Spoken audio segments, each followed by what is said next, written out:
Hey guys, welcome back to the Open Chest Anime Podcast with your host, the Anime Collector.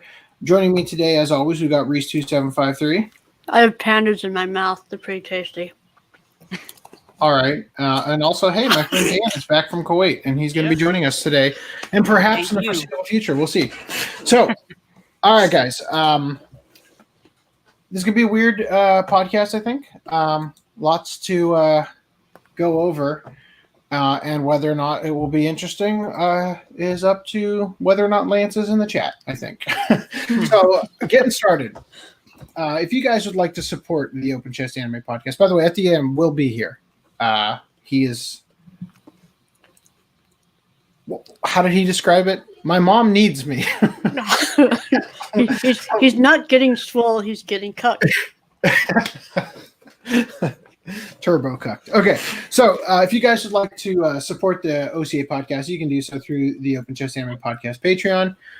If, on the other hand, you are more interested in supporting the channel and the livelihood of keeping, the support structure that the podcast runs on alive, there's this Patreon, which are all going to be located in the description.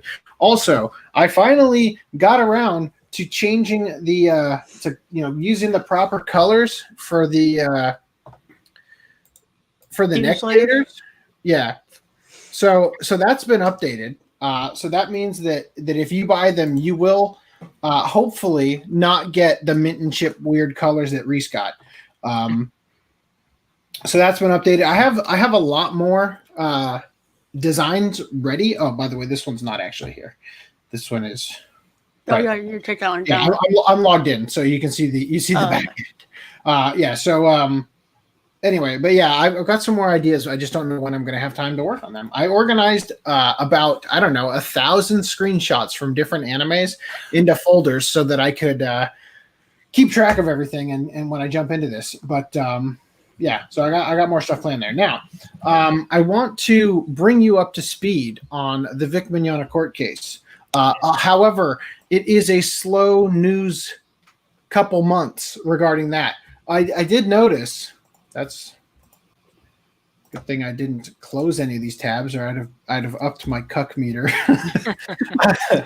That's what we call it when I accidentally kick myself from the stream because I use the command to close a tab.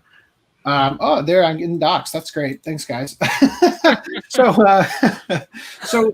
this house, which looks significantly nicer than when it was initially doxed, belongs to Monica Rial and Ron Toye. And they're selling it for basically $400,000, which is about, $3,000 and some change above the Zestimate from Zillow. Now, the only reason I'm bringing this up, look, I want to be very charitable here and say that if I were them, I would also move. Okay, I would. Because once you've been doxxed and you've made as many enemies as they have, probably not a good idea to stay wherever you are, right? However, I wonder if the purpose of selling it is also due to the fact that they've got some legal expenses that need to be paid. Because, COVID's doing some weird stuff. Also, their house looks fake. This looks like a fake house. Well, they probably dolled it up, before posting it.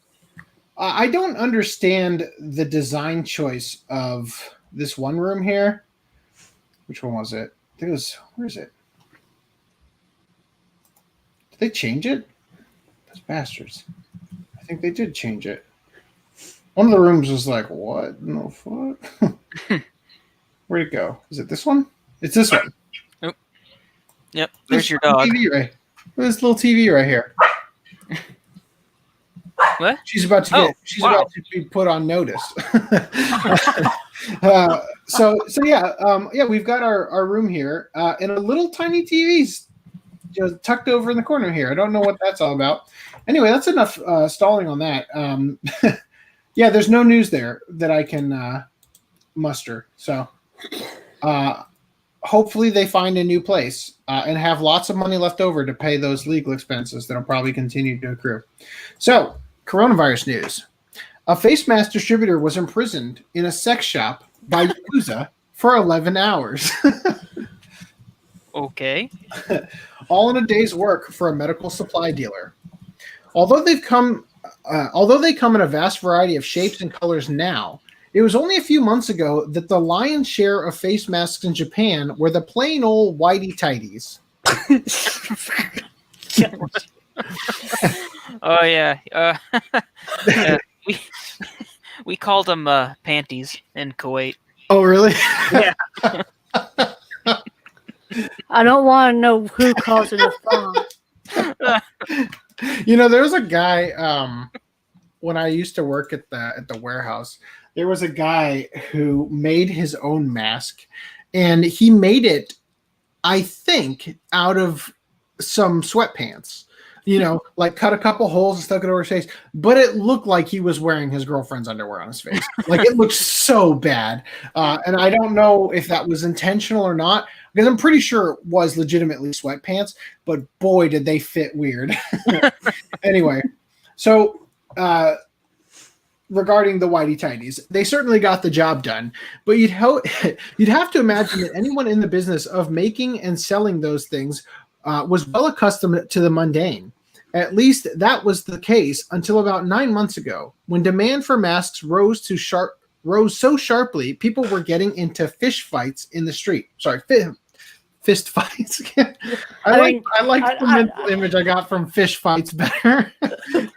I wouldn't want to be caught in a fist fight over the cum masks. Yeah. The fighting over cum. By the way, when I changed the title of this stream to what it is now, I watched in real time when I requested monetization, and we got demonetized immediately. So I don't know if you can see it, Dan, but the title of this stream is Summer Whores.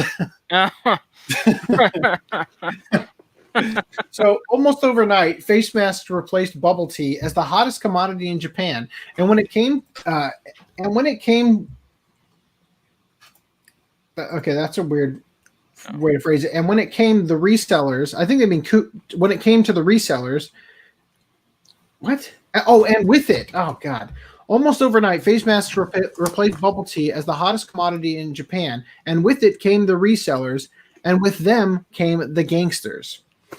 You'll recall, and they're probably going to address this, but you'll recall we talked about a couple of politicians in Japan who got caught reselling masks, right? So anyway, according to the Tokyo Metropolitan Police Department, in the months of April and May of this year, a high-ranking member connected to the Yamaguchi Gumi Yakuza family placed an order for over 2.8 million masks from a trading company in Tokyo. The government had already placed a ban on face mask resale, which would clear out a lot of the Yakuza's law-abiding competition and give them a near monopoly on the face mask resale black market. It's like, right? What? So they banned the resale of masks because right. They didn't want people to hoard them, right? Yeah, I guess that makes sense. So, but what that of course did is that anybody who's going to resell them anyway now they're the only ones in town selling them, right? So you have to go to them. Anyway, the government had already placed a ban on face mask resale, which would clear out blah, blah, blah. I read that. Okay, resale black market. All right. So here's a dramatization of the face mask resale black market. Dear God, I hope they don't actually cost $100 for the tidy whities. Yeah, supply and demand. Supply and right? demand. Yep. However, something far more powerful than government regulation thwarted their plan in the end. Market forces. It wasn't long until manufacturers caught up with the demand, and before anyone could say, "My glasses are fogging up," Japan was drowning in face masks. So, Dan, you didn't see this, but there was a face mask they made where rather than address the fact that the face masks were causing people with glasses to have their glasses fog up, they made a face mask themed after ramen so that it seemed appropriate that your face mask was fogging up or your glasses were fogging up. Right? That's pretty clever, actually. Yeah. This stuck the Yakuza group with millions of tiny cloths that were rapidly hemorrhaging value.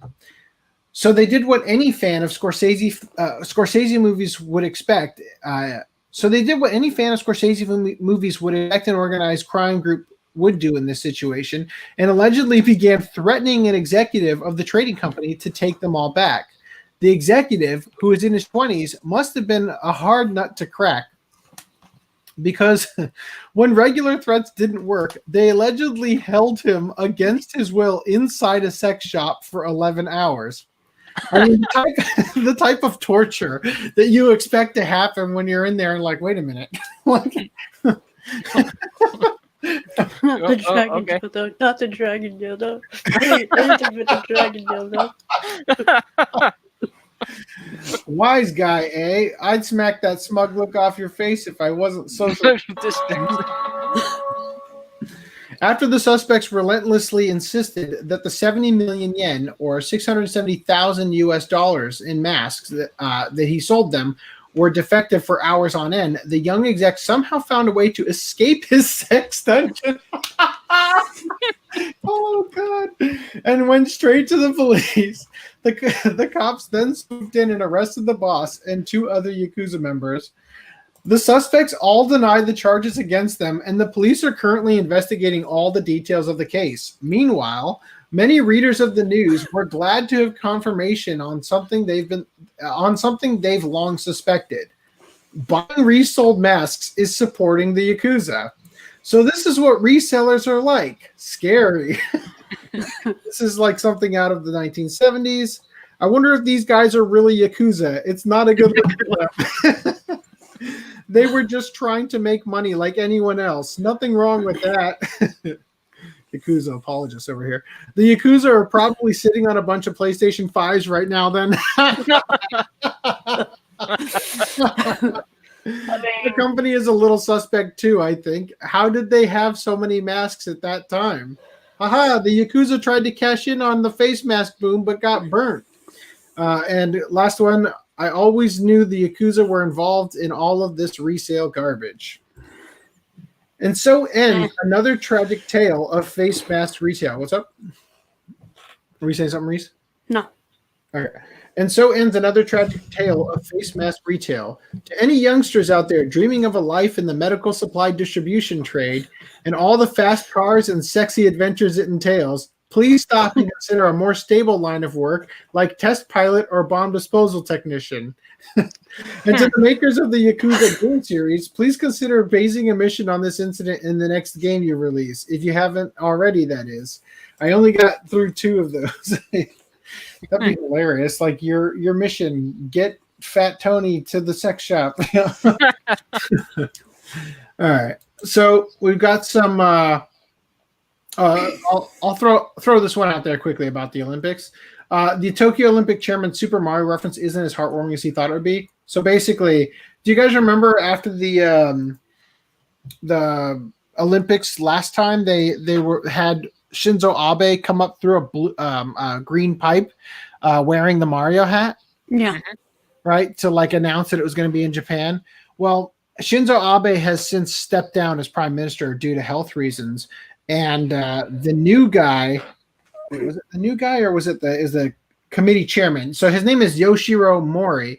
So he's saying that basically Shinzo Mario and Yoshi, right? Yoshi, right? That will make a great team together or whatever, right? And people are acknowledging they're not exactly a team. Right, as he constantly sacrificed Yoshi, right? Anyway, I guess they have a point. What's up, Dan? I said, I guess they have a point. point. They have a point. Yeah.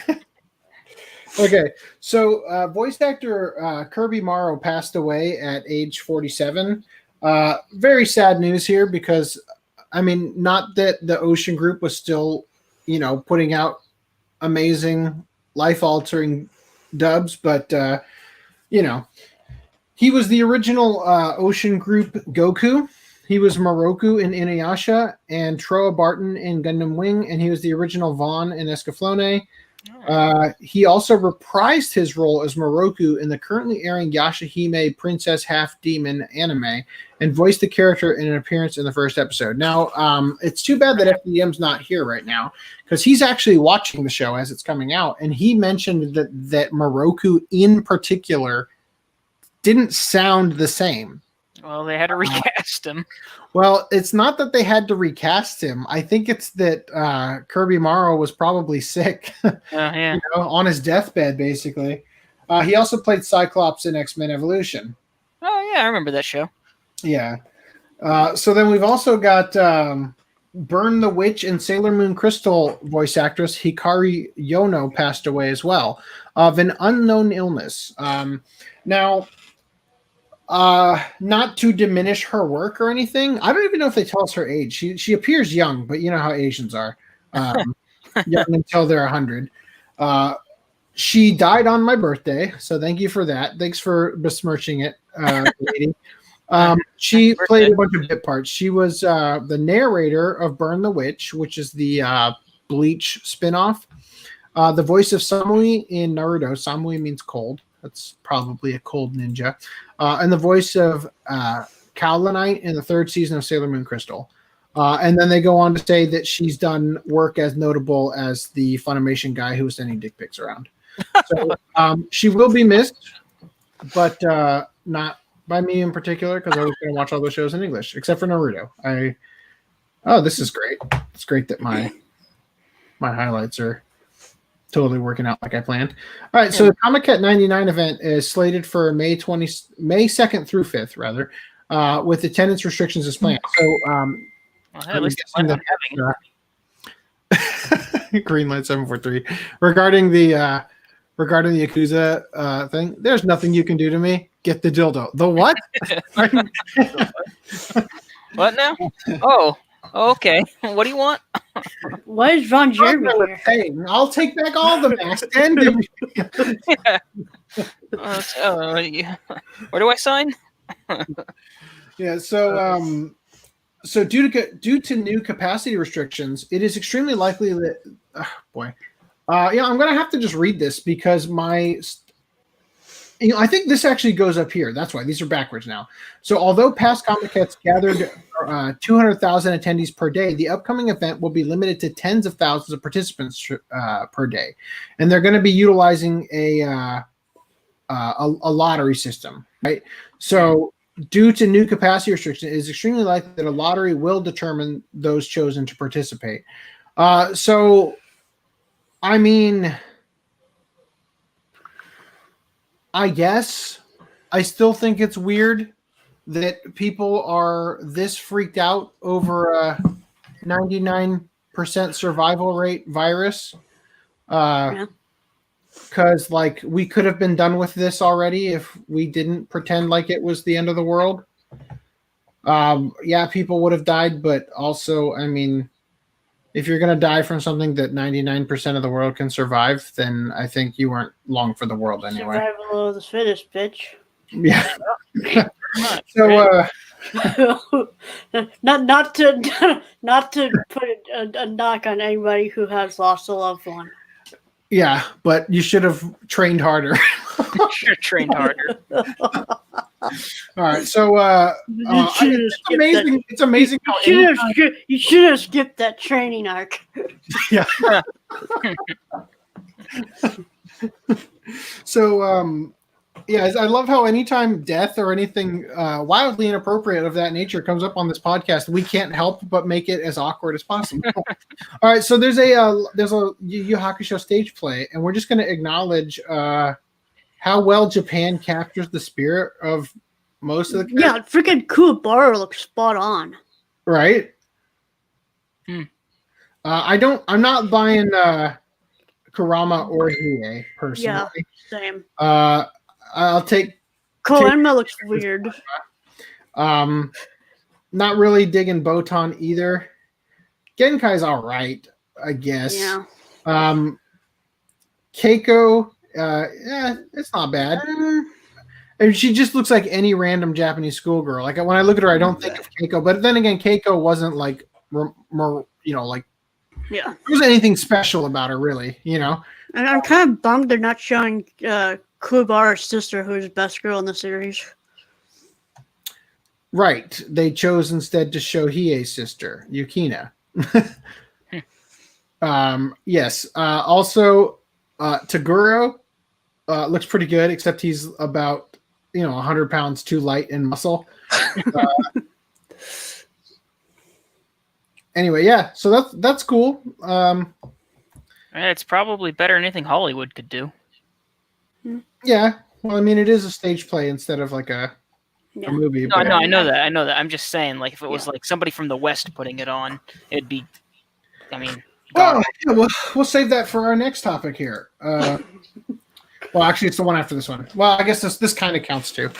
New Monster Hunter movie trailer now has more beasts and less guns, or as I call it, in another world with my Humvee. Another world. Oh no, they had that. What was it, Gate or whatever that show was called? Yeah. The Army. Yeah, we did a watch club of that actually. Yeah. That was a good one. It was good. It was a lot better than Akame Ga Kill, which I bought thinking it was Gate. That was a good show too, but that was you couldn't get attached to anybody in that show. I mean, I didn't care about anybody in the show, so I didn't have any trouble getting through it at all. Anyway, so continuing here.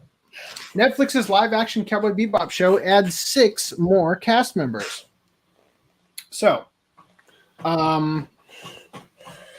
from hit shows like Law and Order and Little Fires Everywhere, which I've never heard of.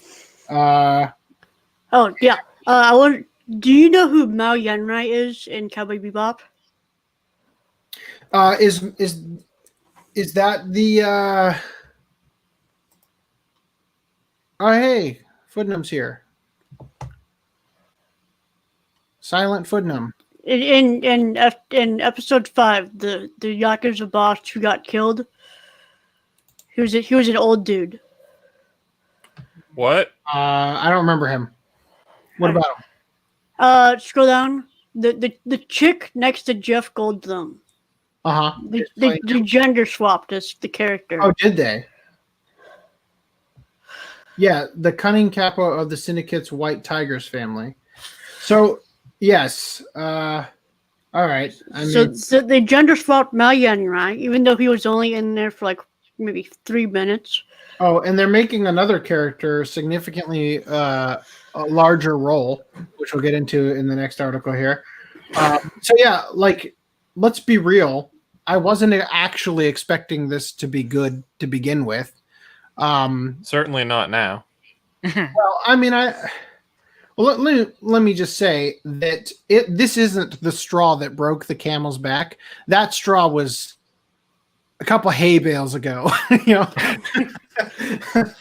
So I think the one that rhymed with John Cho. Yes.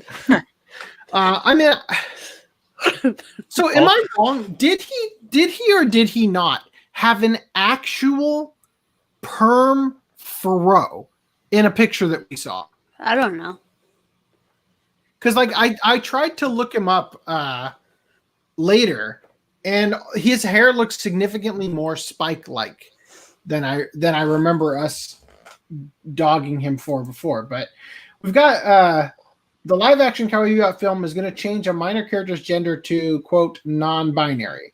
So this is from episode 12. This is the character when they're going after Vicious. They get a tip off of one of the characters in like the prostitute district of wherever they're at. Some planet, yeah. And they come across this guy who picks up Faye in a bar or whatever, or tries to, and then she leaves, and then he saves her from somebody or something. And she goes back to his apartment or whatever. And then she like has I think there's if I recall, I literally watched the episode yesterday, so you'd think I'd be way better at explaining this. But she there's like a message that comes over the answering machine that leads her to realize that this person is connected to Vicious in some way.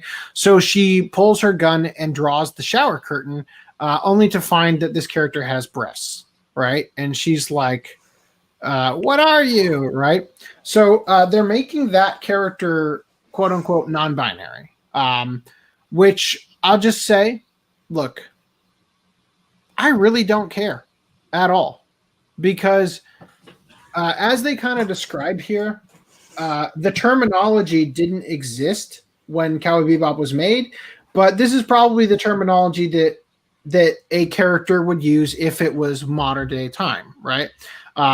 Never mind the fact that it's in the future and all that stuff, but you know, they're expecting their terminologies to last, I guess, into the future, even though they change every year. But I will say that they had like several characters in the episode have the hots for this guy, and I'm not seeing it coming through in the actor who looks like the Joker in this like Netflix press thingy. But I'll just say again, if you're gonna do this, like, that's totally fine. I actually don't have any problem with this casting choice, as long as it's not how can I put this?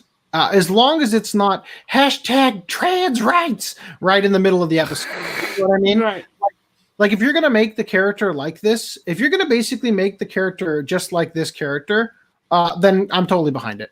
Like I think that how else are you gonna do it? Have no problem with it. Doesn't matter. They're giving the character a much bigger role. And by bigger role, it means they're going to be a background character. They're going to be a main character. Spike's out of the picture. It's all about diversity now. You're going to end up sleeping with Spike in like episode 7.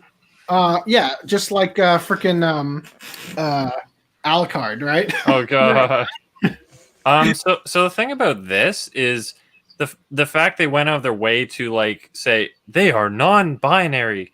The thing is, in the show, there's no way that you'd specifically identify them as non-binary. Like you'd obviously see, they have different parts, but you wouldn't get the explicit message. You won't get the explicit message non-binary. I don't think so. Because it kind of depends on when you watch it. Because when I first saw it, when you look at the character, the only thing that's actually masculine about this character is the voice. Right? Because the girls are all into him in the episode because he looks feminine, and for some reason chicks dig femboys. I don't know why, but that's the thing. Look at all of the characters in look at Cloud in Final Fantasy, right? Look at they always make the pretty boy the action star because that's what girls like. And there's a reason JRPGs and other things of that nature, Korean boy bands and whatnot, there's a reason that those got popular with ladies over in the West as well. Because for whatever reason, most women are more attracted to men who, at least in their face, look like women, you know, more soft and pretty boy look than rough and tough characters. You know what I mean? I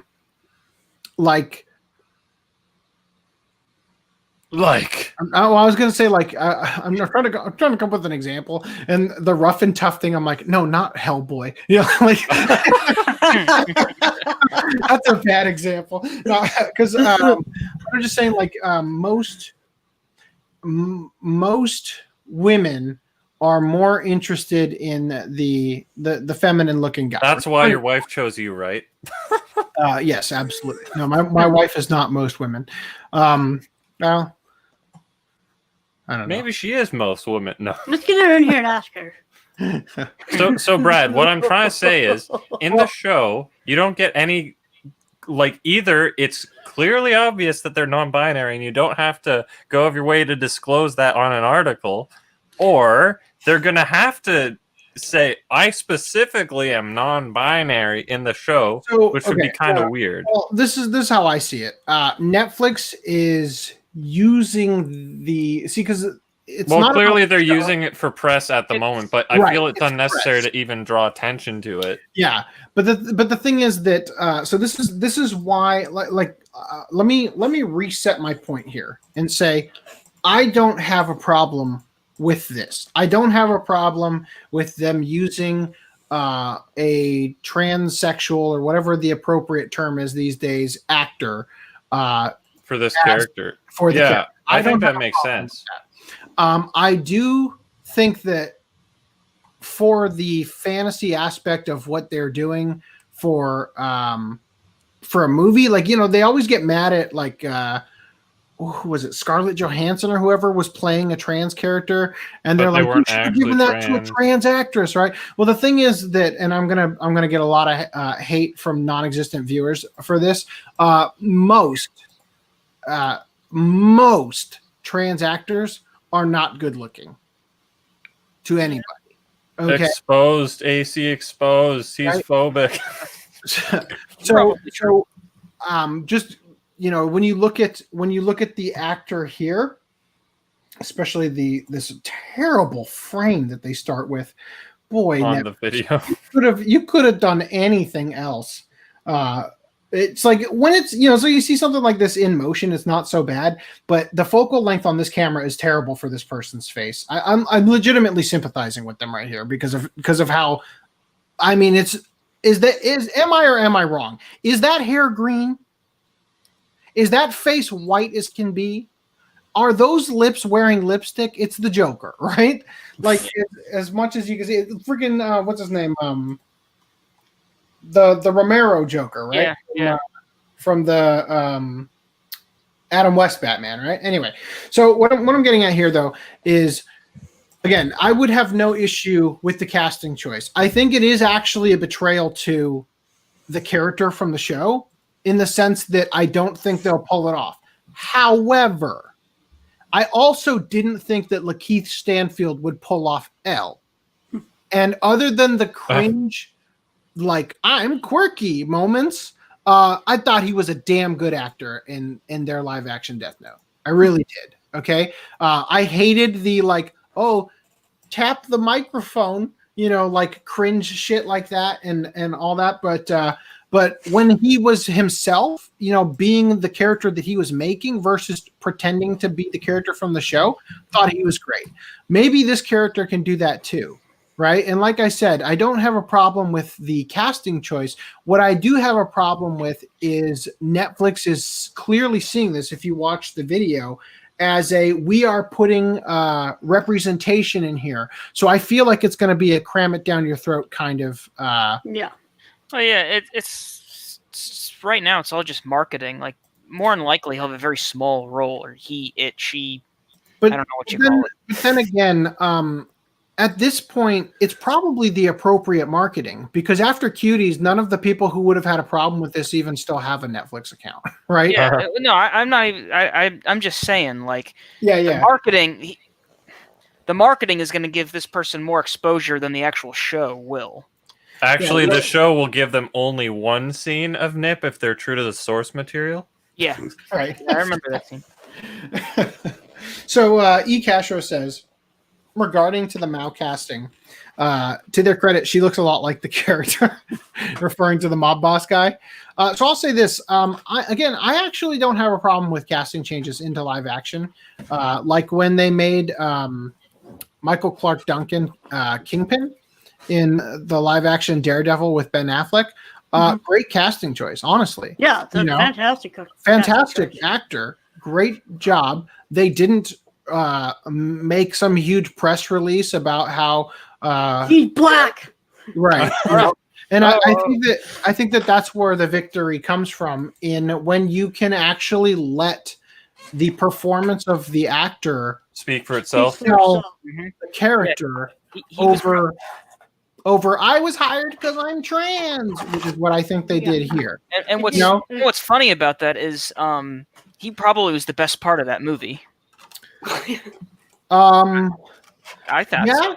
I'm trying to think about what else is in there. I'm like, so what did that movie give me? It gave me some very cringe. What's that actor's? Colin. What's his name? Colin Farrell. Is that his name? Colin Farrell? That sounds right. Yeah. It gave me some very cringe Colin Farrell bits as Bullseye. It gave me Ben Affleck as Daredevil, which was hit or miss. But it also gave us Jennifer Garner as Elektra, which was also hit or miss. So yeah, I think you're right. I'm telling you, some of the effects in that movie were really great at the time when they were. I like the director's cut version of that movie. Yeah, I was about to say. I haven't seen it, but I've heard the director's cut was a much better version than the actual. Far better movie. I think we bought it at Book Off, the director's cut one. I don't know that I ever sat down and watched it though, but I would like. It's a different movie. It is so much really better. That's cool. All right. So anyway, not to veer off topic too much, but on the subject. Don't worry. Michael Clark Duncan. What's this off-topic statement? I don't know what does that mean. Brad never gets off topic, so you shouldn't either. I don't think that's in my dictionary.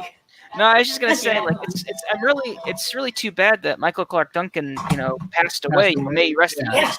Because I think he would have made an excellent dark side for the DC cinematic. Oh movie. yeah, he would have been. I agree. And I mean, he just because that's kind of what he was as the Kingpin. But yeah. Mm-hmm. No, seriously. I'm curious, real quick, without going into too much on the series itself. What did you think of the Kingpin in the Netflix Daredevil? Awesome.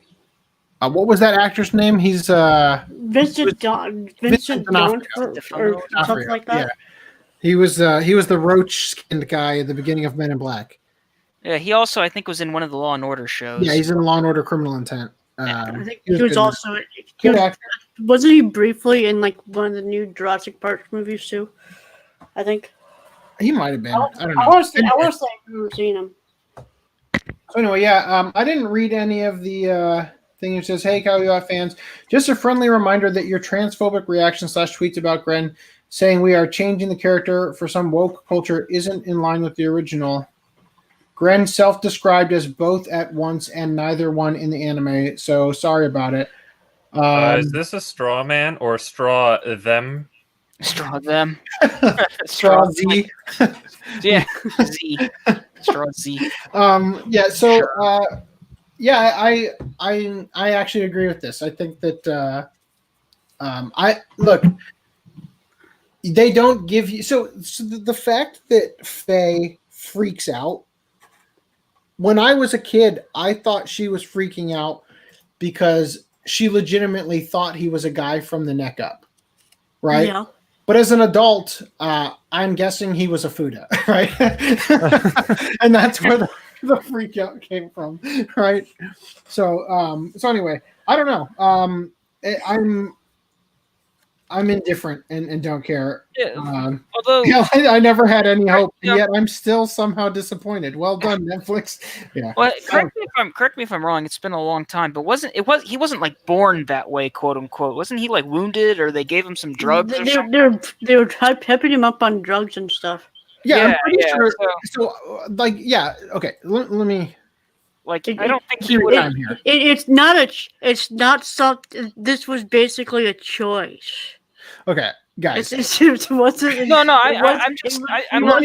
trying to start anything. I'm just, if I remember correctly, he was a normal guy at one point, and then during the war or whatever, he got wounded or they drugged him or something. So I was thinking about this when I was rewatching the episode yesterday because I wanted to, because we had previously discussed it for like, I don't know, a half minute outside of this, and I don't remember if it was me talking with you, Dan, or if it was us in the chat, Reese and FDM, but not in the chat, in our DMs or whatever.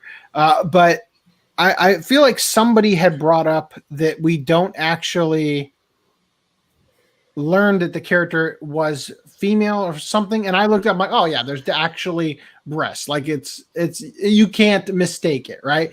So, but when I was rewatching the episode, I realized something. When I think about Cowboy Bebop, I don't think about how great the story is. Because it's episodic. Yeah. But it doesn't matter. What I'm thinking about, like, I'm just thinking about in terms of like, it's a great show. To me, it's actually the character dynamics and watching the character interaction of the majority of the main characters, right? And it's the music and the mood it puts you in, and kind of the stuff we talked about in the past about wanting, when we were watching Promise Neverland, for it to be Christina V doing the Killua voice on Rey, right? It was a concept we discussed in the previous podcast about how sometimes when you watch a show, the act of watching the show lightens your mood. So when you go on from there to watch a different show where one or two of the cast members is the same, you kind of want it to just be more of the show you just watched that was bringing your mood up and having a good time, right? I have that association with food with anime and stuff. I'll be like, damn, every time I watch that episode, I was eating this. Like how every time, Mountain Dew. Like every other time I make spaghetti, I put Castle Cagliostro on just for the spaghetti scene. All right, so but what I'm getting at here is that I was noticing that when I rewatched it, I didn't really think to myself that the story of Cowboy Bebop is like overwhelmingly deep or anything. And I was realizing, I honestly, like, you think of, like you said, it's episodic, so you can kind of remember one or two episodes. But you don't really think about the overarching story as being interesting, right? Regarding the conflict with Vicious. So as I was rewatching it, I was trying to pay attention, and there is actually some bits in there about the war and the possibility of it being a combat wound and them experimenting. But if they're experimenting, all they're doing is injecting female hormones for some reason, right?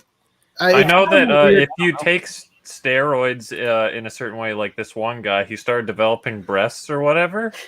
So for all we know, literally the breasts are the only thing that he got. Yeah, so like you said, Bob and Fight Club. Yes, but the thing is, I don't. So okay, let me explain that. What happens is when you take steroids, which is like bull testosterone, and then you stop taking bull testosterone, all of a sudden your body's at a deficit for testosterone. Right. So then you have an increase in estrogen that countercompensates, right? Mm-hmm. Or however that works. And that's what it's not that you get it while you're on the steroids. Well, right? Sure. All I'm saying is, like, point being, like, there are things that can do side effects like that in real life. So who knows?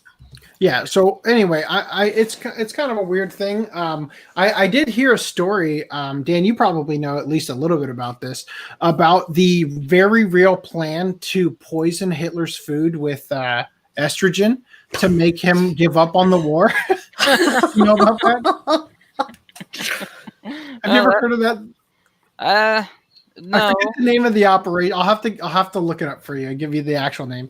Anyway, I just think, like, when I look back at this now, I think to myself, like, what was the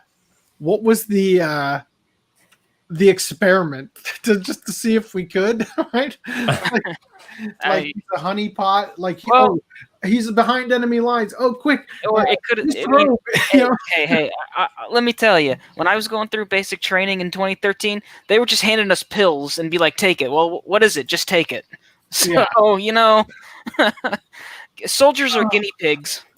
Oh yeah. So that's why they're going to get the vaccine first, right? I don't know.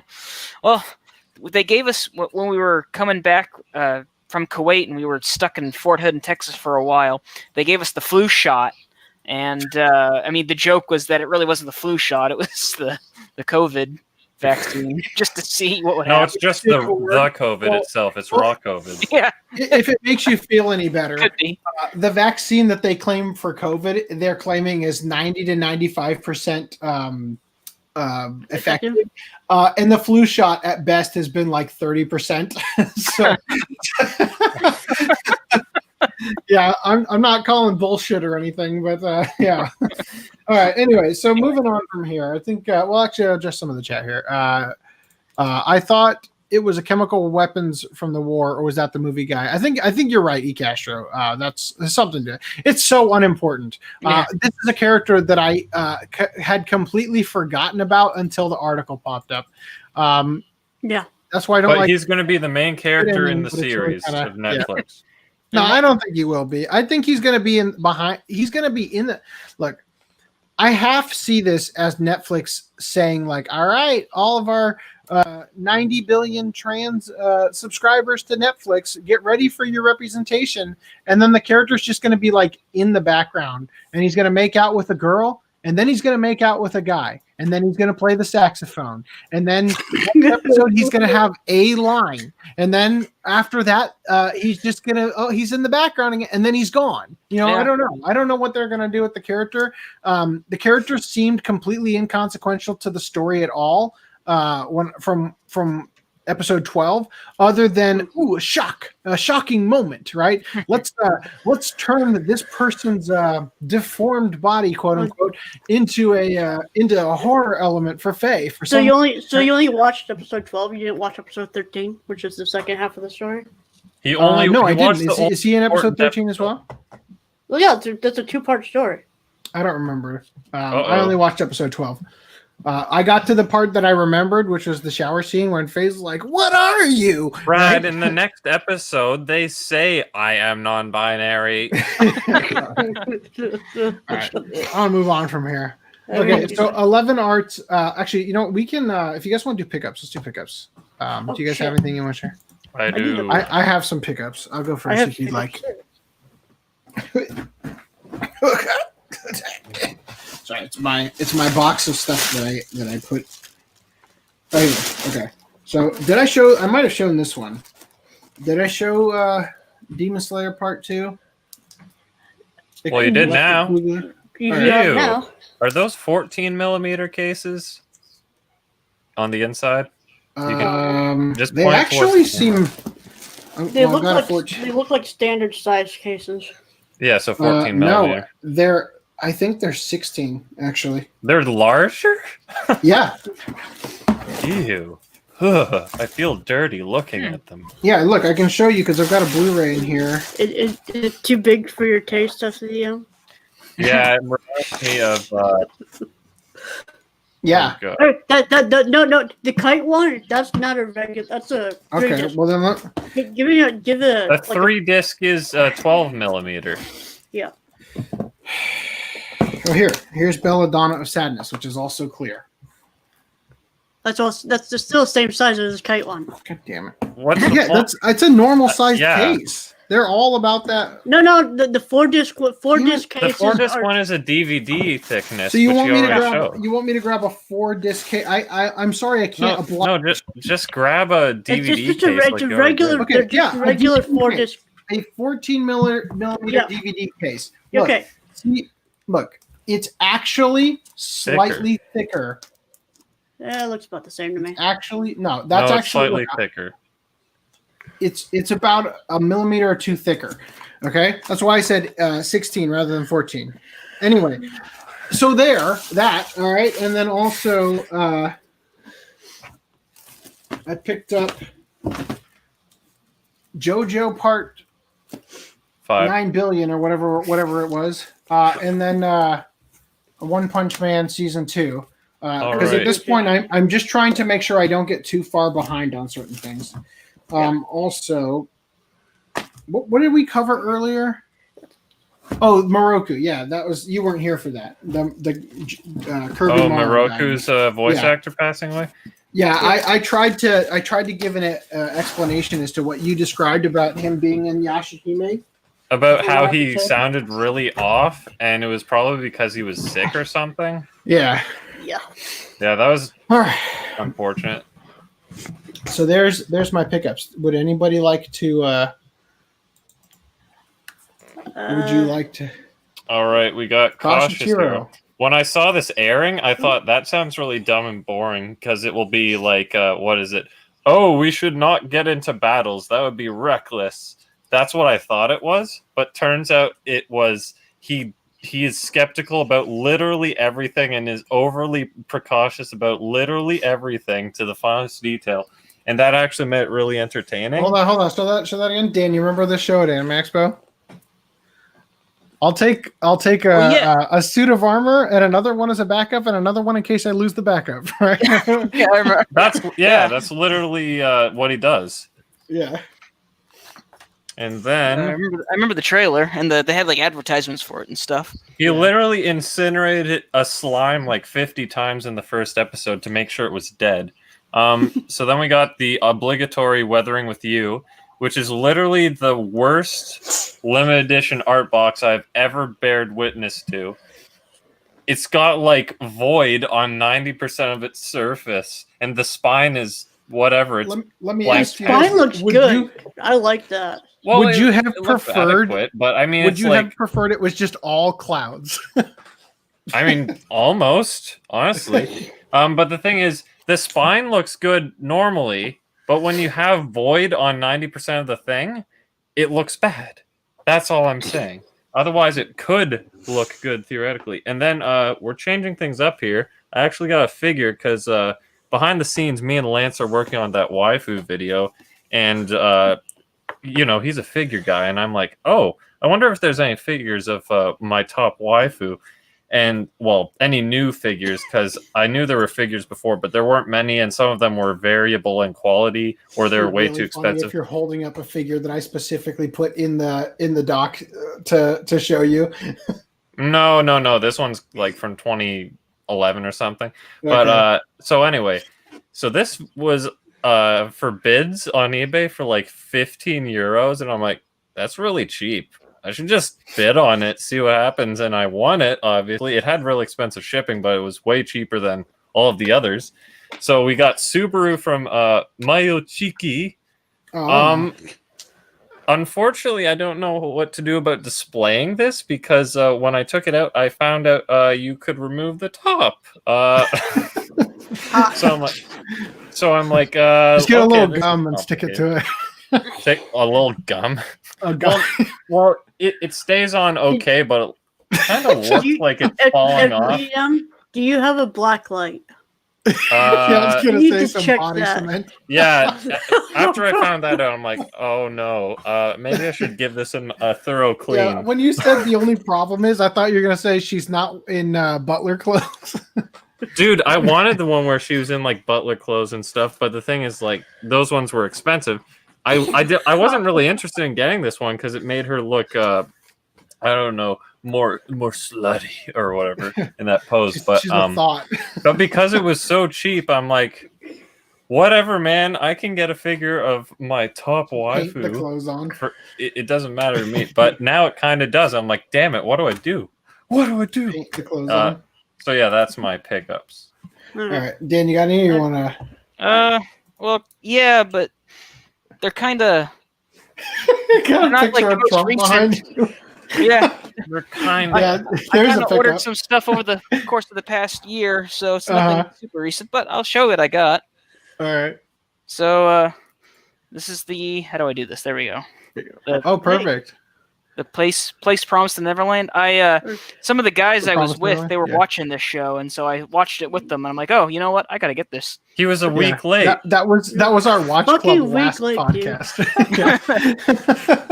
This was a freaking amazing show. I guess the second season's coming out soon-ish. January. Nice. That was a great show. Yeah. SS Skridman. Yeah. Weird show. Really weird show. I liked it though. Hey, you'll be here for our watch club of that when we finally get around to it. By the way, the Shout Factory is releasing the original live action Gridman on Blu-ray. Oh, cool. Yeah. So yeah, I don't know. I thought the show was good, although it was definitely got weird. And then Konosuba. Uh-huh. I really did they release a limited edition of this? I couldn't find In it. the UK. There's one. Yeah. This is a discotheque release. They don't do limited editions. Yeah. That's too bad. Every edition is limited with discotheque. Am I right? FDM. Yeah. Season 2 will be coming soon from them. So I Okay, I was just about to ask. Thank you. Yeah. But yeah, no, this show. As soon as I saw they were selling it, I probably was one of the first people that bought it. Yeah. So if you look behind Dan, when he left Kuwait, the barracks or wherever he was at, they gave him the Trump photo off the wall. I like that Trump is just like over your shoulder.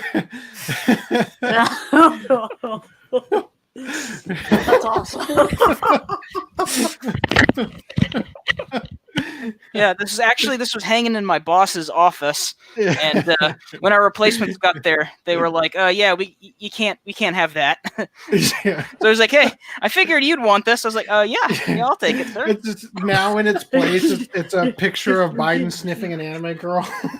That is probably true. Would it be funny though if like all the stuff comes through and it turns out that Trump actually won? So like, oh wait, we need that picture back. Bring it back. Bring it back. I'm sure they'll just get more. Yeah, it seems. I'll be real. It seems like things aren't going remarkably well.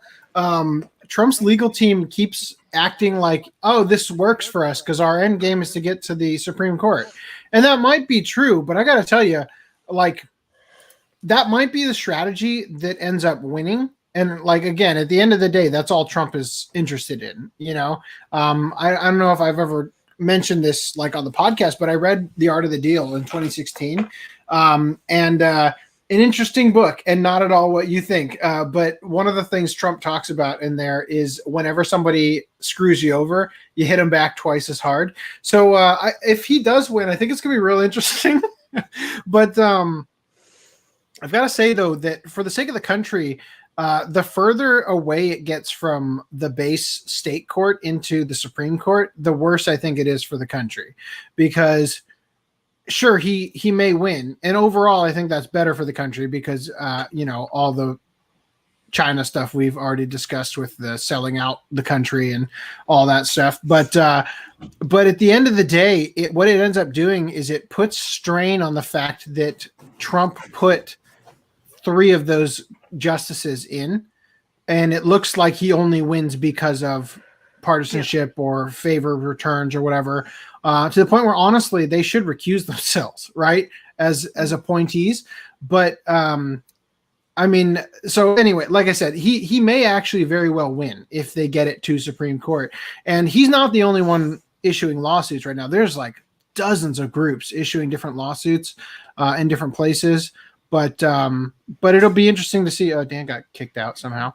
But I think it'll be interesting to see where it goes. And then, of course, it's just going to be another 4 years of Russia collusion in the new flavor of down with the Supreme Court. And I've got to say, I am quite worried for these people because the littlest no-name person, like there was one of the, you know what a canvasser does? I guess not. So when we lost Dan, by the way. I know I'm stalling until he gets back. When the vote tallies come in, right? They have to look at the number of votes they got and the number of registered voters, and if these numbers don't match, and it's about all sorts of stuff, right? If the numbers don't match, they have to come up with an explanation as to why they don't match, right?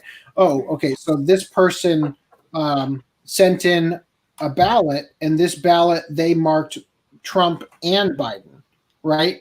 And then they sent it in without initialing over the one that they were correcting their choice to, right? So we had 99 ballots. We only counted 98 of them. This is the reason why, right? So the canvasser's job is to, like they're volunteers, and their position is to ensure that all of those numbers make sense. There you are. Yep. And internet died for a second. Oh, don't worry. It's going to happen to me at least once during the stream. But the thing is that when the canvassers, these canvassers are just acknowledging, like their literal job, these numbers do not match up. And therefore, it is my job to not certify, right? And then they have that Zoom call, and that guy gets on there and doxes the person in the middle of the conversation and says, you have to think about your family. Think about your kids who probably go to this school in the neighborhood, like, you know, and just like intimidation tactics. You think about like each of those canvassers, right, getting intimidated or threatened, like an actual threat. Right. And then like this seems like such a bad strategy because you're getting smaller and smaller in the people that you have to threaten, right? Like, okay, so here I've got to threaten this lady and her dog. I've got to threaten that guy and his family. I've got to threaten, right? But then when it gets to the Supreme Court, it's like, well, what I got to threaten like 4 people now? All right, like it just seems like a bad strategy. I mean, when the founding fathers developed the nation and wrote the Constitution, which is our written plan of government, obviously they weren't expecting insanity to take over the entire country to the degree that it has. But yeah, it seems like a bad play, because no matter what the outcome, we're fucked, right? We're fucked in terms of the response to the election, right? It doesn't matter who wins, because either side can claim foul, right? And I think they rightfully should. And I say the same thing I say with the Vic case. It's like I fully support all lawsuits and countersuits from both sides, because it's the only way you get to the truth. But when you've got people throwing out the cases without even having the evidence presented to them at all, that should cry foul, But then you've got the cognitive dissonance on whether or not you're going to believe one source or the other, and you just choose to believe the thing that confirms your confirmation bias, right? Anyway, so I'm a little apprehensive at the moment about where things are going, because I think that no matter what happens, all roads are going to lead to hell. And that's an uncomfortable place to be, but we'll see what we have to be thankful for Thanksgiving. Except for FDM, you've already had your Canadian Thanksgiving, right? Yeah, I suppose. I got. So, what are you thankful for? Not living in the U.S., I bet. I guess. It's too bad. That's because you live in Canada, though, right? All right. Oh, what's going on? Oh, here you go. I was gonna say, what's going on? I lost my connection. Hold on. I had my pickups. Yeah, there it is. I see them. So I got Lupin III, The Secret of Twilight Gemini, or Secret of the Twilight Gemini, or Gemini. The Secret of Twilight Gemini. Yeah. Uncut version. And then the one with the boobs. And then One Punch Man Season 2 Standard Edition. So I got this. I got this last week or this week. Why does the standard edition look just like the limited? It has a edition? cutout as well, I guess. Yeah, the standard editions have a cutout slipcover. Okay, hold on. I gotta look at mine now. Gotta make sure I didn't get it done. No, mine's definitely. I was just looking up on Right Stuff. This is the November release, right? So I just got this last week. The December one, Tokyo Crisis, is already in stock at Right Stuff. Oh, cool. So. It's nice for you guys who can actually, get that at not a crazy price. It is nice for us. That's what we're thankful for. All right. So back to it. So 11 Arts is bringing the first 2 Sound Euphonium films to digital download. So that's a thing. I guess you can digitally download them. I'm sorry that you're getting the theater release version where the chalkboard isn't dolled up and all that fun stuff. I don't know if you know about this, Dan, but every time 11 Arts brings something out over here, they give people the theater release on disc instead of the Japanese Blu-ray. Wait, every time? I think every time so far. They've confirmed that everything that they've brought over here, they got a disc release. Only for Sound Euphonium's one. No, I think I remember when we covered that. Wait. Does that mean My Weathering with You is not the... No, the Weathering with You one specifically is probably the only exception so far. That's G-Kids anyway. Yes, right. Oh. It's not 11 Arts. That's what it is. But anyway, the point is, wait, when we talked about doesn't release stuff, they get G-Kids or Shout Factory to release it.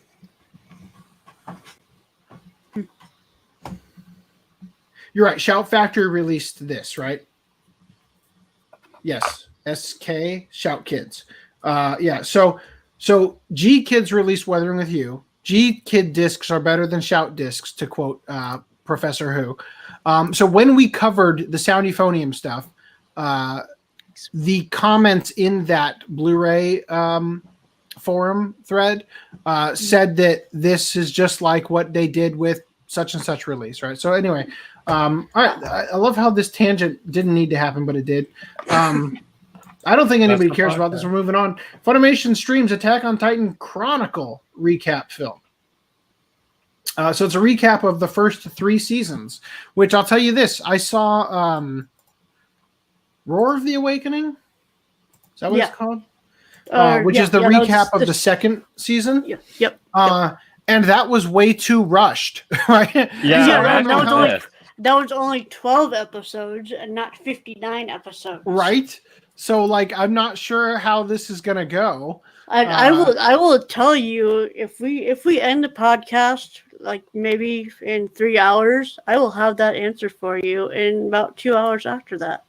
Are you gonna watch it as soon as it's done? Doesn't it say it comes out on Tuesday at 4 p.m.? So is that it's already out then? Yeah, it's already it went up at like 3 o'clock Central Time today. All right, yeah, and it's already got the dub too. Yeah, which I mean, Funimation has dubbed four Attack on Titan recap movies now that they have not put on disc. That they have not put on disc. I don't want them on disc. I don't want to feel obligated to buy something that's awful. It's funny to me. I'm thinking like if they were to put them on disc, they would put all of them in a collection, and if they were to do that, hopefully they could get all of the OVAs dubbed. Right. That would be nice. Because those OVAs, I would pay money for that kind of a collection, especially if they could get the OVAs in 1080p, because the OVAs have only ever been released on DVD. Yeah. But they are pretty awesome. And like Kodansha's only released like 4 of them, and there's like 8. Oh, really? Yeah. Yes. So hopefully they discontinued it because they're transferring it to Funimation in some capacity. Very unlikely. Very much wishful thinking, but that would be cool. So continuing, On-Gaku, Our Sound comes to select theaters on December 11th. I think December 11th is a Friday. I forget. I just know I have work on that day and the day after, so my chances of seeing it are pretty low. Hey Brad, sorry to interrupt. I gotta step away from a little while. Sure. I gotta take your dog out for a WALK. Okay. Along with the other 2 monsters in the house. Yeah, she is learning to spell. So. Well, I got the other 2 here, and they're all going to get riled up. You gotta start calling it a JOG. Yeah, that'll work. But if you guys are still on for like another couple hours, I'll be late. We'll see you in a bit. All right. All right, man. Catch you later. Yep. Bye. Okay, so On-Gaku, Our Sound comes to select theaters on December 11th. So this will be another G-Kids release. What is with those eyes? What is with all of it? It's like if you taped One Punch Man's eyes open, this, and then you drew a mustache on. This is the one that one guy did over the course of 7 years. Oh, really? Oh. You'd think he would have gotten better at drawing people in those years. I don't know. I'd like to watch it. I think it looks interesting enough that it would be worth seeing. But like I said, it's in select theaters on December 11th. Chances of me actually being able to see it are very slim. But if I get the new camera, I might make it. Just have to, because I got to test my ability to record that. But like I said, I have to go to bed early so that I can get up at 4 in the morning to get to work. So I'm not sure.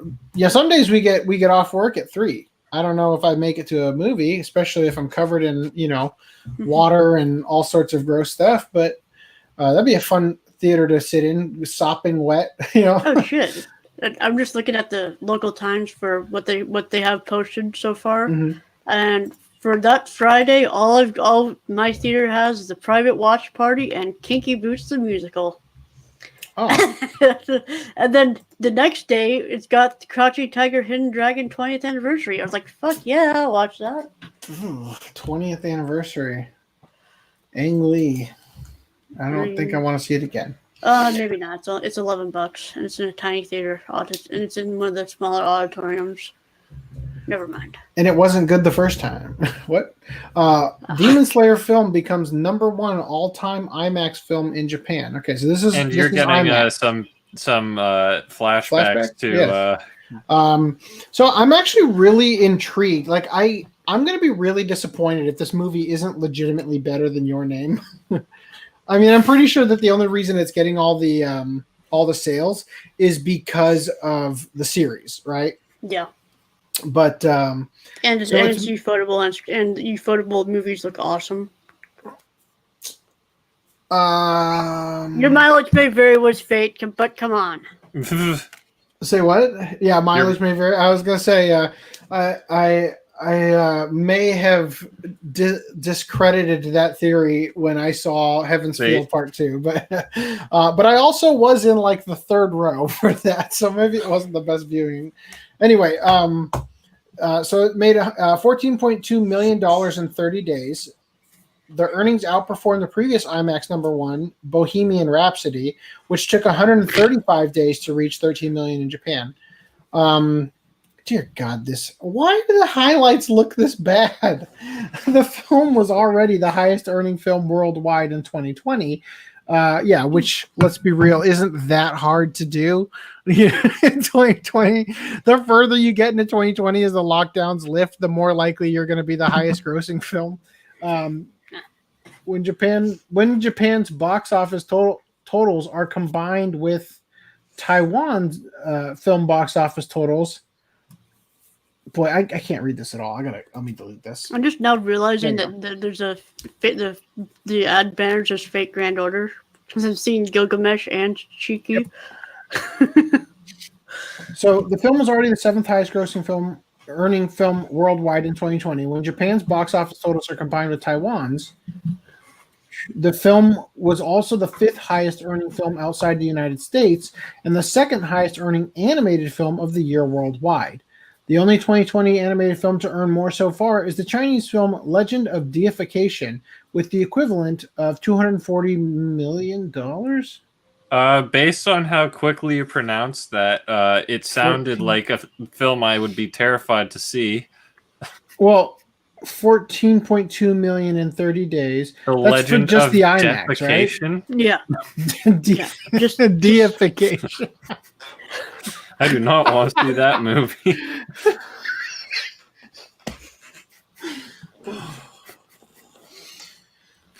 No, I'm not going to go anywhere with that. But just know I'm thinking it.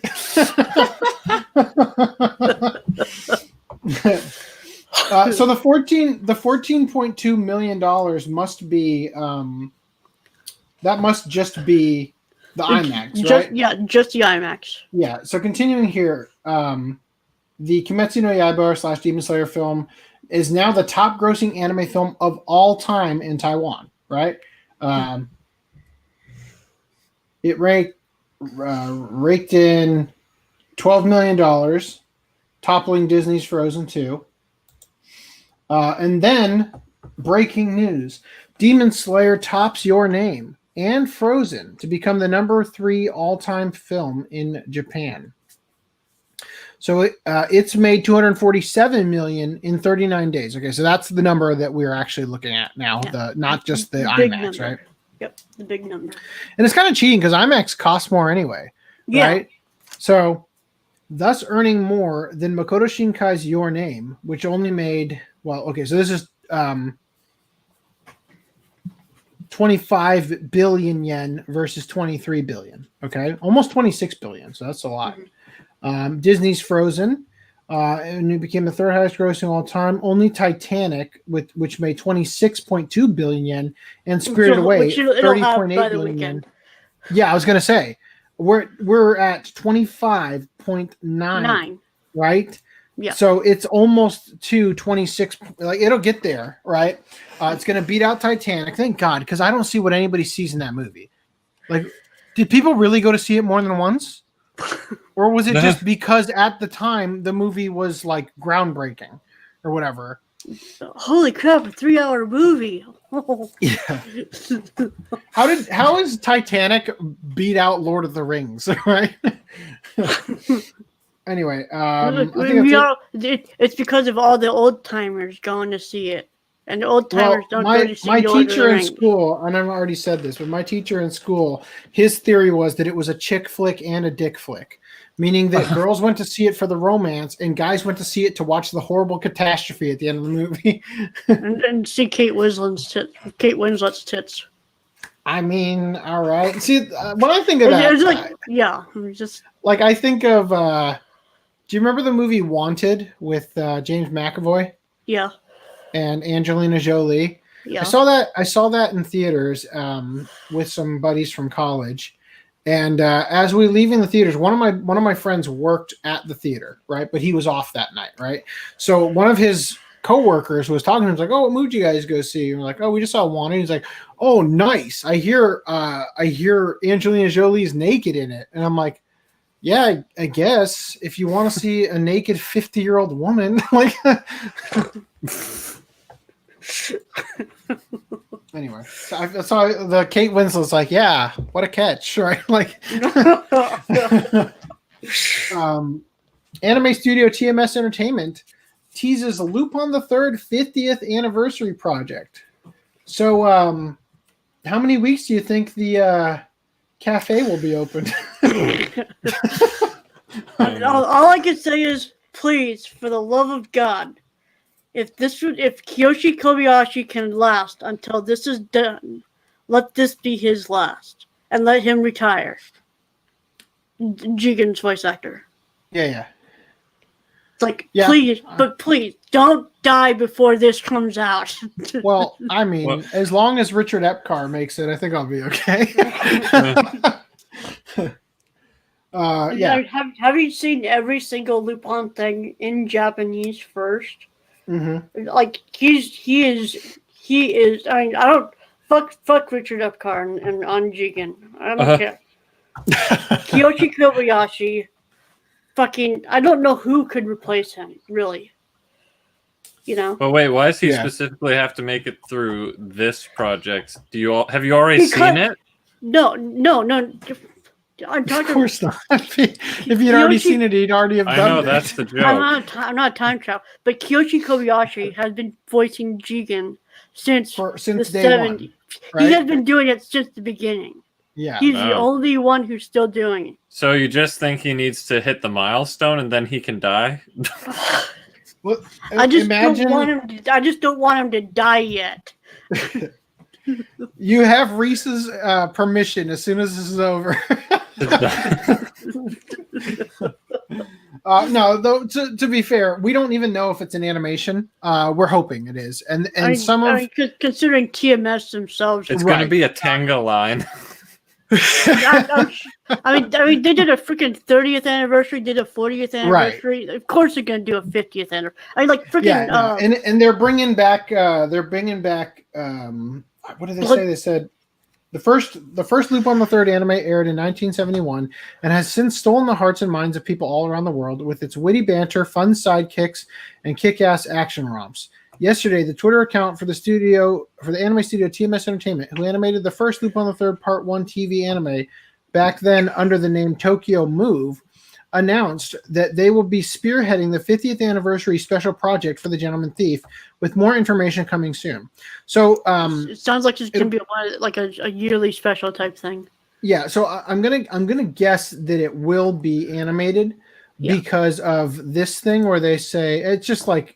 It's just the motif of the opening with the the title, 50th anniversary, right? Anyway, So I want to say like the Blood Seal, the Eternal Mermaid. I want to say that was the 40th anniversary one. Well, I'm just saying that TMS has a track record of bringing back stuff for anniversaries.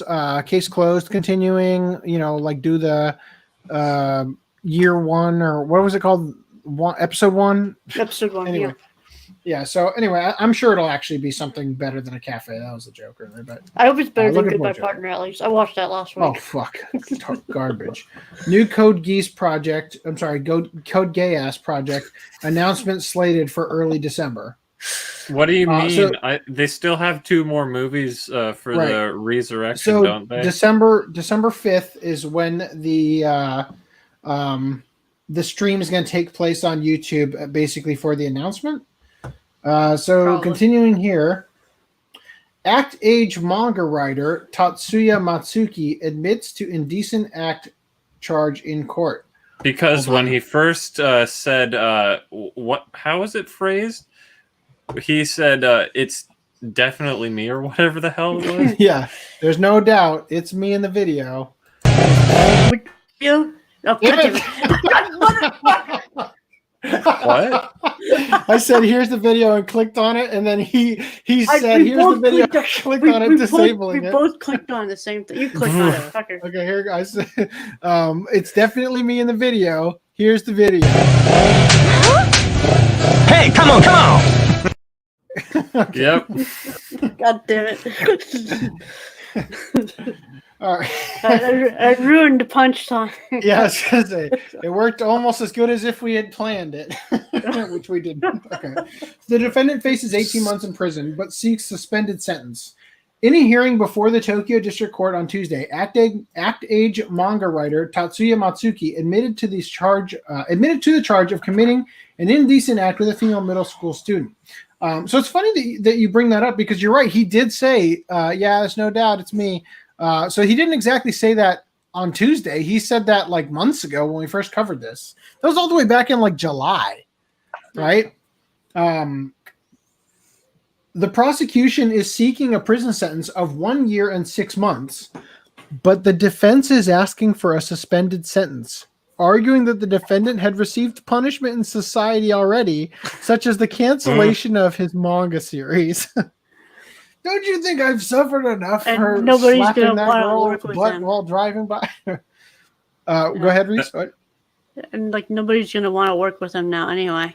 That's basically like his career's already over. You want to put him in jail now?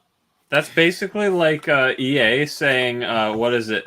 Oh, you guys can't do that because it makes our company look bad.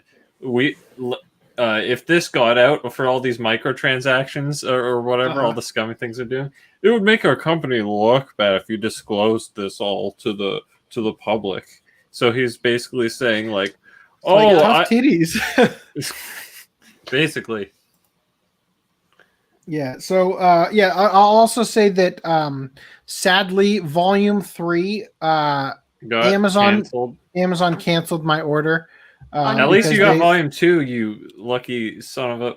Yeah, I also have Volumes 4 and 5 still pre-ordered, but I'm guessing my chances of getting them are pretty slim. So anyway, if the defense's request is granted, the defendant will not serve a prison sentence, provided he remains in good behavior during the term of suspension. Sentencing is scheduled for December 23rd. So yes, hopefully we get some closure to the saga of Butt Slap McGee, which again is our meme version of it. I don't know what he actually did. I think it's significantly more likely he just rode up on his bike and like just full on groped the girl. Dude, Volume 1 is still in stock on Amazon. Yeah, they're still in stock. I wonder if I'm guessing that Volume 3 didn't get printed, right? Volume 2 certainly isn't in stock though. So I think Professor Who has a copy of it. If you want to hit him up. I mean, I don't particularly want it. I just wanted it for the sake of Same reason I got it. Yeah. Hold on, I'm switching my AirPod. Regarding translation things, how I think you said before, it's weird how it's on eBay. Act Age Volume 2. $24.95, $3.99 shipping. I'm not looking to get it immediately. Both of them together are $39.95 for best offer with $4.99 shipping. I might as well get the $20 one because I already have 2 copies of Volume 1. Because $70 for best offer. Hey, if I'd known I could sell these, I'm just kidding. Well, I'm gonna scalp my second copy when it raises to something big. But what is it regarding how when you first brought up how it's weird how they translate things in this specific way, how there's no doubt about it or whatever. The phrasing. You know what I've noticed? There's so many anime that they translate something as especially. Do you want something? Oh, not especially. It's like, oh really? Why do they phrase it that way? Why is it always especially? It's probably a hard lip flap. that they're like, well, it seems very odd for them to say this, but at No, least I think it's matches even in the flap. subs. It's in the subs too. It's like maybe there's some word in Japanese doesn't one-to-one translate to anything, but I'm sure the word for especially is one-to-one. That's the only word that's one-to-one, and that's why there's so many instances of especially.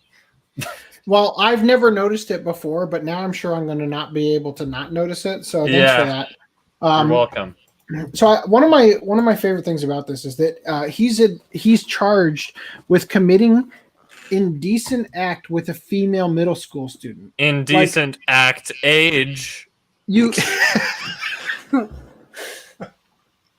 So the way that's phrased, it sounds like he and the middle school student like engaged in inappropriate behavior together versus him acting on her, right? Yeah. But then again, she was out at 8 p.m. All by herself on a school night.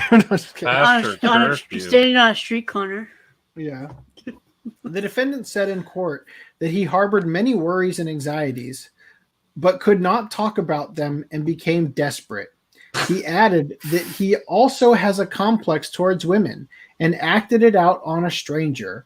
He further said that there was no way to apologize for what he did to the victim.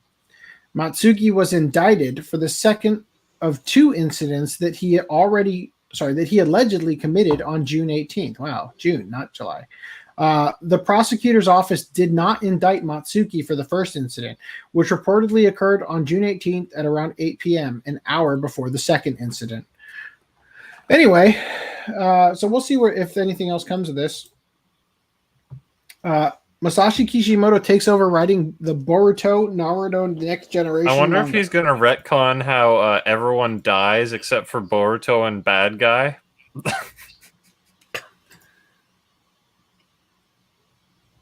Spoilers. I'm looking at the hair and how it just looks like it doesn't make sense.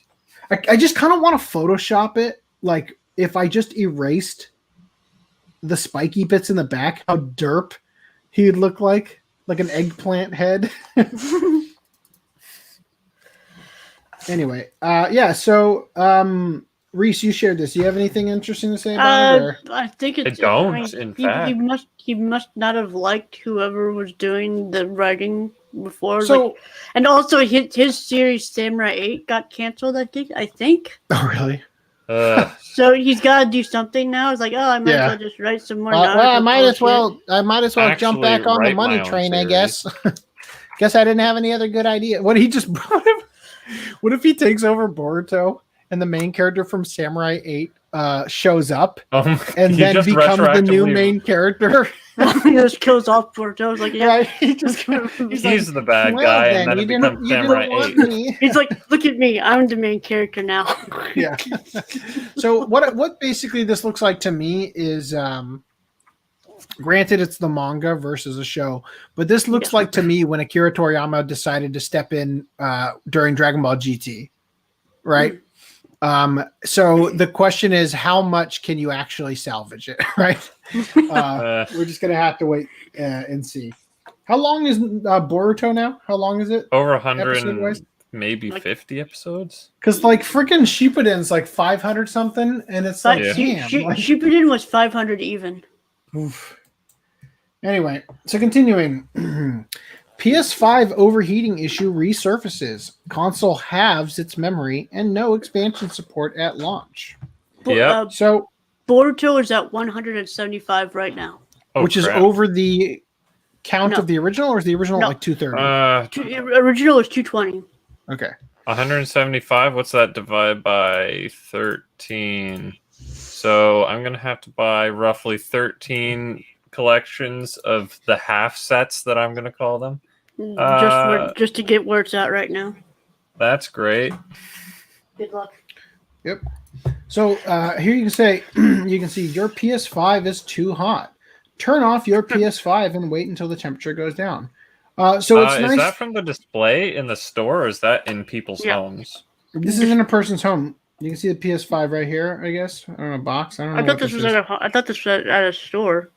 I'm not gonna Maybe. say this. Well, It could be. if it's Yeah, in a store, it's because walls. there's no I'm- proper ventilation. I mean, this definitely It's doesn't look like a enclosed in person little home. It plastic looks like they're box. at like E3 or whatever with the booth sort of Whatever. setups. But Move on. I just want to say that it's nice to see that the overheat function that Sony cameras have has carried over to their consoles. So it says they talk about something specific here.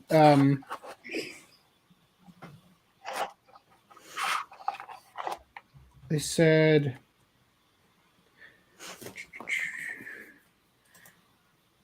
it says, say nothing of the rumored overheating issues getting a second leg with an image circulating of a display model overheating. Of course, it should be noted the unit wasn't properly ventilated as it was in a display case. Yet how many users are going to run into this issue by putting Exactly. it on That's So what it I is- was so saying. it is in a It's- store. You're right. So this one must be that must be the photo they're talking about. It's got to be in a store or at a convention or something. And it's in the display case, so it's not getting proper ventilation. But they also said that Sony's confirmed that only 667.2 gigabytes of memory space is available for games and applications.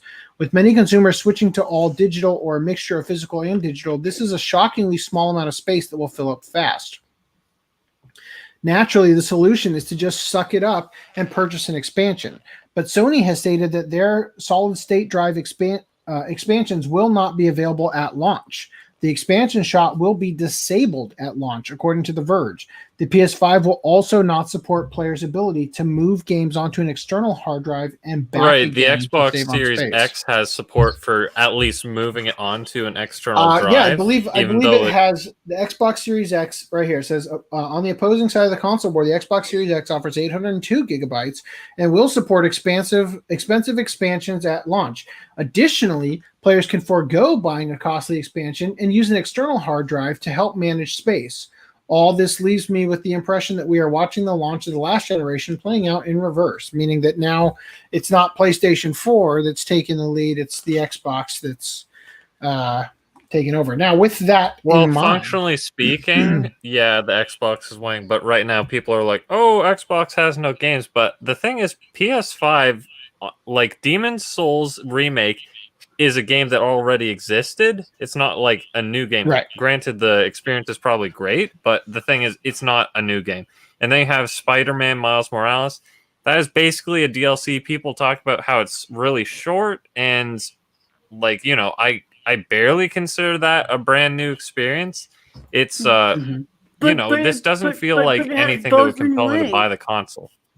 what's that, Reese? But it has what? but it has Bozeman Way. Who's that? But Chadwick Boseman, the Black Panther actor, they named a street in the game at Bozeman Way. Okay. I thought you Yeah, said but they Bozeman also have a Wayne. BLM poster in there. Yeah, they have a Black Lives Matter like graffiti or something. Yeah, so Sony is abandoning the Japanese market, according to new report. I think something like that. No, you're right. I've seen it already. So according to anonymous insiders at Sony, having moved its corporate headquarters to California, is now reported to no longer care about the Japanese market. One expressed annoyance at the Japanese marketing team for failing to upsell a console actively censoring Japanese developers while allowing Western developers to get away with vastly worse offenses. Analysis seemed to be in agreement with statements from the unnamed insiders. It's analyst consensus that PlayStation no longer sees the Japan market as important. If you want to know their take on the Japanese market, you need to ask about it because otherwise Sony wouldn't talk about it. Continuing from here, President and CEO of Sony Interactive Entertainment claims developing new IPs is risky. Developing new intellectual properties for consoles is risky, expensive, and the expected earnings for the new titles also need to be really high to recoup the development costs. Also, as you were saying, we've added Insomniac Games through acquisition, right? So this is their corporate strategy. This is all building up to a greater point about Bozeman Way and Black Lives Matter and whatnot, which... whatever, but it does seem like Sony's goal is to go woke, right? At the end of the day, it kind of doesn't matter. Those things in particular. I haven't played the game. I don't know if there's anything that actually grossly hinders your ability to get enjoyment out of the game. But I'm saying that it seems like they are pandering a bit, right? And then continuing from here, Capcom ransomware leak exposed dedication to political correctness. So I'm not even going to bother to read this because it's horribly like translated from Japanese to English, where the like, I mean, look at the spacing in these letters. It's just absurd. But apparently no Nazis, no arm raises at all. Definitely cater to diverse groups. And again, this is Sony or Capcom. Was this Capcom? Right? Capcom. Yeah, Capcom. So good things, the LGBT, bad things with LGBT, good things, female protagonists that are men with boobs, bad things, saving princesses. Can't do what your biggest competitor in Japan is doing. That wouldn't make any sense. So there's more stuff, but it's basically everything you expect it to be. If vagina and penis, right? They're talking about gender neutral, what do you call it? Armor. And then they said, unlike Dragon's the boob Crown armor caused in some the negativity Mandalorian, at the time due to the sexiness of the female characters. Negativity with who? People who weren't going to play it. But the negativity was finally dispelled by the fact that the characters in the game were treated equally sexy, regardless of gender. I don't know why there's like a little mouse touching the nipple. I'll touch the other one. There you go. There you go. Now it's combined. All right. And then there's more stuff here like can't be sexy. Need to be so diverse that you can wear an afro on a white guy, even though cancel culture will still get you for that. Right. There are other articles regarding that I didn't cover because I don't really care. I don't game, but I'm just pointing out we saw the death of the industry. I'm glad I've got enough anime to probably last me the rest of my life that I haven't watched yet. Even though most of them probably are gonna suck. I just don't. I'm not seeing Funimation's acquisition by Sony going anywhere good. And although I seriously don't think that Sony is actually spending $1 billion to buy Crunchyroll, it seems like if they did, that High Guardian Spice would be the new major show there. The new hotness is not even a thing. Say what? The new hotness. Yeah, right. Which Anyway, so continuing, Capcom leak also reveals Resident Evil 4 remake and Street Fighter 6 possibly on the way. So the titles that were found in the leak. FDM, are you all right there? Why are there two of me? That's odd. Yeah, apparently I overheated. That's why I had to leave the stream. But you didn't leave. You're still here. I'm just going to kick that one out. You guys didn't see how I left? No. Double the pleasure, double the fun. I mean, am I delayed still? How did another Funimation get back in? I just put him back in. Okay. Anyway, all right, he's gone. He's completely gone now. I don't know. Okay. All right. My God.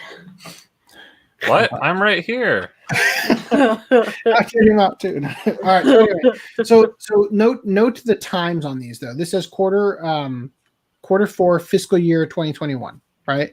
Resident Evil Outbreak, Dragon's Dogma 2, Street Fighter 6, Rockman, Mega Man in North America match, Resident Evil 4. So this is quarter 4 fiscal year 2022. So actually, I'm a little bit surprised because I continue to read. They were talking about stuff that was dated back as old as 2018. So maybe the documents in which these were the projected plans are from 2018, but that doesn't seem that weird for them to be working on some of these things for that long potentially. So anyway, yeah, we'll see where this goes. Resident Evil Hank, likely hunk. Okay. All right. Anyway, so continuing. Blue Exorcist smartphone game canceled. New smartphone MMORPG planned. Crickets. Check one head and another, and three more will arise. All right. Moving on. Genshin Impact developer suspected of bribing streamers with free currency. Damn it, I need to check if I got any more free currency. MiHoYo, the Chinese developer of glorified gacha game Genshin Impact, have once again courted controversy as it has been discovered that several individuals live streaming the game were receiving free gacha currency, with the in-game messages explicitly telling them not to tell anybody else about the matter. So far, there have been at least 2 streamers offered these messages, Enviosity and Xslice, or however that person pronounces their name. The original streams where the clips hail from are still available online and can be seen at around 4 hours. Well, who cares? You get it. Many are suspecting that MiHoYo is purposely sending this free currency, Primo Gems, out to streamers to encourage them to keep streaming the game, indirectly giving Genshin Impact more notoriety. Though critics have pointed out that this free currency might actually be a benefit of those enlisted in the game's content creator program. How many gems? What? So, guys. How many gems? It's that little star thing in the bottom right. Okay. So, it's too bad Dan's not here. We're about to get into all the good stuff. Anime girls are waiting for you to tell them about your real-life poo for new games microtransactions. These look like the kind of girls who are into poo. No. Uncore. Uncore? Yeah, Uncode. I'm guessing it's Uncore. Yeah, Uncore right here. Okay. Uncore gives shit game a whole new meaning. For generations, people have been saying there's no such thing as a free lunch. And in the modern era, we could probably add, there goes Funimation, we could probably add that there's no such thing as a free-to-play mobile game. Sure, they might not charge you anything to start off, but it's only a matter of time before a difficulty spike blocks you off from experiencing the rest of the game's content until you agree to some microtransactions. So that's likely the situation with Uncore, a just-released game for Android and iOS devices. You can download the game and start playing for free, but if you want the characters and items that are going to help you complete your quest in the fantasy realm of Utopia, it's microtransaction time.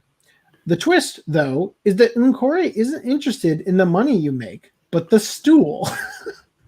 As you earn in-game currency by telling the game's cast of cute anime girls about the real-life turd you've dropped that day. This seems like it's easy to game this system. They're not asking for photo confirmation, so that's nice. Yeah, well, I wouldn't want to be the boss. I wouldn't want to be the intern having to verify. Okay, yeah, that looks like shit. I haven't seen that. I haven't seen that. Run a reverse Google image search. This person submitted this yesterday.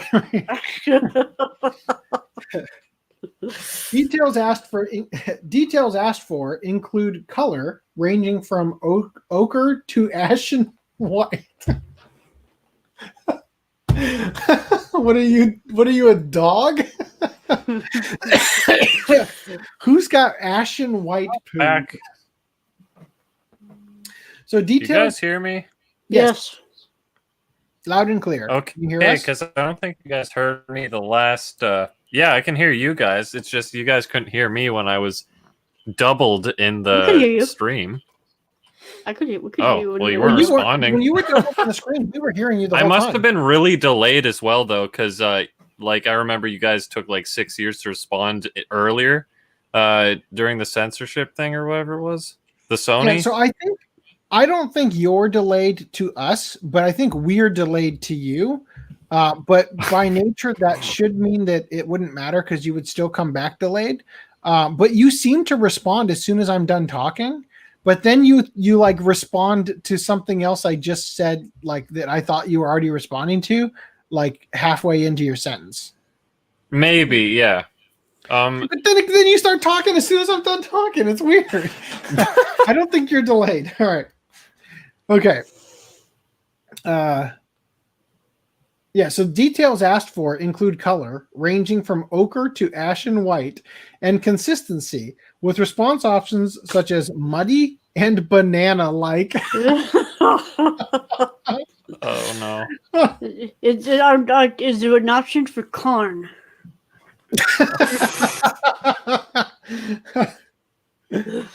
Uncore is not, however, the latest in the Japanese video game industry's subgenre of odd fetish titles.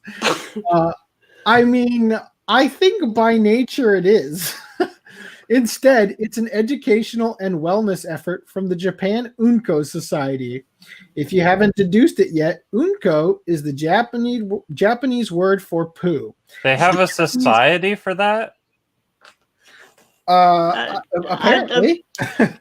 We're getting into some dangerous territory here. Is this app linked to that invention where you have like a webcam inside your toilet or whatever that they were saying was for science or whatever? The one that has the anal print, like a thumbprint? Yeah, that's basically, yeah, that thing. It has interconnectability with this app, question mark. Yeah, it probably paired up. The Bluetooth probably connects that way, so it automatically determines how banana-like your stool is. Oh God.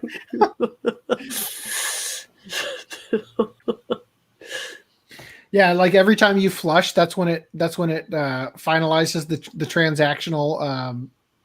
The microtransaction. Yeah. You have to pay every time, otherwise it won't flush. Why am I just flushing clear water with maybe some cloudiness to it with a piece of toilet paper? What's going on? You're throwing an actual banana in and flush it all. If you haven't deduced it yet, Unko is the Japanese word for poo, and the Japanese Unko Society is dedicated to raising awareness about digestive tract health, including such serious issues as colon cancer. Even the map of Untopia looks like the human digestive system. That's pretty funny. It looks kind of to me like it reminds me of Super Mario World. Like the place where you start out in Super Mario Oh, yeah. World. And then it goes this way, right? Anyway. Oh, yeah, plumbing. Right, the plumbing. So far, yes, Japan. Every game from Japan has secretly been about taking a dump. Since the quality of your feces can be an early indicator of health problems, Uncore tracks your answers, and if your responses are starting to look abnormal, we'll recommend seeing a doctor for an examination. Yeah. Hey, go to this guy's house. He'll see to it that your stool is taken care of. He's a certified doctor in this specialty. We promise. It also rewards you with the in-game means to recruit characters and obtain items through its gacha/loot box drops for use in clicker game-style battles against harmful bacteria and tumors, represented as monstrous slimes and demons. Yeah, I like the idea of having a resume as a voice actor in Japan, and it's like, so it says here you worked on Uncore. Yes. What was that project like? Well, I was a cute anime girl to entice you to tell me about your shits. I'm just imagining that a grown-ass dude is saying that exactly like you did, but, I was a cute anime girl. The characters you can recruit are all naturally cute girls, but the theming continues as they're anthropomorphized versions of helpful intestinal bacteria and other references to. I thought I was going to say they're anthropomorphized shit. So they're anthropomorphized versions of helpful intestinal bacteria and other references to health in that region of the body. Like Candida and all those fun bits. For example, this 19-year-old swordsman is Henri Hartmann, whose name bears an uncanny resemblance to that of French surgeon Henri Hartmann, who developed the colectomy procedure that's since been dubbed the Hartmann's operation. Sadly, Unkore's original working subtitle, "There is a life that can save in the shit," has been changed. Wait, what? All right. Has been changed to "A colon bacillus as healthy life." Okay. Yeah, it looks like the laziest change too. Like they just went over the old flattened one. Uncore has a long development cycle. Uncore has had a long development cycle, but the game's finished version was finally released on Sunday. User reviews so far are very positive, with the game having an average review score of 4.9 out of 5. Yeah, it's almost 10, but they don't ask me about my piss. What color yellow is it? I think banana-like. I think the people. I mean, it's so niche. Like they're naturally gonna give it a 5 out of 10. So what we need here, Reese, what we need to have in the branding section where we can click on the photo. We need the Fred from Scooby Doo. That's my fetish face, right? Yeah. So I think that I think you're right. The only people who are playing this game are people who have a weird affection for taking dumps. So naturally they're giving it a 4.9. It's like, yeah, the game's great and everything, and it's totally my fetish, but it's not sexy enough. Anyone who wouldn't rate it a 5 wouldn't download the game, probably, is what you're saying, basically. Right. Yeah, they're like, well, I was hoping I could take dumps on the characters, but oh no.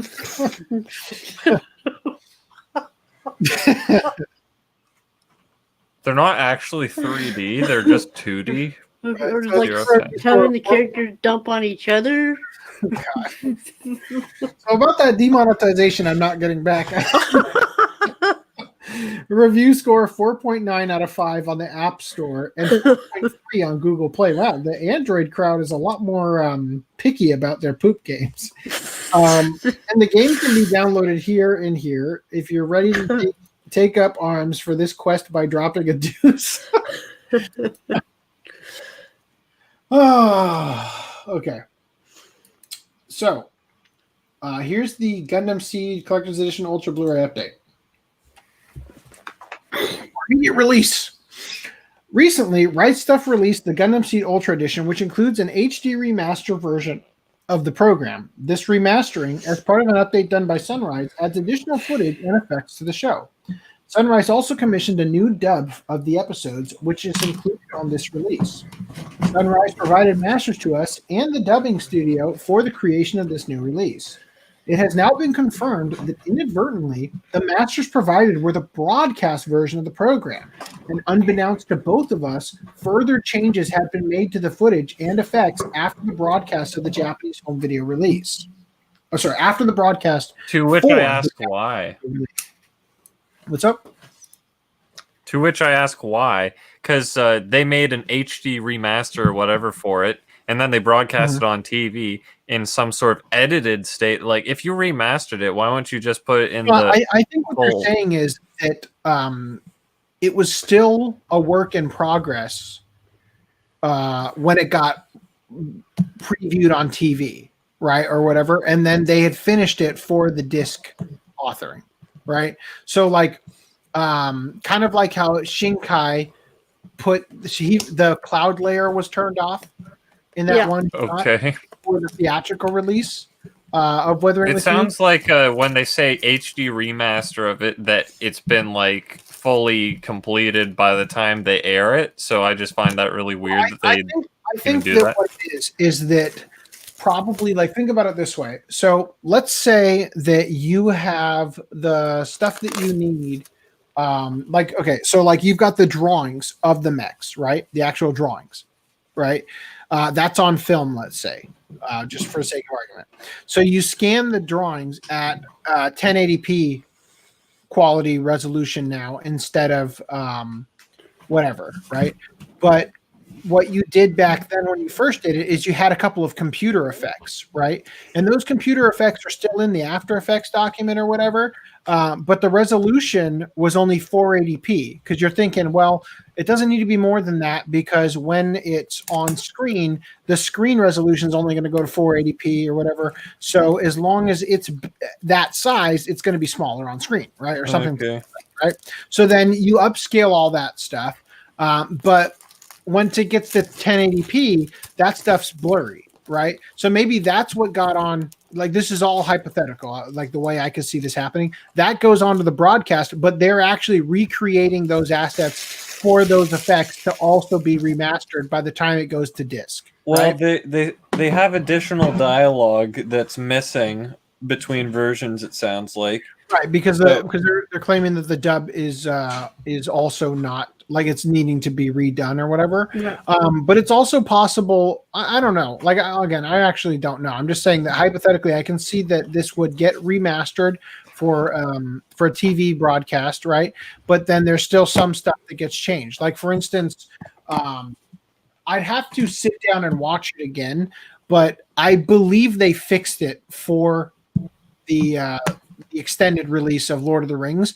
But there's a scene in, I think, the third movie where I watched it on TV. I saw it was playing on TV, and it's the scene with the Ents where Merry and Pippin are riding Treebeard, and one of their hands goes straight through the face of Treebeard. Right? Uh-huh. They have with a mask, right? AC. Yo. I need to stop you for 3 seconds because I'm going to send you a picture in a private chat. I'm opening these up and going through them right now. Okay. Check the fast line. Okay. I'm going to do it on my phone. It's weird that you brought that up right. Oh, yeah. Right as I'm opening, right as I'm fucking opening these, I'm looking at them. Yeah. So you can check for me. Wait, is that the? I wasn't even paid. Is Say again what it is. Okay, so in Return of the King, when Merry and Pippin are riding Treebeard, right, through the forest, there's a shot because what they're doing is they're replacing the existing sequence with a digital version of Treebeard for his mouth to be moving and everything. So there are parts where they have to mask out the hand of the character so that it's sitting back on top, like it's touching part of his head to brace for whatever, right? Like if I had my daughter on my shoulder, she would have her hands on my head, right? Hold on, right? And there's a part when Treebeard is taking a step forward, and one of the character's hands looks like it just goes straight through his face because the mask, it gets keyed out of the way and then back on in like 3 or 4 frames, right? So I'm sitting there watching it on TV and I see that, but every time I've watched it on Blu-ray, I have not seen that occur, right? But I saw it live when it was on TV, you know? So I'm saying that there are certain effects that get changed. If you watch the DVD version of Fellowship of the Ring and you go frame by frame, at the part where Gandalf gets on the eagle and flies away from Sauron's tower, it looks like ass. I mean, it looks like N64, GoldenEye, James Bond, 007 textured characters, right? It looks so bad. But on the 4K Blu-ray version, I'm going to guess that they actually cleaned it up, you know, because that would be extremely noticeable if they didn't. You know, and when I was in, when I was going to be like the Star Wars. Every new edition has like new CG added or whatever. Yeah. Yeah, I suppose, but I would say the bottom line is that you have the version that you render out for the theatrical release or whatever, right? But you have to understand that sometimes small changes get made, like because honestly, like look at it this way. You render out a version, it goes to the theater. And that you rendered that out right after you made some small changes to a scene, right?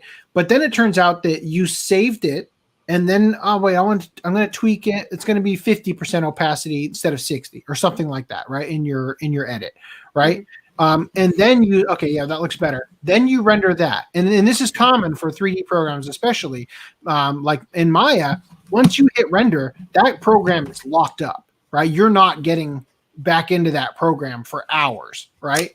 So you can't even save it if you made a change. So you always want to save before you hit render, because if you make a change, you have to make sure you remember what change that was once you hit render. Because if your render stops halfway through and you made a change that you can't remember, then all the renders after that halfway point are going to look different, and it's going to be a stark contrast from frame 38 to frame 39. It's going to all of a sudden be like oh shit, I changed the color from blue to green and now it's blue again or whatever, right? All right. Well, so now just regarding the whole thing, so they're just essentially replacing it, the whole exchange program, give you new discs, and you get to keep the old discs? Yes.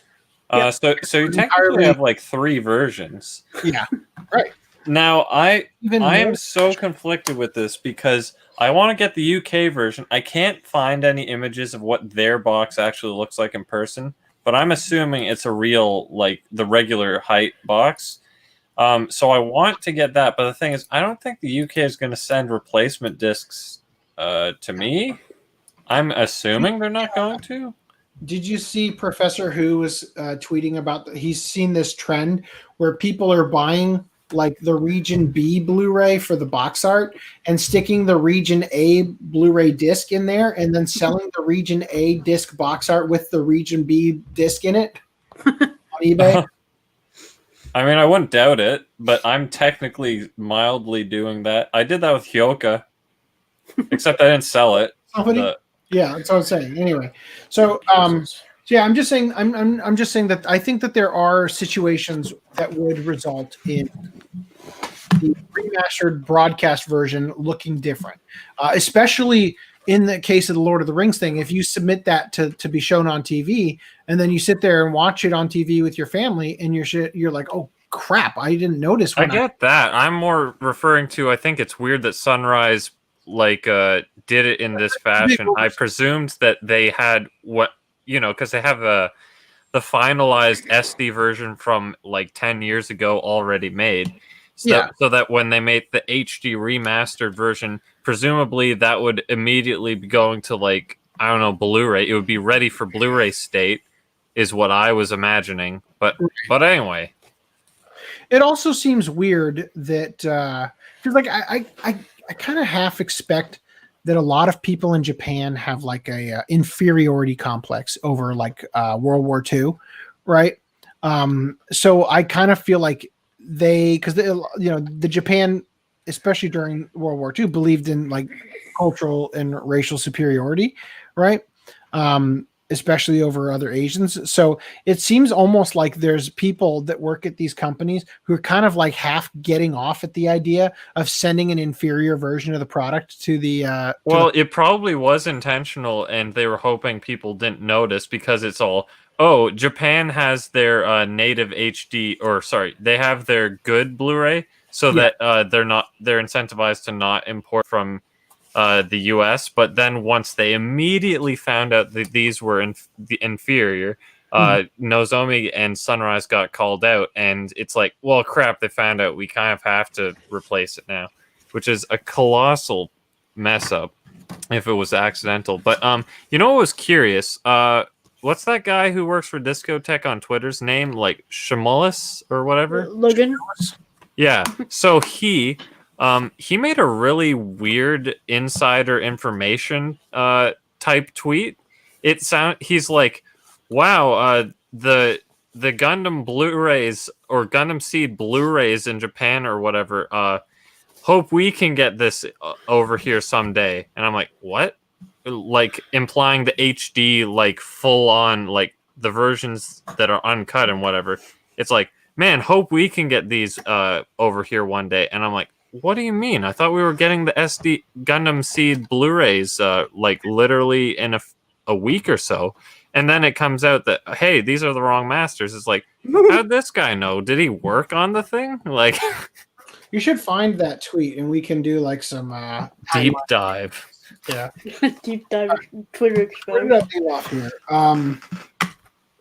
In other news, though, Professor Who asked, what about Destiny? Or is it going to get screwed up like this too or something? And Sean thankfully said, we're already in the process of making sure that those masters are good. It says here, wonder what will happen with UK release, which apparently has the same problem. He said over here, they will receive new masters for their release. There will likely be some delay. And then somebody said, How will we know when the replacement program is in effect? Will you or Right Stuff be directly contacting customers who purchase them, or do we have to keep an eye out for an exchange? Where was it? Somebody was saying, for those of us who want the original dub, do we need to order the existing Ultra with the broadcast version? Will more dubbing be required? Have Seed Destiny Masters been confirmed to be correct versions? So for the questions, for those of us who want the original dub, do we need to order the existing Ultra with the broadcast version? Number one, yes. Number two, we're not sure about this. We'll know once the materials arrive if additional production will be necessary, hoping not, referring to the dub, right? Will more dubbing be required, right? And number three, we have new Seed Destiny Masters coming at the same time.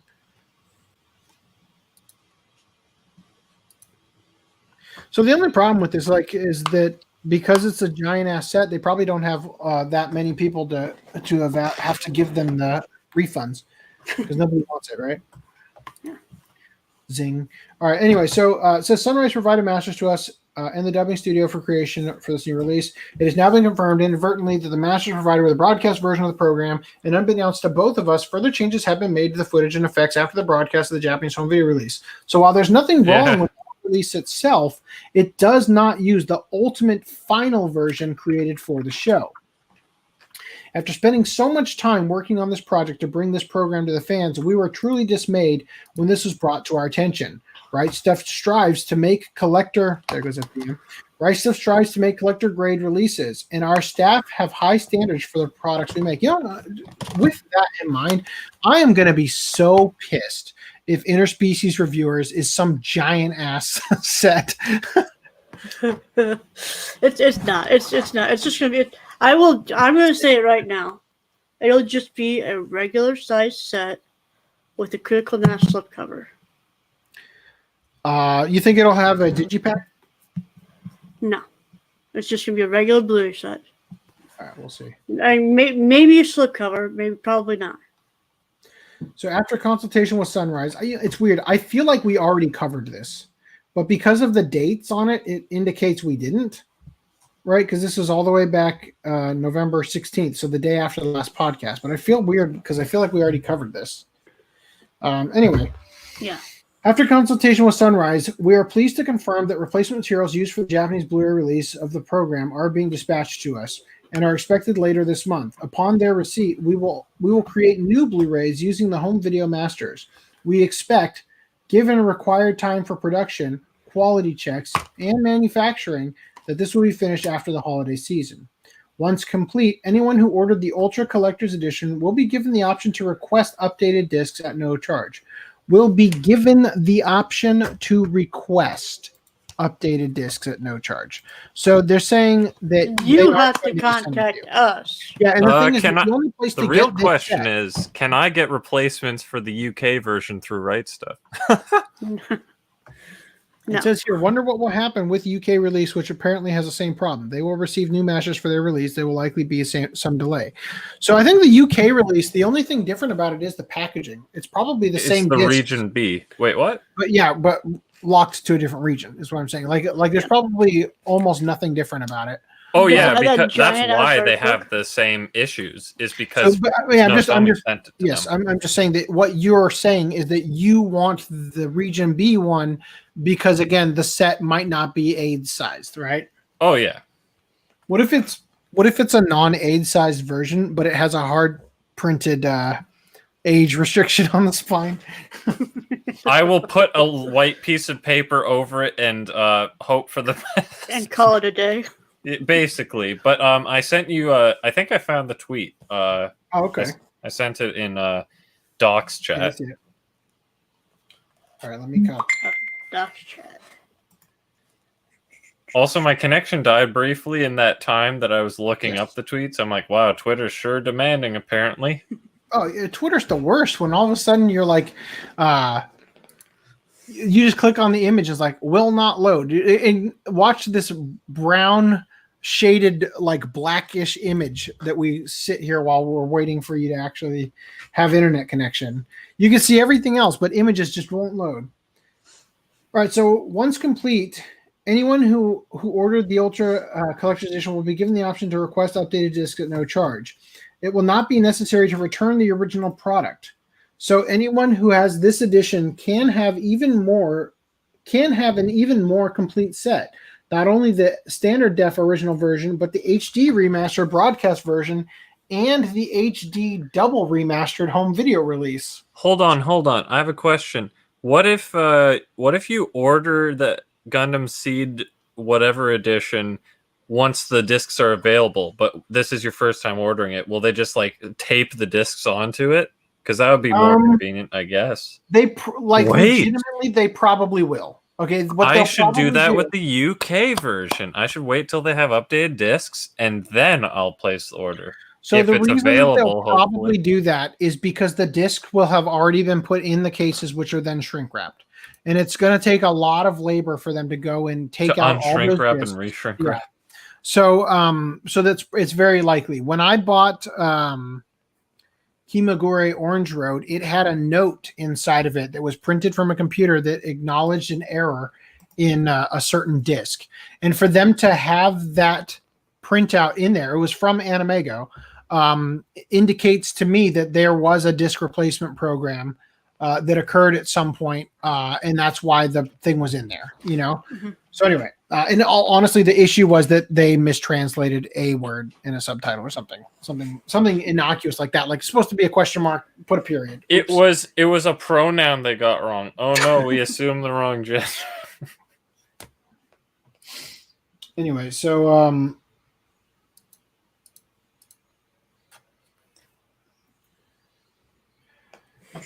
to all of our Gundam fans, and on behalf of both Right Stuff Anime and Sunrise, please accept our sincerest apologies for this inconvenience.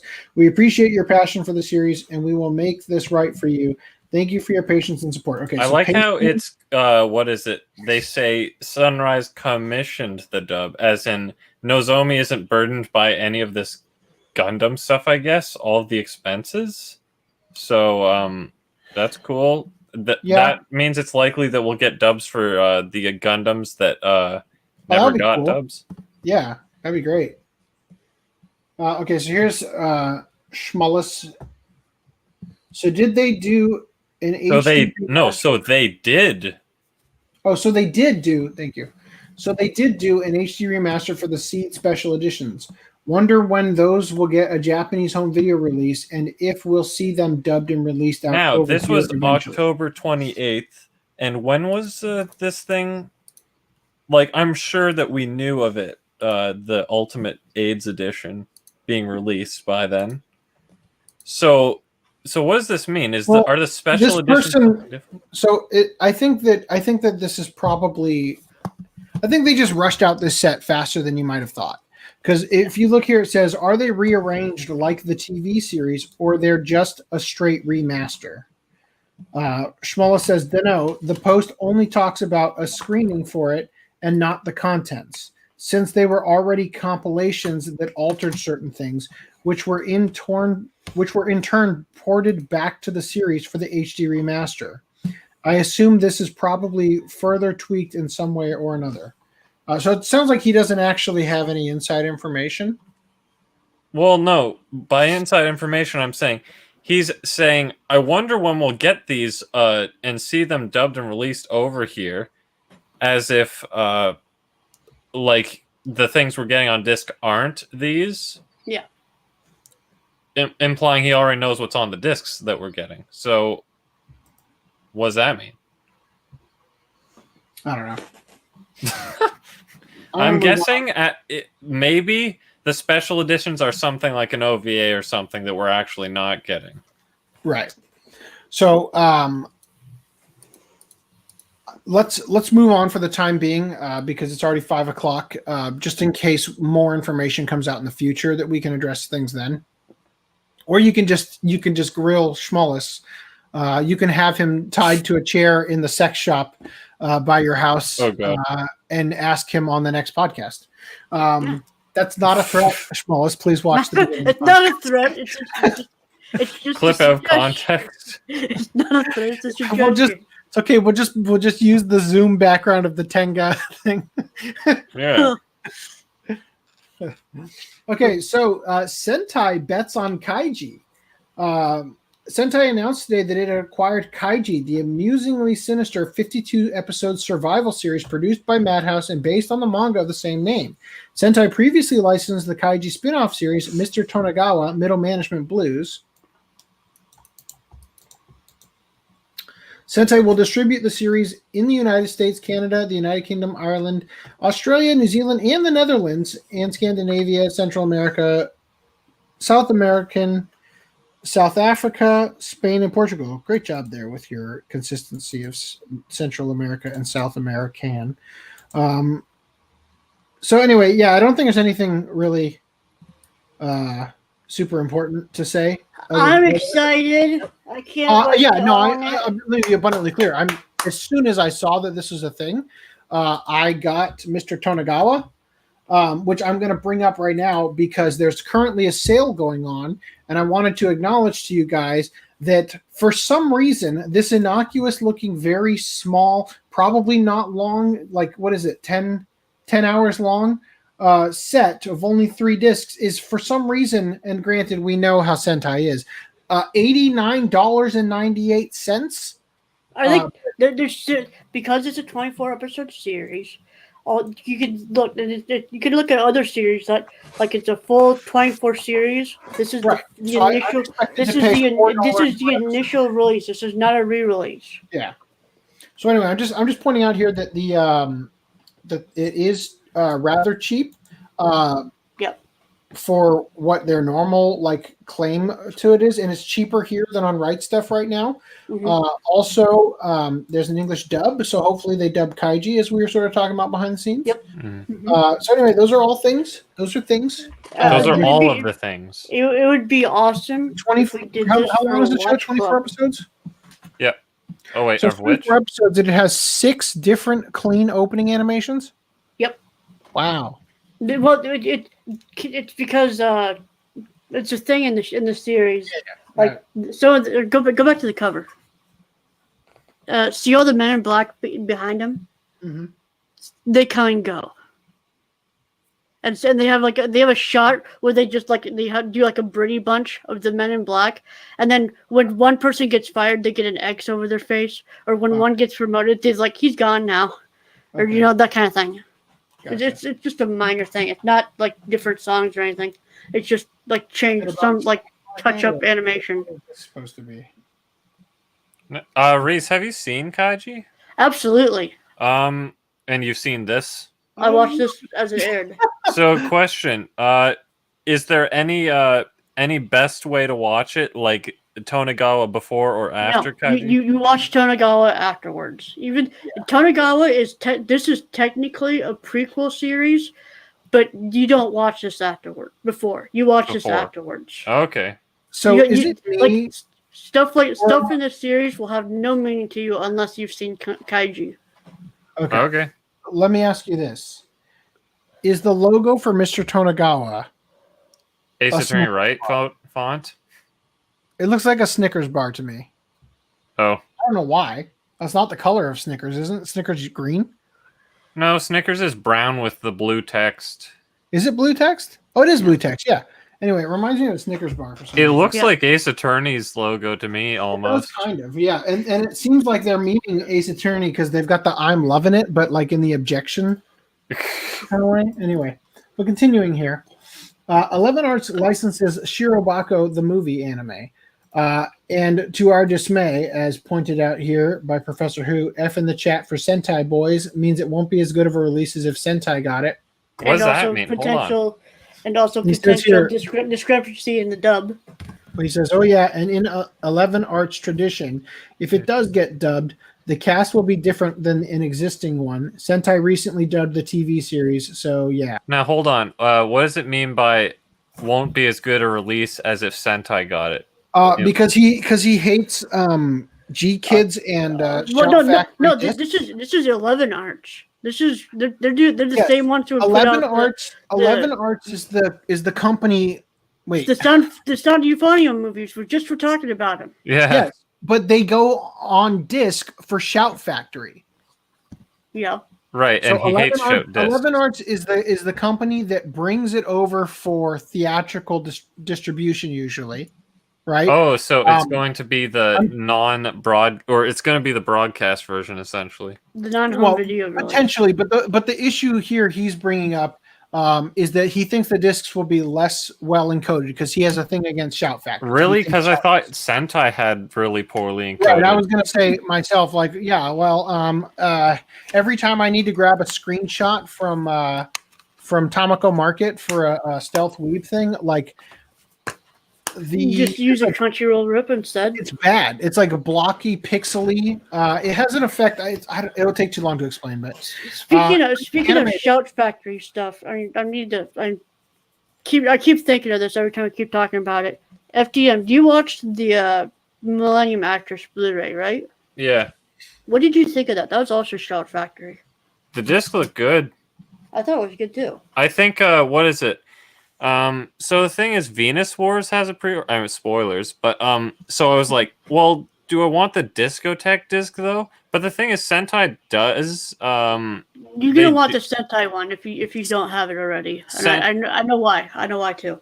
Sentai with their old shows or things that were done on Cell, those remasters usually look like completely fine. They don't have any of these weird artifacts and stuff. So I think Millennium Actress, because it's in a similar vein, like it must have been done on Cell, because how would they get the 4K scan out of it? But yeah, it looked really good. It could also be because it's a 4K scan, so the downscale of the 4K looks that good. Yeah, it's possible. But so the issue here that I think he's getting at most specifically is the dubbing, right? Oh, absolutely. Yeah. That sounds like what Netflix did with Tanaka-kun. You quote tweet this, and you say, Takagi, sorry. Please suck my at 11 Arts.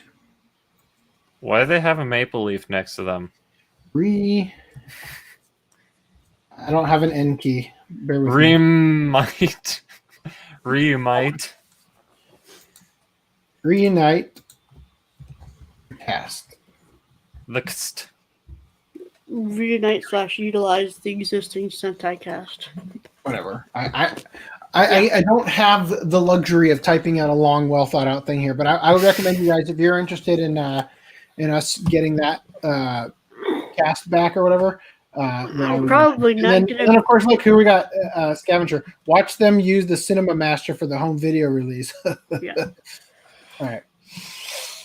So moving on, but I'm probably going to watch Shirobako in Japanese if they use a different cast because I haven't started it yet. Anyway, so moving on here, we got 7 Seas Entertainment partners with Penguin Random House for sales and distribution. So Penguin Random House Publisher Services take over distribution on July 1st. This is based. I'm assuming this is because 7 Seas opened up a light novel division. Potentially, yeah. Manga and light novel publisher 7 Seas Entertainment announced on Friday that it has reached a multi-year sales and distribution agreement with Penguin Random House Publisher Services. So one thing that's really important about this, is that 7 Seas with this partnership is about to go from, I'm in the manga section at Barnes & Noble to, I'm in airports, I'm in coffee shops, or they don't. I don't think it's gonna mean much. Gun Press was using Penguin House. Were they? And you don't see No Game No Life in coffee shops or airports. Well, you don't see No Game No Life anywhere because it's banned off of every fucking platform. You know what I mean? Yeah. But I'm just saying that I don't think that's gonna. So to be abundantly clear, I'm not saying that they're gonna get every single light novel in a coffee shop. Like, hey, buy me two. Check out at Ralph's or the grocery store, right? But what I'm saying you is don't see it on even Amazon, right? But what I'm saying is that I think some of the what's the phrase? Like, like the normie anime that you use to the gateway drug. One Punch Man, Attack on Titan. No. Like Your Name, for example, is not overly Japanese.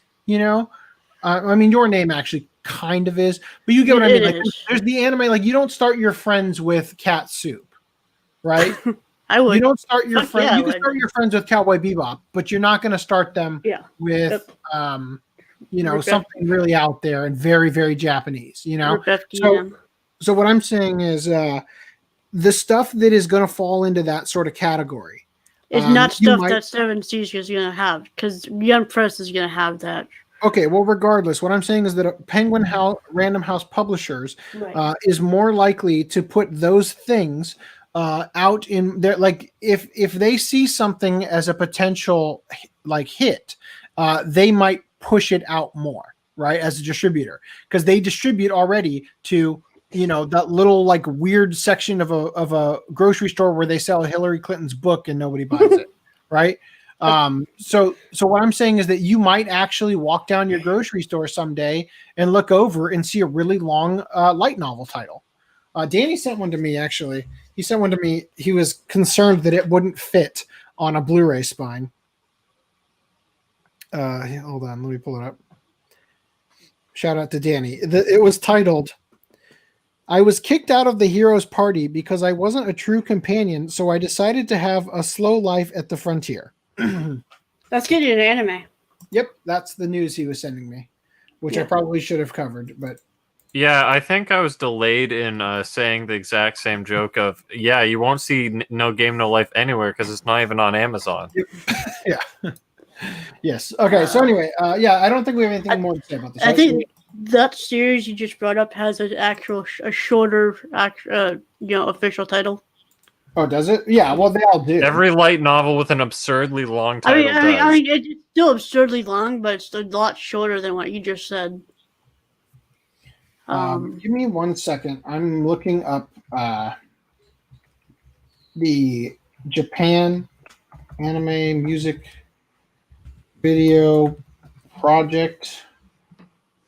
What's that thing called? Because it's we have to do our due diligence and cover it. Cover the final article about it. Well, we just got here. It is 2020. Update anime making. Right. So. So it reached yen. What, like $800,000 maybe? That doesn't sound right. $8,000 maybe? Let me see. Then it said 8 million. 8,773,000 yen. Yeah. Banished from the hero's party, I decided to live a quiet life in the countryside. I thought you were looking up the end. Anyway, so that's where it's at. We're done with this. We did our due diligence. Okay. All right. So created by Jum. Yes. Okay. So Hensuki is $30 right now. Daily deal. I bought it. Okay. You got 5 hours from now. Yes. Because it's not worth even $30. Also, well, see, Dan was supposed to be here for this. This is supposed to be my reminder to tell him. Where are we? Oh, Seb says probably translated from Toku ni, referring to essentially. Yeah. Okay. Also, if you get replacement discs and have to pay import fees.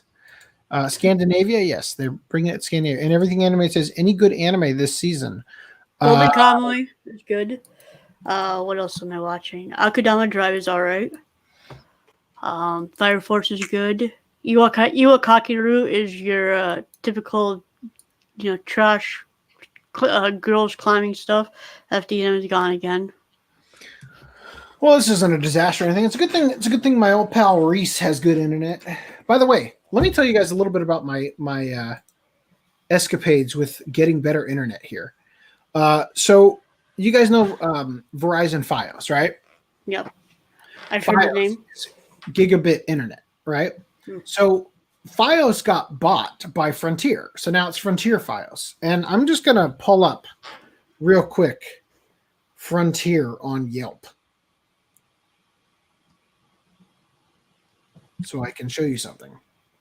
So for the record, I called them.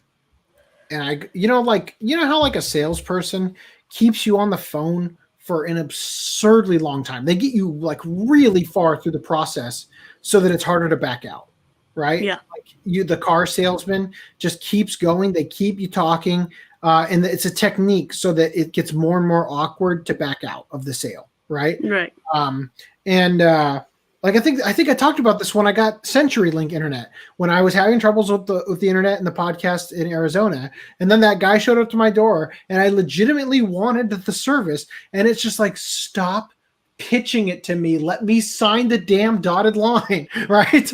It kept going forever. Like, so you watch the game, and I'm like, no, please give me the paperwork, right? So anyway, this person kept me on the line forever. And then when, like, I asked them while they keep putting me on hold, I'm like, so can you tell me what kind of speeds I can expect to get with Frontier? Because like I've gone through all these like preliminary steps and I've gotten like no info yet, right? And like, oh sure, we can get that as soon as we find out if you qualify. We just need to run a credit card credit check, right? And I was like, oh, hold up. Why do you need to run a credit check? Oh, to see if you qualify. Qualify for what? For me to give you money for internet? Like, no, it's just to see if you qualify. And I'm like, what does that qualify mean? For what? Right? Like, that doesn't mean anything. That's just the word you're using because you don't have an answer for me, right? Hey, speak of the devil, and there he is. Hey, look. Yeah, I'm back. Welcome, I wanted Satan. to point out, Hensuki is $30 tonight on Right Stuff. Oh. Yeah. Yeah, I watched a couple episodes of that. I actually was able to finish it. Did did you guys hear me when my connection was dead? When I said it's probably not worth $30? That's why. We heard you, yes. Yes. Okay. So let me finish real quick. So Frontier's telling me they need to run a credit check, and I'm like, you know what? No, I'm gonna nope out of this conversation right now, and I got to look into that because I told them, like, where I previously lived in another state, I changed my internet 3 times or added on additional lines and everything. Because I told them at the beginning, like, what do you need? What would you like to use internet for? I want to add a line to a house that already has a line, right? And with a different company, right? And then it goes through all the, do you want a phone line? Do you want cables? Like, no, I already have those things. I just want faster internet for myself, and it's like, it was such a pain in the butt. So let me show you. I'm dumbfounded. I don't need to type M's on my phone. I have an N key there. Frontier Fios Internet. Okay. 755 reviews. Aggregate score, 1 star. Oh, God. Jesus Christ. That sounds legit. Right. So here's the thing. I think the reason that they wanted to run a credit check on me is that Frontier is the cheapest internet that there is, right? For the same thing you would pay to get from like Cox or whatever, in terms of speed, like I paid over $100 for the speed I had in Arizona. I would basically get that with Frontier for $30 a month. Right. So I think that what it is that Frontier is the internet for low income people. Right. So they're more suspecting that you won't be able to pay your monthly bill. Right. Also, when they asked me if I rented or owned, I jokingly said I'm freeloading at my wife's grandmother's house. So that probably didn't help me there. but yeah. So and it's funny because my brother-in-law and I are trying to figure out because we're like going through all this stuff. It's like they're going to try to sell you on a modem. You don't need a modem. Right, or a router or whatever. You just need the modem, right? And you can hook directly out of the wall into a better one that'll be more future proof and everything, right? So anyway, yeah, the reviews are quite bad. People talking about, and here's the thing though, is that occasionally people who write these reviews are just idiots. Like somebody was talking about how here's the deal. I got my internet went out on the 26th of October, and it didn't come back on until November 3rd, right? But it's equally likely that person just doesn't know how to unplug it and plug it back in. You know what I mean? Right. Yeah. So I don't know, but that's where I'm at. I have not gone in there because every day I keep planning to actually go into a store on my day off. But the last time I looked to do that, I look at the location, right? So here's the one that I've got pulled up here, and here are the photos that people are submitting, right? This is a new installation Wi-Fi service. It's like a cable taped together, but then you get you get some good ones here. Here's people taking photos of their experience. Yeah. but it's funny because the location is a guy's house, right? And it's like you type in Frontier Fios and all the locations are like, it's a person's house, right? Like it's not actually a store. I don't know what's going on, but I'm going to try to get it eventually. But I'm going to ask if I can pay a deposit rather than do a credit check because I don't want to ding my credit for internet. That's retarded, you know? So anyway, Osara, yes, I moved. Have you noticed my backdrop has changed? So what happened real quick is, if you recall, I was living in Arizona, and I changed careers and had to live off of a credit card for a while, so that I had more money in the bank for rent, right? So I could go longer while trying to get into a new career and have stable income come in. And I paid off that credit card debt when I got a raise and a promotion, and then 4 days later, got a call from my landlord that he was selling the place. And I had just emptied my bank account to pay off the remaining balance so I wouldn't get raped by 30% interest anymore. And so, yes, I'm back in California where I started. And I'm living in my wife's grandmother's house for the time being, working a different job. So anyway, now you're all caught up to speed. Let's go back to... Boy, Dan, you missed it. We covered an article about a mobile game that pays you for you perform microtransactions by telling the game about the shit you just took. What? Yes.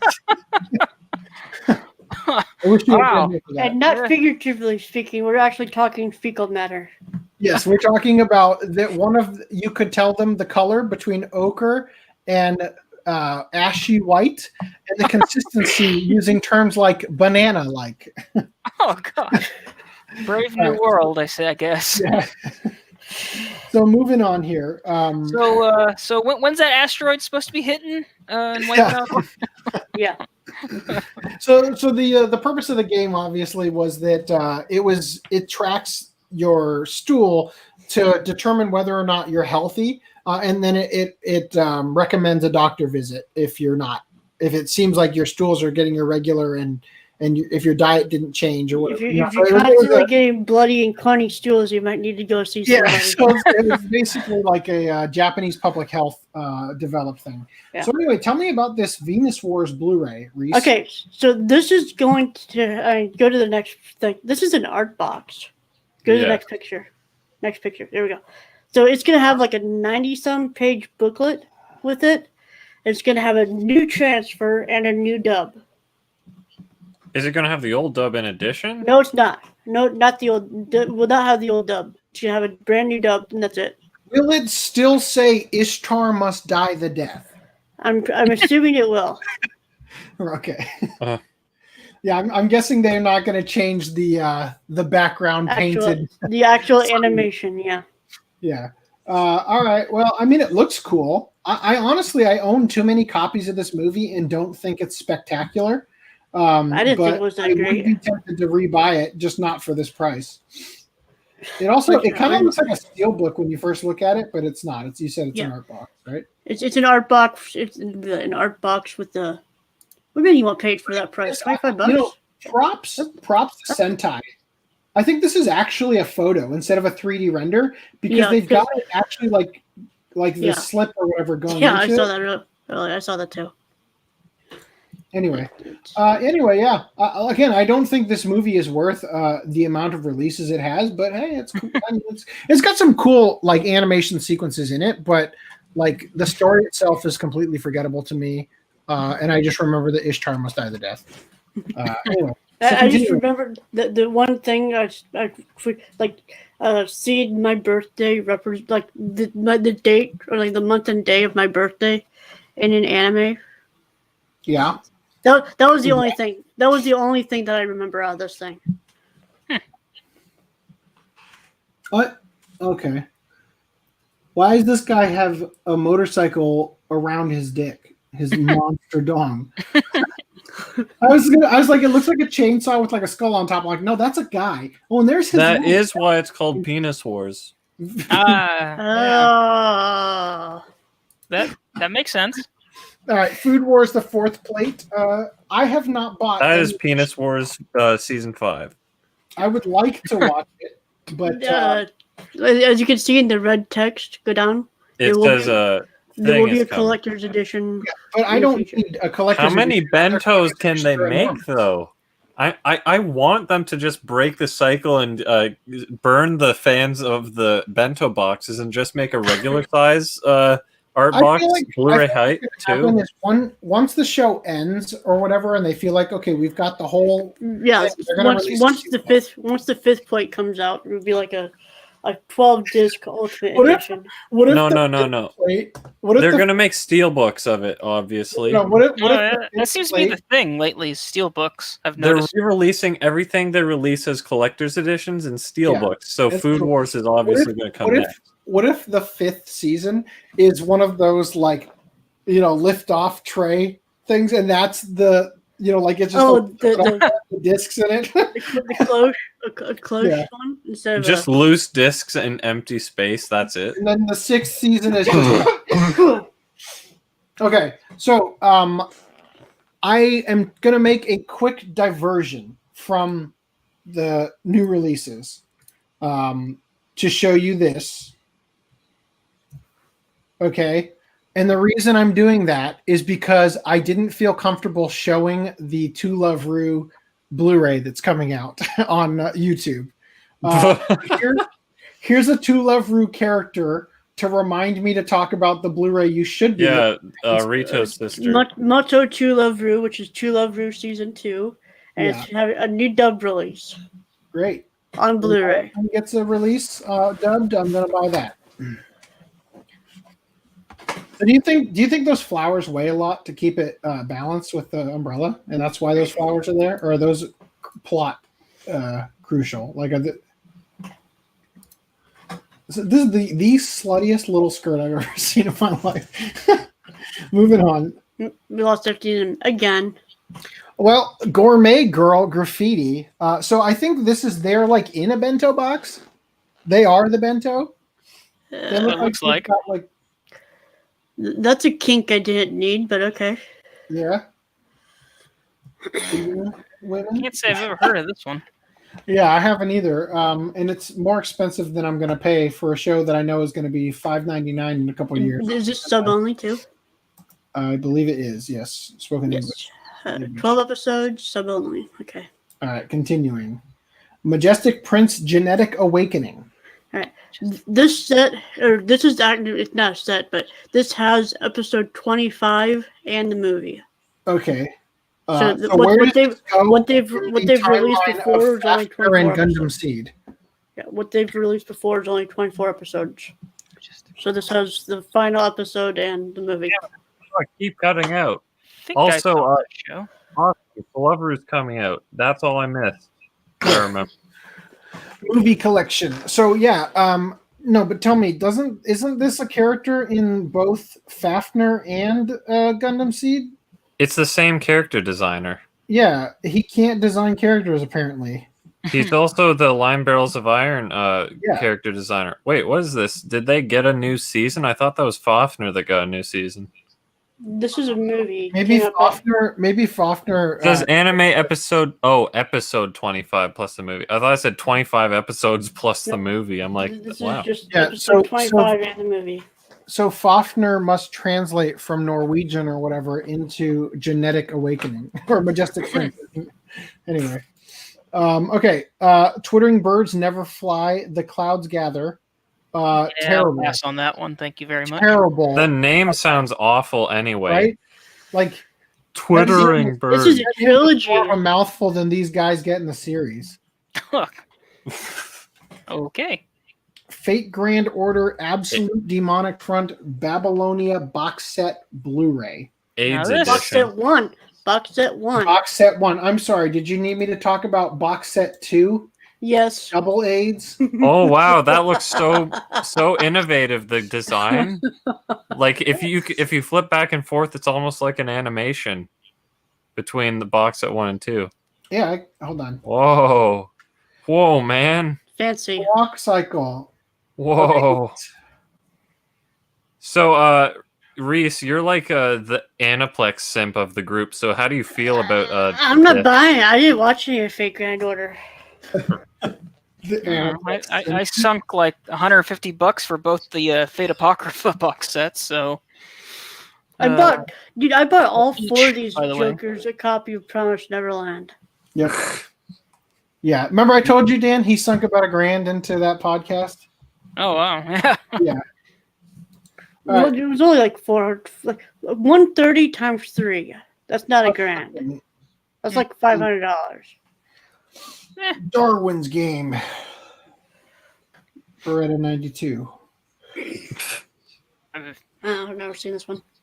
I don't know. Yeah, but it's totally not worth paying the Aniplex price because it has a Funimation dub. Am I right? 119, 11 episodes. Is it dubbed? Yeah, it's dubbed by Funimation. Oh, It was a this? simul dub. Gonna suck. Oh, this is the one you were talking I've about. grown very Yeah. contented with That it. was the joke I was making just now. Yeah. Continue. Okay. So this is wonderful. Something that I wish I had never started buying. Are they still milking this series? Yeah. This is a spin-off series. Oh, okay. The Still Dimensional milking. 2. Yeah. Okay. That's why it costs so much. Okay. All right. Yeah. So wonderful. I'm not going to be buying that anytime soon. Toilet Bound Hanako-kun Blu-ray. Okay. Is it That the is one on the totally- left? Isn't Hanako traditionally a girl? Maybe it's a trap. You should buy it. You like the reverse traps, right? It's a dude in the series. I watched it. It's that dude. It's the dude. So I'm just going to say that the guy who's into shit and toilet and the people who are putting up with it, this is an accurate expression for all 3 of these characters. Right? Except that this guy seems like he's even more scared of the guy who's not into shit. It was an okay series. I don't really have much Another to say about it. Funimation dub. Funimation. This is Funimation. 48, 74, probably not. 12 episodes? No. Question. On Sentai's site, does unavailable mean out of print? Maybe. Which title? Food Wars, Season 3 Limited Edition? Oh, wait. No, this is the first one. Thanks, Satan. I was going to say it's a blessing in disguise if the third one is out of stock because I don't have or unavailable because I don't have the third premium edition, and I kind of don't want to have to get it because it's AIDS. Like, I'm seriously considering getting rebuying all of them on regular size Blu-ray just for so it looks nice. Stat says I bought the UK Unlimited Blade Works box sets for $20 each. Same. Lucked out on Nice. those. So One Piece Collection 24 DVD uncut. My question every single time. So how about those Amazon exclusive box sets that we aren't getting? Yeah, the treasure box. Right? I'm glad they're They not should making your those chest. because then I buy those and then have to rebuy them as Blu-rays inevitably. Yeah. I suppose. Yeah, I mean, I'll watch One Piece when the complete collection is sold. The complete collection, like $5,000 to buy episodes 1 to 1,050. Yeah. Trans That's right. Prince Genitals Awakening. Oh god. Greenlight 743. $2. Even Greenlight 743 knew that wasn't worth $5. $2 super chat. Thank you, Lord and Master, majority stakeholder, OCA Podcast LLC. Also, Seb's saying he's talking to limited editions for the Unlimited Blade Works, not standard ones. Oh damn. I bought this today. My Hero Academia Season 4 Part 2. Mhm. Limited edition. I'm kind of bummed that the season 4 OVAs are not included in this. The ones that Funimation dubbed. Well, What? They dubbed it? They're definitely going to release it as a separate special. That's what I was hoping they wouldn't do. right. Because Yeah, they got to milk my Because now you're going to have to. hey, well, you know what? At least it's season Oh. 4, not season 4 part 1.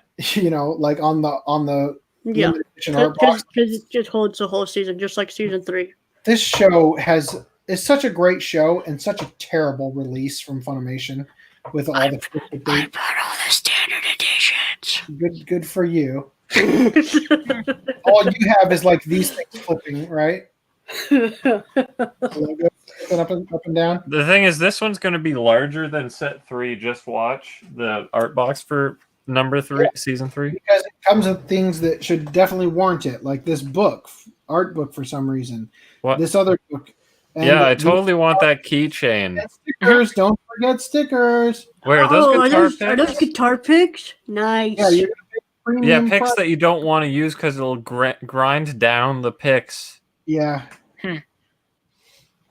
Do Anyway. people like think when they make these things? Seriously, No. this is like all you're doing is you're overbuying a loot crate of just one show, right? It's all merch that doesn't sell. They're like, better put in the limited edition. Just slap Yeah. the season 4 sticker on top. Anyway, See, but For me, when it comes to limited editions, the only thing I really care about are the art books. I'm still an art book. I don't know. I guess I have a weakness. You'll love Nozomi's oversized releases. The only thing I care about is how it's going to look in the collection. So the art Right. box. That's literally it. well, I'll tell you right now, I'm a little disappointed that I don't get the version with cute Airy on the spine. I get the crappy ass giant friggin' version. I get the version with the cute area on the spine. You sounded So way you- too excited about that. Here's the steel book for 2 heroes. It comes with the feature film and special features. Yeah, that's just the regular Blu-ray disc. If my favorite pop idol made it to the Budokan, I would die. Whatever that means. Look at all these middle-aged neckbeards. Yeah. That's a trope in these kind of shows. There's always those guys in the There's a background. surprising lack of hair colors on these girls. Yeah, they're not going to sell any. They're kind of normal looking. Fairy Tale final season, part 26.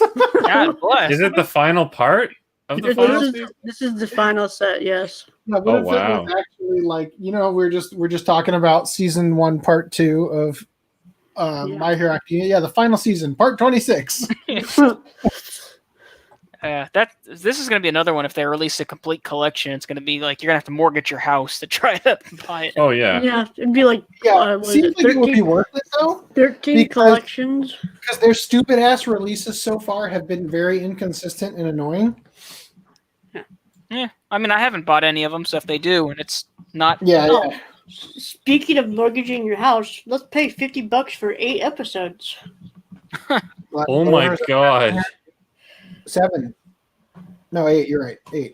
Yeah. Well, no, 9, right? No, it's 8. 13? Episode 13 plus the 7 that add up to 20. yeah, You're right. yeah, it's 8. Okay. God. Ugh. That's what they Damn. get for mimicking the Japanese releases. that That's have why I'm 5 cents per literally. season. And they're paying their voice actor to just scream at you. I'm waiting for the complete seasons that they're putting out because literally, Same this price for 50 episodes instead of 8. Right. yeah.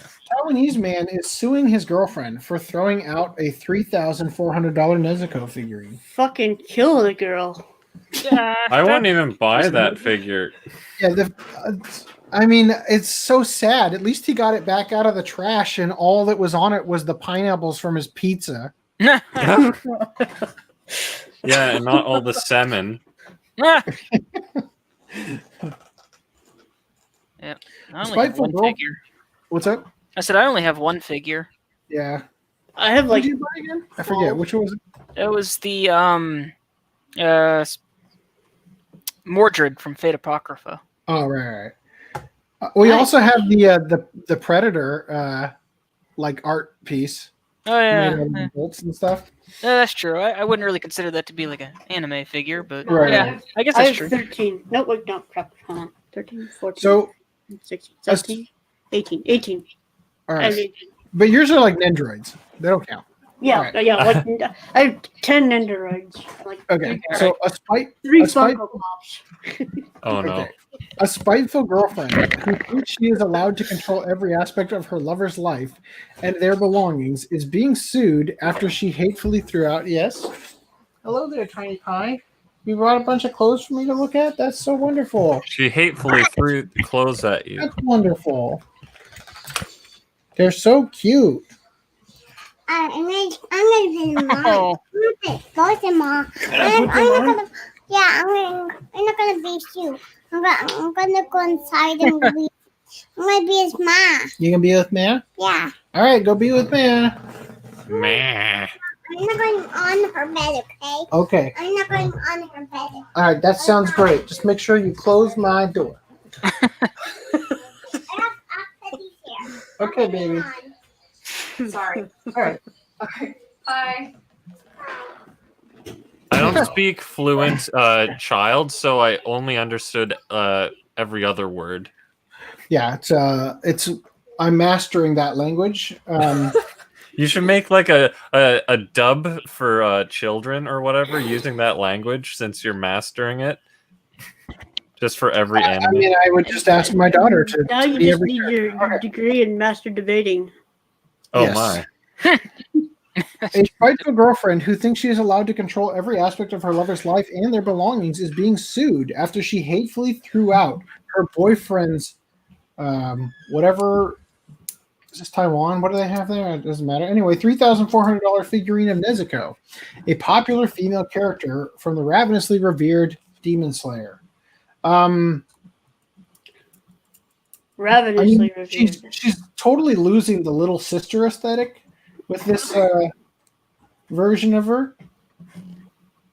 Is She that looks- who she is? Just like Aerie with the horn. This is her grown-up version, apparently. Is that why it's 3,400? Because it's the only variant of her grown up? I Probably. don't know. But the horn, Aerie, from we were just talking about her. Anyway. The spurned man allegedly told those on the internet about his sob story through a Taiwanese group, explaining that his beloved girlfriend seized the moment of him returning to his hometown for a few days to throw away the multiple prized figurines he toiled to save money for. Pardon me for one moment while I click on that link to see if there are pictures of more of the, because we were talking about just this one figurine.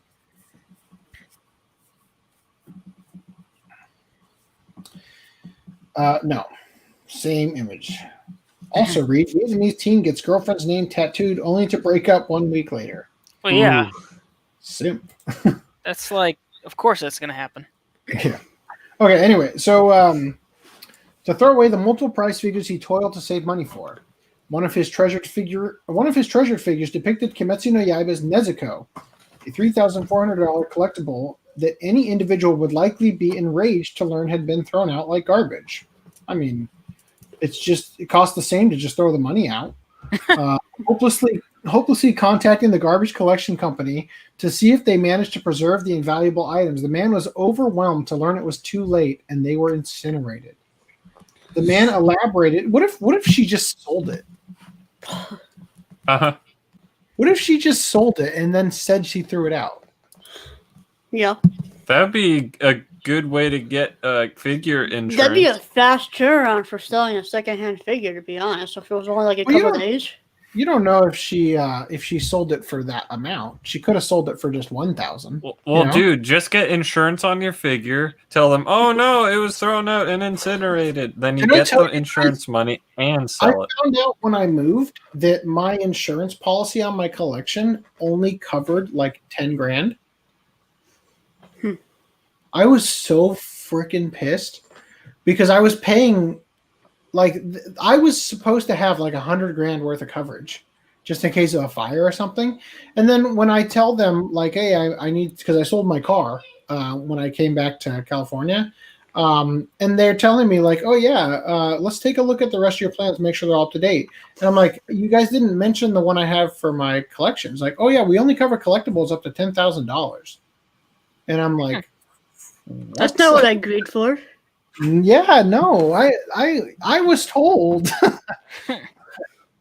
Yeah, so that's not good. And I'll tell you right now, if there's an earthquake in California, I'm losing pretty much everything in my storage unit because they're stacked to the ceiling. The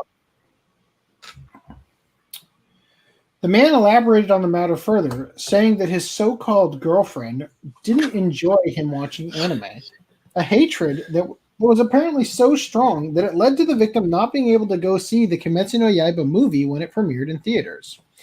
Not content to sit by. This is a movie that made records in Taiwan, right? Or is that what we were reading? Right? And he didn't get to go. Sob story, extra sad. Not content to sit by and allow the jealous woman to assume total control over his life, the man was more than eager to point out her hypocrisy. Quote, I don't care that you watched Korean dramas and swooning after the stars all the time. Is it that difficult to just respect each other's preferences? To think that I actually hid my preferences back then just to get your approval. I was so stupid. The man then said that he broke up with his girlfriend and she retaliated badly by saying, quote, you otakus love that trash too much and it's ridiculous. The male is seeking to sue his former girlfriend and acquire compensation for her unfaithfully disrespectful deed. I would sue for more than it's worth because you put up with a sociopath for too long. Those are years of your life you're not getting back, let alone the figure. I mean, the value of the thing is the base. Then you go on to the time, the effort, the aggravation. Multiply those by 100, by 10, by 1,000 times. So that's like 3 times what the thing is worth. It should be your minimum. The judge is a fan of Demon Slayer. And he's like, I've reached my verdict. Like, dong, like the gavel. He's like, $3 million.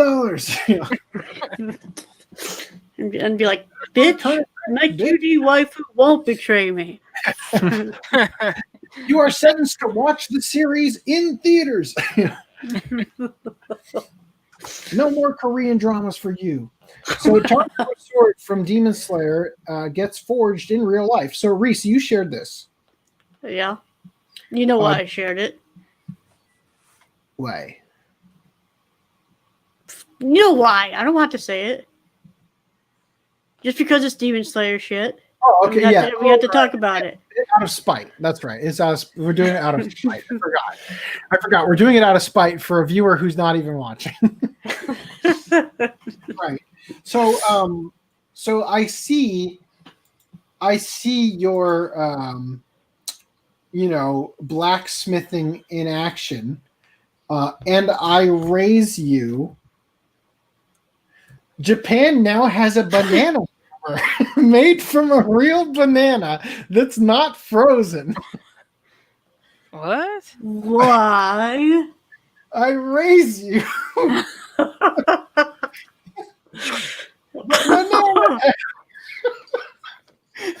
That's a weird shaped dildo. Oh my.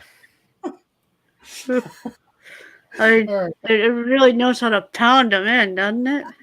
A good banana, according to its price point. Using a frozen banana to drive a nail into wood is a fascinating feat that's been hammered home by a lot of people online. Our own Japanese language reporter, Kei Nagahashi, included. Okay. I guess he did it once with the frozen banana. he had an intimate encounter with a banana. Is it cold enough in Hokkaido for banana hammers? What the fuck?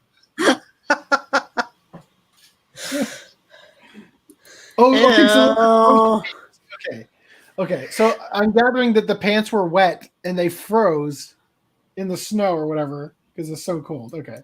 Is that a banana or is that a turd? So the answer is no. You can't do it because it just smushed in.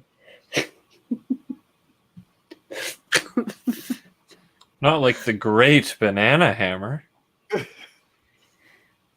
I guess he did it with this one. All right. So back to the important one.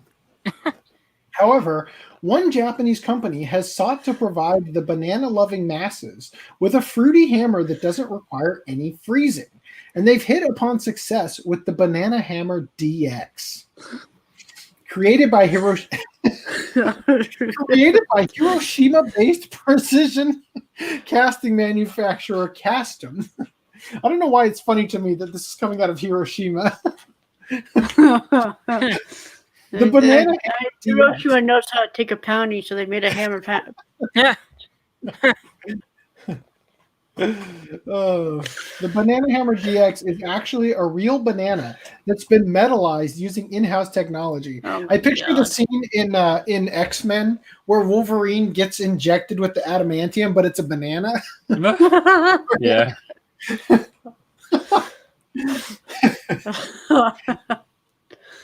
Molded from a real banana from the Philippines and metallized as it is in bronze, each banana hammer displays the rough contours of the banana used and comes in sizes that vary slightly, making each one unique. This isn't the first time for Castum to make a banana hammer. However, as they released this model on the market last year. So it's like an actual hammer, it's like a sliced in half banana, right? Huh. For the lulz. Their 2019 hammer received a positive response from customers who liked the humor and practicality of the product, but expressed the desire to hit nails with a whole banana instead. Castum listened and metallized the whole fruit for 2020, letting fans know that you no longer need to rely on frozen bananas to do the work for you, as you can now, quote, hit nails with bananas even in a world that's 1,000 degrees Celsius. So how well does the like I'm just picturing like the nails melting as you're hitting it. Like, jet fuel can't melt steel bananas. Oh my. So how well does the metal banana hammer? To find out, take a look at the video below. I just played that. Anyway, the Banana Hammer DX can be purchased on Castum's Iron Factory site from the 22nd of November, which is fittingly Carpenter's Day in Japan. Each hammer, which weighs roughly 1.5 kilograms, retails for 11,877 yen, or $114.22, which actually translates to E-banana, or good banana, thanks to some clever Japanese wordplay. 1 being I, 8 being ba, and 7 being na, right? In the way the kanji is read, or whatever. Castum says they have a whole range of other metallized fruit on their site, but if you want to be the nail that sticks out and hammer with an ice cream bar instead, Japan's Adzuki bar will do that for you. Yeah. It's just they have to link to another article, so they do a real bad job. So I guess they're saying it's so hard when it's frozen that you can hammer a nail in. I guess this is just something that happens at the Sora News 24. All right. Botched art restorations become Japanese gacha capsule toys. So restoration fails remind us to keep our own mistakes in perspective. I'm sure you guys know about these, right? Where they hire an artist to restore some damaged painting, and the work they do is tremendous bad. Butchered. What's up? Butchered. I just yes. said completely butchered. Yes. So we always like our gacha capsule toys to be weird and wonderful. So when we find this new collection from Japanese company Rainbow, we knew it was right up our alley. Called the Restoration Fail Acrylic BC, the 4-piece collection consists of acrylic key holders containing images of some of the world's finest works of arts and the botched restoration jobs performed on them. For instance, you may recall this image going viral around the world back in 2012. Painted on the wall of a Spanish church in 1910, Elias Garcia Martinez fresco Ecce Homo, no homo, says the figure of Jesus Christ shows the figure of Jesus Christ before the crucifixion. It's this one, right? So they hired a painter to come and touch it up, and this is what they did to it. What the hell? You guys have never seen this? I've seen it. That's a classic. Imagine having the confidence to take on this job, right? And then immediately as you start, you're like, oh God, I'm really not good at this, right? You keep going. Because you're ruining the work of art, right? Like, how do they scrape your paint off easily without also taking off more of the You might as well just repaint it, like make a separate painting because it's nothing near the same thing. Yeah. You're just using the same old-ass canvas that it was on. Right. When you turn the keychain over, however, you see the restoration, right? I gotta say, I'm interested in these products. Okay, here we go. It was performed by an elderly local woman without permission, but with good intentions. Oh. Now it's a work of art. The botched job made headlines around the world when it was discovered. As you can see, the newly painted crown of thorns look more like fur, and the void stare gives the subject an animal-like appearance, leading many to call it the Monkey Christ. Yeah. Let's take a look at the next work of art. Oh, God, how many are these? There's like 4. A statue of St. George, which was displayed in the Church of St. Michael in Estella, a town in the Navarre region. Funimation, a Navarre company. The 16th century wooden sculpture had aged over the years, prompting the church priest to seek out restoration work in 2018. Oh, God. Unfortunately, he didn't hire the professionals. He hired Mattel. No, he hired the Mexican knockoff action figure painters. Unfortunately, he didn't hire the professionals, though, as the restoration left St. George looking pink-faced and in flashy armor that had people drawing comparisons with Tintin and Woody from Toy Story. Well, it's not as bad as the first Drippy one. eyes included. Right. They blew their load with the first one, but I think they were expecting that we'd already had seen it by now. The next botched restoration involves another artwork from Spain. I'm seeing a theme. Yeah. Cheapness in Spain. A lack of appreciation for Fine true arts and the cost that comes with the master's degree in grifting. A copy of the Immaculate Conception of El Escorial. So what actually needed to be restored here? Nothing. Right? By Baroque painter Bartolome Esteban Murillo. The copy, also by Murillo, displays a light and soft touch reminiscent of Vermeer or Rembrandt, and captures the beauty and purity of the young Virgin Mary. In June this year, the owner, a private collector, hired a furniture restorer to fix the old painting and bring it back to its original condition. However, after it was returned in a smudged, unrecognizable state, the collector complained, leading to another attempt, which turned out even worse than the first one. So we've got take. Yeah, God.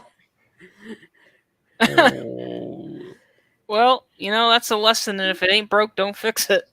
Yeah. Right? Like, what was wrong That's with two completely different angles. them? Right? Yeah. Are you sure that this isn't inverted, that those two on the bottom are the originals and then they restored it to the top? No. That's the original. These are the quote-unquote fixed It seems versions. obvious that the more paint they put on, the more they lost track of what it was supposed to look like. Yeah. That's why you should do it on a canvas right beside it. Photo nearby.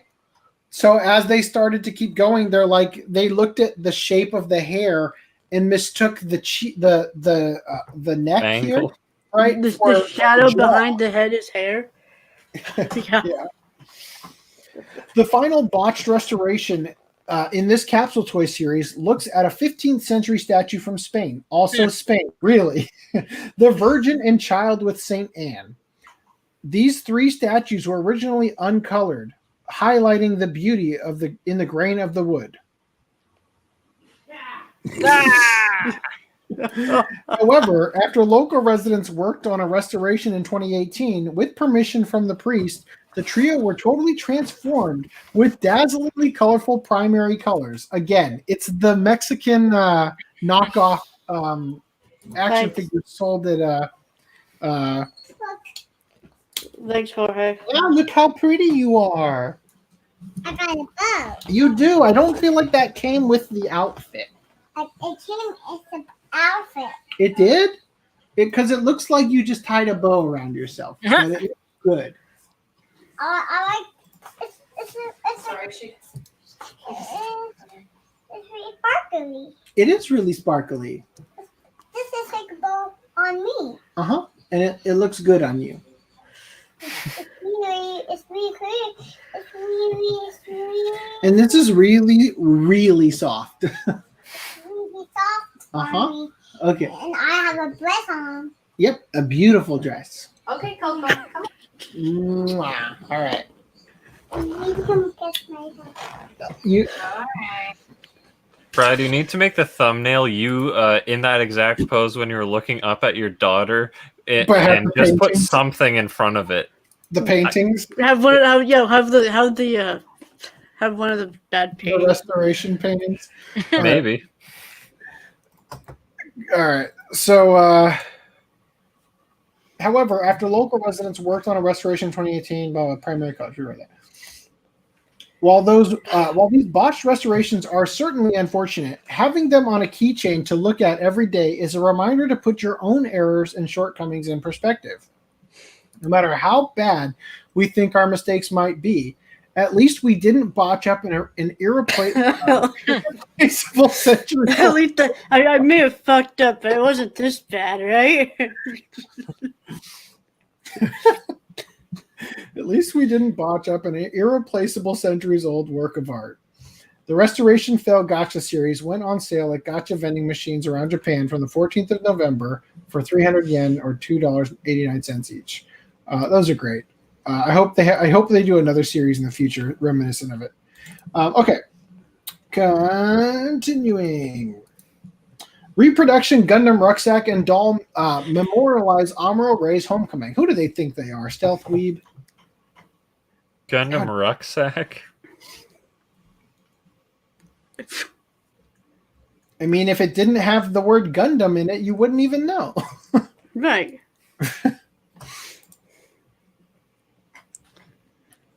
Oh, okay. So Why are you showing this? Come on. Oh, God, no. Kimetsu no Yaiba's Nezuko offers her cute fangs for new sex toy. It's adorable. What's the age of her in the show? Well, we just saw with the pineapples all around. But the girl on the box art, which I will not show, assuming. Okay, so yes, I paused the video at a point where you don't see the box art. And I think it's hilarious that they load in the lube with literally like this is the stuff that you put on your braces patient, right? To keep their mouth open while you're taking molds, which I thought was hilarious. And then I'll stop there. We're gonna end it here. You guys can go in the link dump and find this monstrosity if you're interested. Like, why? How? Just why? Masochism? Well, the teeth aren't hard. They're like soft. I know, but they're like they want to theorize that their fangs. Oh, in that little nibble. Anyway, Like, I'll say this. Legitimately, I'm impressed with the fidelity of color change of the between mouth. the gums and the tongue. Right? Like I'm legitimately impressed, and I actually wonder how in the mold they did that. I'm guessing that they had a mold for the teeth that they filled up with white and then put the next thing on, and like did it by layer or something. But it legitimately is impressive. Also, I want to address some of the chat because Random 11 has been here for a while, and I haven't addressed any of it. Yes, you should. Why are you not subscribed? Turn on notifications. Yes. Demon Slayer Collector's Edition released today, $150 for Volume 1 and $150 for Volume 2. What? It didn't get what? yeah, the one that you just got, AC. The one that I've had for days now, Yeah. which was Part 2 was released like a couple Today. days ago. I thought 3 was released, or sorry, the first one was released months ago. Tuesdays. Okay, well, I've had it for like half a week. You got it from Right Stuff, and Right Stuff ships stuff early. Yeah, they're whores in a good way. I've had set 1 for months. Yeah. So they didn't. That one came out back in like July. Yeah. And yes, I spent $300. It was for the principal. Principle of what? Of supporting Amplex's back-breaking business model? So that you would be ready for the watch. Oh, that principle. So you'd be ready for the watch club in February. Watch club in February when you guys buy the cheapo version. Yes. Get what you get for. Yes. So sorry, I was tying my shoe. If that looks weird, I think it was today. I saw the tweet from them today. All right. Yes. So dumb to make it Right Stuff exclusive. I mean, I bought it from there, so I can't. Aniplex. Every Aniplex is Right Stuff exclusive. It's not just Demon Slayer specifically. Which, by the way, I got the cheapo version from Amazon.ca. I saw the so you cheapo can version too, at my local Best Buy. Oh, okay, like the one that you just get because you bought the Funimation one. Yeah, the Funimation Standard Edition or Set 1. I saw that at Best Buy. I was like, oh, hey, that's something I'll probably never see again. An Aniplex set on the shelves at Best Buy in the middle of nowhere. So, but Random 11, if you really want the collector's edition, I mean, you'll have to suck it up. But if you want the cheapo normie edition, it's on Amazon.ca as well. Like, that's where I got mine. Okay. Yes. Also, I'm just going to address his comments here. Insurance wouldn't pay out for an intentional act of someone throwing it out. Yes. So you have to be creative with how you described the Your issues. excuses. You lost it in a boat accident. Just like my firearms. You could probably make a claim of theft, though, I guess. Yeah. Right. $3,400 for a figure. I paid $3,500 for the work truck I use almost every day. He did it once with a frozen banana. The anime. I know. As I said, both. I used did it with like I used that phraseology twice, and both times cringed as it came out of my mouth. Wouldn't that be uncomfortable? Yes. I hope it doesn't get stuck. It's like a Chinese finger trap. And when you pull, the more it tightens. Is it really the import that premium or the Aniplex premium that's the problem? I mean, it's an import either way, right? Well, no, it's not. Is it? Because no, the one you get on Amazon.ca is like every other Funimation release's price, pretty much. Well, let me speed through a couple of these here.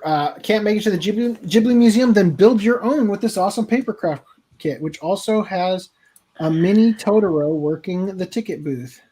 Oh, that's cute. Right? It's pretty cool. It's a neat little trinket for the fact that COVID.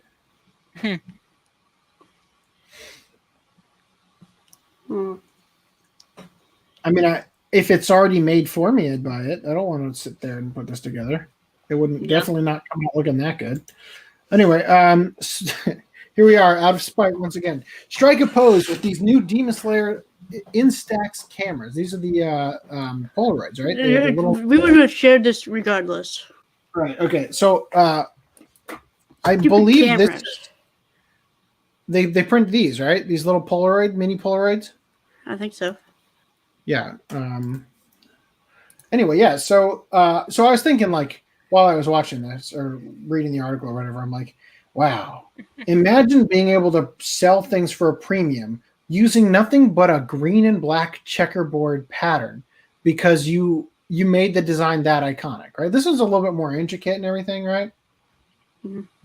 Oh, yeah. I was just thinking, imagine being able to do that with just a couple of colors.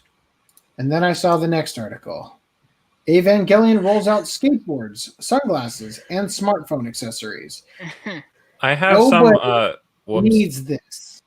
Nobody. This literally goes from an ergonomic keyboard to a non-ergonomic keyboard. Right? Like, yeah. This looks terrible. Nobody needs this. And then the skateboard, I like how they couldn't get this girl to hold it the same direction as the other one, so you just see the same picture on both sides. So same picture for both images here, where these have the other side. Or maybe they put the skateboard here on this one backwards. I wouldn't even call that a skateboard. Right?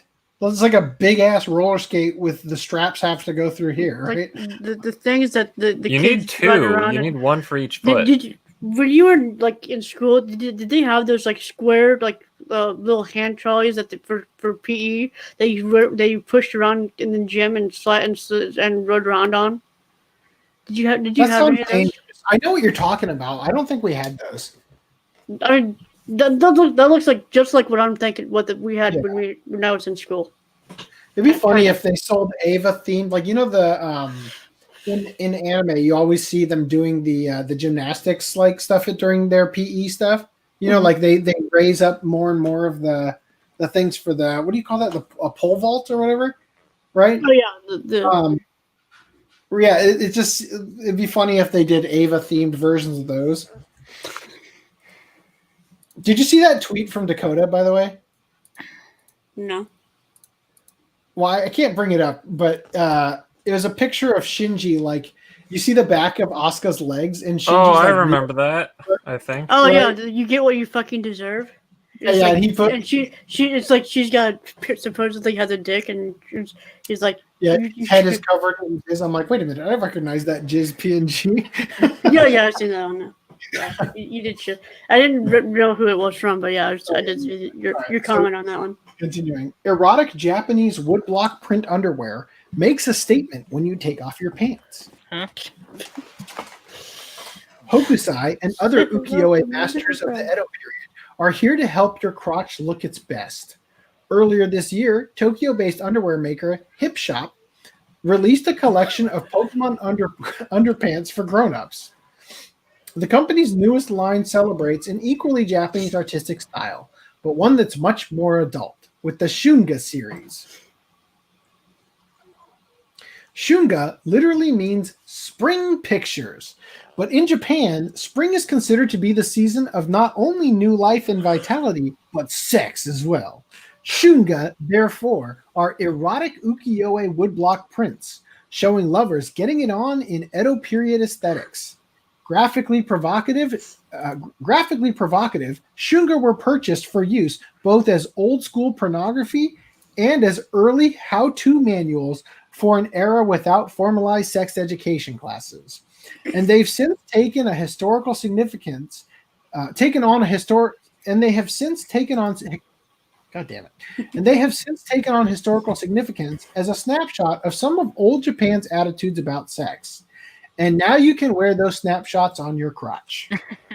3 designs are on offer, each featuring the work of a shunga master, including one from Katsushika Hokusai. Katsushika Hokusai, the most famous ukiyo-e painter of all. First, though, here's Making Love in Winter by Katsukawa Shuncho. Note that the actual underwear is uncensored, with the subject's pleasurable bits on full display. Next is Kitagawa Utamaro's Lovers. I'm only seeing one person in this one. It's an odd title for a self-pleasure. And finally, Lovers Seated with a Plant in the Background. Great title. Now we didn't forget the censor mark for this one. That's the dude's forearm, wrist and hand at the bottom right, with a bit of crimson kimono lining showing at the edge. Right. So this is what they're saying. This is his arm, not his wong. Hipshot boasts that the comfort-oriented polyester material stretches and wicks away moisture, both of which seem appropriate given the situations depicted. Oh, God. Although we should emphasize that the moisture wicking is for sweat and not stickier substances. While some might be tempted to scoff at the idea of using classic works of art in this way, it's worth bearing in mind that shunga were also called waraie, or laughing pictures, showing that Japan has always found a certain naughty humor in them. Individual pairs are priced at $21 US, with the complete set of 3 bundled together at a discounted price of roughly $55, let's say. Orders can be placed through the Hip Shop online store, though you must be 18 or older to purchase the Shunga series underwear. Oh, and if you're sad that the picture of the woman and the octopus isn't available, you can at least get that pattern on a pair of sneakers. Okay, well, now that that's squared away. Any comments? Anybody want to? No. I have a comment about the Demon Slayer thing. I sent you a link after you're done with this article. Okay. So nice of you to always send it in the way that's completely easy for me to grab. Should I send it in private chat instead? I'm on a MacBook, so I can copy it off my phone and I can paste it on my Mac. Anyway, so free yourself from noodle grime on your screen with the new Noodle Wall. The Japanese, rather than think, damn, I might be spending too much time with my anime waifu, they said, hell no, we're gonna protect her from the splatter of noodle. Oh no, is that what they mean? I thought they meant eating noodles. Yes, the splatter of noodles. Oh, I thought you were making reference to a different noodle splatter. Well, I think it works with both. Anyway. All right. So it's kind of neat because it like folds up and goes in anyway. All right. Enough with that. Nintendo's Kirby is ready to warm your body and heart as a USB heater plushie. Aww. And if you think that's adorable, Kirby Cafe has new winter Kirby Fighters menu that'll warm your heart and fill your stomach. Some of these are amazing, such as this Meta Knight one coming up. Oh, that was pretty good too.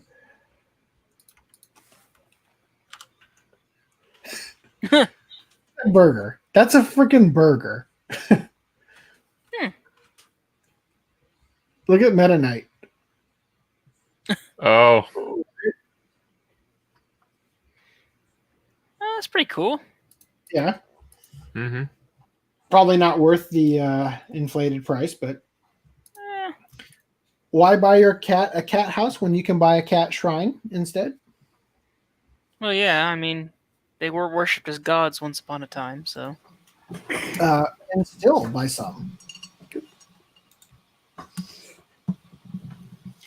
Burger King opens a rental site to help fast food lovers find an apartment in Japan. The Japanese property market just got a whole lot tastier. If you've ever looked for an apartment in Japan and one of your first thoughts was, but how close is it to a Burger King? Then your prayers have now been answered. That's because the fast food giant has teamed up with Japanese real estate agency Able for a new collaboration called BK Town. Not DK Town. BK Town. Which kicked off on the 17th of November. According to Burger King, the new collaboration came about after they received numerous complaints from customers about there being no store nearby whenever a limited time product was released. And with customers asking them to open a branch in their area, the fast food chain wanted to do something to satisfy their needs. I like how it was easier to get your customer to move closer to you than to just open another franchisement in another town. Burger King says they held repeated internal meetings to come up with a solution. Almost like that meme of the guy, and he's in the meeting, and he's like, we could just do this, and then they get angry and throw him out the window. Right? Yeah. Like, open another branch in these key cities, right? Open another branch and make more money. Right? Out the window you go. Let's be real, though. Look, growing up, Burger King was far superior to McDonald's. They put mustard on their food. They don't put onions on their kids' meals. And they had better toys, i.e. Dragon Ball Z figures and mail-in VHS tapes for the arc where Piccolo and Goku learn to drive a car, right? So they've got that going for them. But as an adult, boy, is their food gross. Yes. And they don't have toys anymore, from what I understand. Fast food, they're like phasing out toys.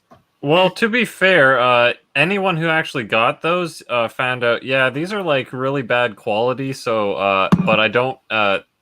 For the Dragon Ball Z things, you don't want to get rid of them, but they're such bad quality. It's like you don't want to have them. It's like, well, I don't feel like I can throw this away. But it sucks. Was Burger King the one that had when the Pokemon, the first movie came out, like years and years and years and years ago? Was Burger King the one that had like the gold-plated Pokemon? The Pokemon card? Yeah, I have those. Yeah, I have those too. They were like $6. Yeah. Yeah, you had to buy them. They weren't even a you had to buy them. I know that, wow. But was Burger King where you got them? No, I'm pretty sure it was McDonald's. I'm pretty sure it was Burger King. Really? Huh. Yeah. Well, anyway, I know where my Mewtwo one is at. Well, pick it up and look at the bottom and see if it says Burger King. I'm pretty sure it does, actually. I think you're right. But anyway, because McDonald's had their like Disney partnerships for every single Disney thing. Yeah, I'm pretty sure it's Burger King. I like how the article writer is touching on the same thing. Burger King says that they held repeated internal meetings to come up with a solution and hit upon the idea that it might be possible to move customers closer to a Burger King branch instead. Okay. And so property information site BK Town was born as a real estate portal that listed properties in the vicinity of a Burger King to help people, quote, live in an area where flame-grilled 100% beef patties can be enjoyed all the time. What? I mean, you including any number of other places, including Wendy's on that list? Right? Like, as soon as the real estate site went live, Burger King Japan set about replying to a load of customers on Twitter who had asked for a branch to be set up in their area. Yeah, so they live like, okay, so here's what we're going to do. We're tired of telling the Japanese commenters on Twitter that we don't have a branch in Sendai, in Saitama, right? So what we're going to do instead is when they ask us to set up a branch, we're going to say, no, you, right? Move your ass to Tokyo. All right, so real quick. Yeah. Randomly says, I would be paying the Aniplex premium on the... Okay, this is where the link I came comes in handy. But then on top of that, I have to pay the import premium. I don't understand why they don't just partner with a Canadian retailer. Why do you guys? What I was trying to say is that when you buy Aniplex, it's not really the import thing the import fee that's the big factor, because the Aniplex is like so freaking high. But the site, bring up the site. I'm about to blow his mind. Okay, I'll bring it up as soon as we're done with this one.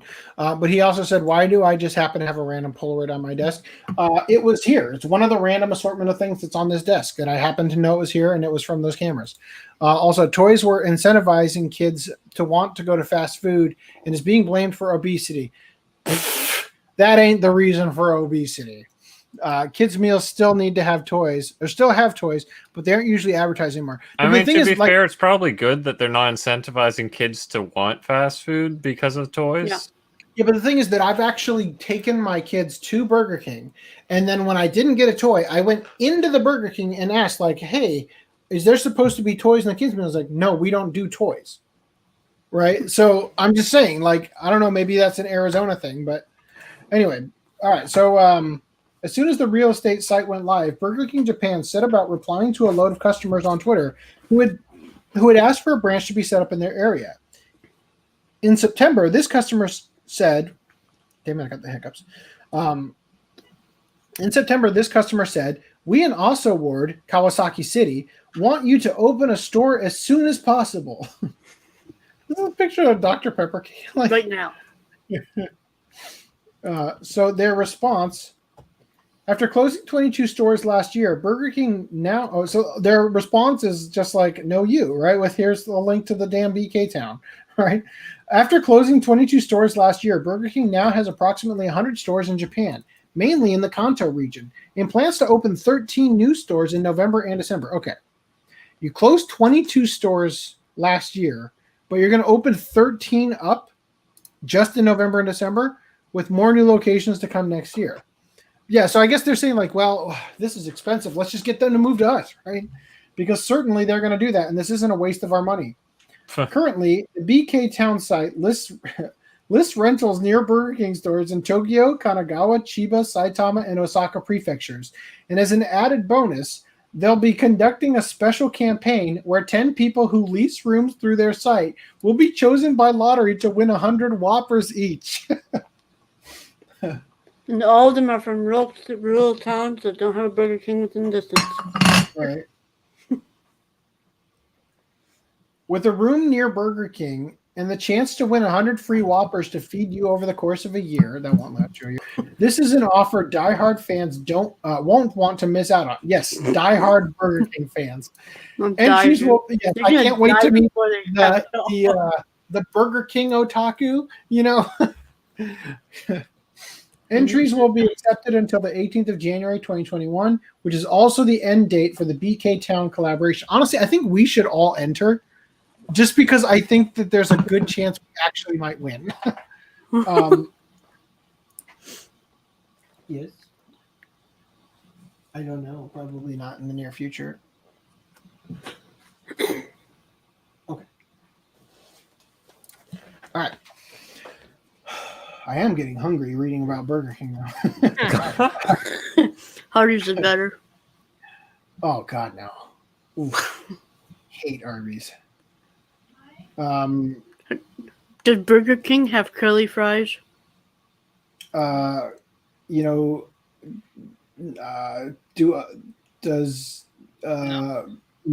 they don't.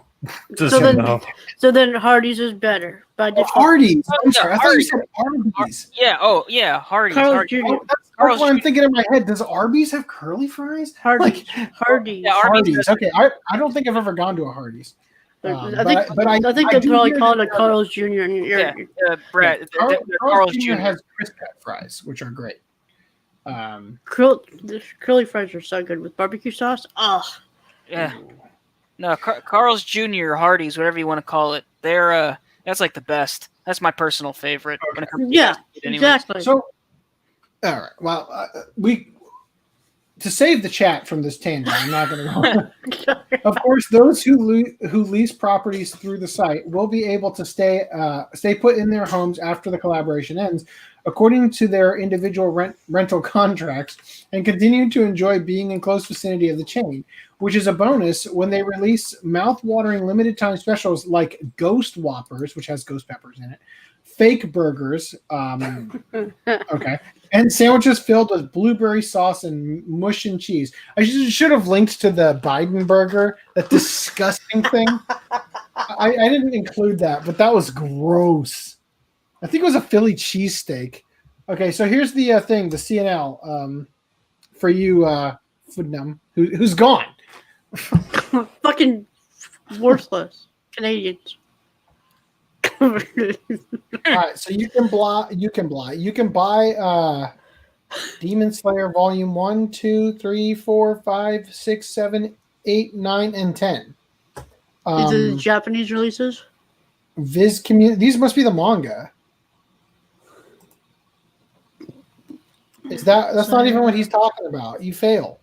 You fail hardcore, Funimation. This looks like manga. $12 per piece. That looks like a manga. Oh, there he is. Explain your failure. What are we looking at? Scroll down. Oh, next page. Volume 11 and 12. Yeah, mine didn't have pages like that. It just had it when you scrolled. But eventually you'll get to the Demon Slayer Blu-ray listings, and you'll notice that this this is the official Aniplex Canadian retailer. Because if you go to the Aniplex site, it's like there's a list of retailers. So yeah, limited edition in stock, $225. Holy shit! There you That's go. That's still Canadian, right? That's in Canadian. That's basically $150 probably. Let's see. USD 1%. 150 is $194. Volume 2. Is it because it's supposed to be released today? Yeah. Probably. But yeah, so I mean, theoretically, here's the non-import retailer. It's still $1 million, but yeah. Yeah. There you go, Random 11, and Standard everybody who's editions watching are $76 and $78. Okay. No, that's a ripoff. Get the Amazon one if you want the standard. Oh, an error occurred. That's all right. I didn't really want to post it to. Oh no, I double posted. That's just wonderful. It's to Facebook as well. Yeah, it was an accident. I'm glad I live in America. Yeah.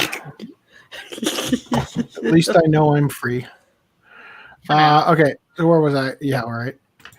I thought he said Harvey's and was going to say I didn't realize Harvey's was in the States. That's exactly what I thought, except for, I didn't know whether or not they were in the States, so I didn't think of that. I just thought. So when we get done with the podcast, assuming there's time left over, we can talk all about our favorite fast food, and if I am still.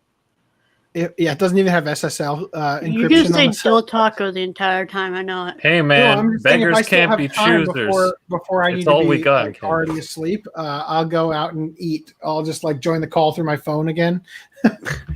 Anyway, although I did go to Del Taco twice today, so might as well make it a habit. What did I fucking say? Del Taco. It's right down the street. You're always going to fucking Del Taco. Every day. Have you seen all the weight I haven't gained? Japanese rental house comes with craziest amenity ever, a full-size bus. What? So I'm gonna not read this one because I'll show you the pictures. I love it. It's included in the floor plan. Bus, right? Which is longer than the rest of the house, right? And it's just use it for storage. It's funny because it they have it parked in such a way where the sliding door opens right to the bus, so you can just step right into it. Yeah. Anyway, that's actually kind of clever. Yeah, if you got a bus, if you just happen to have a bus, yeah, it's a nice looking bus too. It looks like they probably wash it. It's probably cold as shit in the winter. Oh yeah. So, guys. We didn't cover this before. I found this random article from 2018.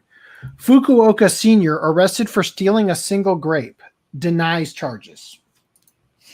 He probably wouldn't have gotten away with it too if he hadn't insisted on peeling the darn thing. You may have woken up today feeling that the world is a slightly better place. Well, it's no coincidence because Fukuoka Prefectural Police just announced the arrest of a 73-year-old man for the crime of eating a grape from a storefront. The incident occurred at approximately 9:50 a.m. on the morning of the 3rd of October outside of Green Grocer in Higashi Ward, Fukuoka City. The suspect allegedly walked past the front of the store, pinched off a single grape valued at 55 yen or 48 US cents, and ate it. Just then, he was apprehended by the store manager, who had been secretly watching, and turned over to the police. 55 yen for one grape might seem quite expensive depending on where you're from, but it's not uncommon in Japan. This photo of a fruit display in Yamanashi shows bunches selling for 1,200 yen to $10 to $17, right? Bunches selling from $10 to $17. I'm not going to make that sound right. The store manager had been tipped off to the crime because for about half a year leading up to the arrest, discarded grape peels were repeatedly found on the pavement in front of the store. Have you ever met a person who meticulously peels their grape before eating it? And what kind of autism did they have? I've done it. It's not how I typically eat them, but I've done it in the past. No. I mean, like if you pull the The grape skin off is the what stem, makes it feel substantial. the skin is what makes it taste like eating testicles from that candy. The Moscato or whatever. Anyway, yeah, we had Japanese candy that adult actress said had the consistency of balls. Anyway, it was a whole big thing. Anyway, so yeah, like if you pull it off the stem and part of the skin rips off, like I can see like peeling that part off, but I don't think I've ever peeled off the entirety of the skin. Anyway, in an almost nauseatingly unflinching dedication to due process, police are currently investigating the suspect's connection to the past incidents of grape peels found on the sidewalk as well. If found guilty, he could be responsible for damages running upwards of $9. The suspect also denies the charges, saying he wasn't stealing at the time. Other readers of the news, however, were far less sympathetic. Wasted his bright future for just one grape. A crime's a crime, regardless of how much it is. He was ruining the entire bunch by stealing one grape. Throw a book at him. I think due to the nature of his crimes, he should be tried as a child. This is like something from an ethics textbook. Whether you abhor the suspect's behavior or not, yeah, like when does it become something where you actually lock him up? Like how many grapes does he need to consume before the judge? Shit, I'd take one just to see how they taste. Well, I'm sorry, the SWAT team is on its way. Whether you abhor, what are they gonna do? Arrest me? Will I be tried as a minor? No, you're a 900-year-old vampire lolly. Whether you abhor the suspect's behavior or not, anyone can agree it was the peeling of the grapes that did him in. In the end, he was allegedly a victim of habit, as peeling grapes before eating is a common custom in Japan, often because the varieties of grapes have thick skins. Sadly, many people just don't realize that for various reasons, such as added nutrition, delectable texture, and a more efficient larceny, eating grape skins is recommended by 9 out of 10 doctors and degenerates alike. That's a pretty good way to end it. Okay, so speaking of grapes and crimes, Hong Kong police draws criticism for mascot resembling Demon Slayer protagonist. Oh, I thought that was the point. I thought it was a crossover. No. Last Friday, the Hong Kong police posted an image of its anti-fraud mascot on its Facebook page. the mascot, called the Little Grape, is depicted carrying a black sword and wearing a checkered outfit very similar to the Demon Slayer protagonist Tanjiro Kamado. He even has the markings on his head. Right. Yeah. And the hair, yeah. And the title of the freaking Facebook logo post is also- an exact copy of, like a knockoff of the Demon Slayer logo up in their left. All right. Yeah. It says here, the title of the Facebook post also shares some of the same Chinese characters as the Japanese names of Tanjiro and Kimetsu no Yaiba. The post has attracted criticism, both in direct response to the comments and on Twitter. Hong Kong pro-democracy activist Agnes Chow tweeted, quote, "The other day, Hong Kong police posted an image of a character resembling the Demon Slayer protagonist on social media. Although it was criticized by Hong Kong citizens due to the issue of creative rights, the police claimed that it is not Tanjiro, but the Little Grape, and therefore it is not copyright violation." They are the police, right? It makes me sad to see Demon Slayer become a PR tool for the Hong Kong police. Her post has accumulated over 8,000 retweets. According to the NHK, Hong Kong media reports say the police insist the Little Grape is their original creation. Mm-hmm. Okay. No steal, okay? The character appears in various Facebook posts, often referencing popular culture. A post from last Saturday depicts the character parodying Edward Munch. Expressionist painting the screen. Okay, so Now, if it's an original creation, why don't they start suing the Demon Right? Slayer author for plagiarism? there you go. They need to go the Terrence Williams route. Is that what you're saying? That was his name, right? The guy who claimed that he's I the think creator so, yeah. of anime and manga. I mean, I bring that up Yeah. and then just watch them sweat, Yeah, Dan. We found this guy who claimed that he created Battle Angel Alita, and so I bought his book off of Amazon, and it's literally a crappy drawing of Alita, and then inside of like a page this side is a photocopy Xerox of the page of the manga. What? Yeah, I showed it off on episode like 90 something, right before episode 100. Huh. I think it might have been like 97 or something. And I'll send you the link later. It's funny. And the Facebook post isn't loading, so we're just gonna not have to see him in the screen. All right.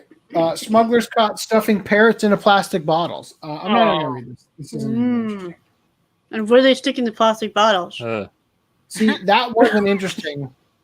But a surprisingly strong Hokkaido woman was arrested for poking holes in 13 expensive melons with a finger.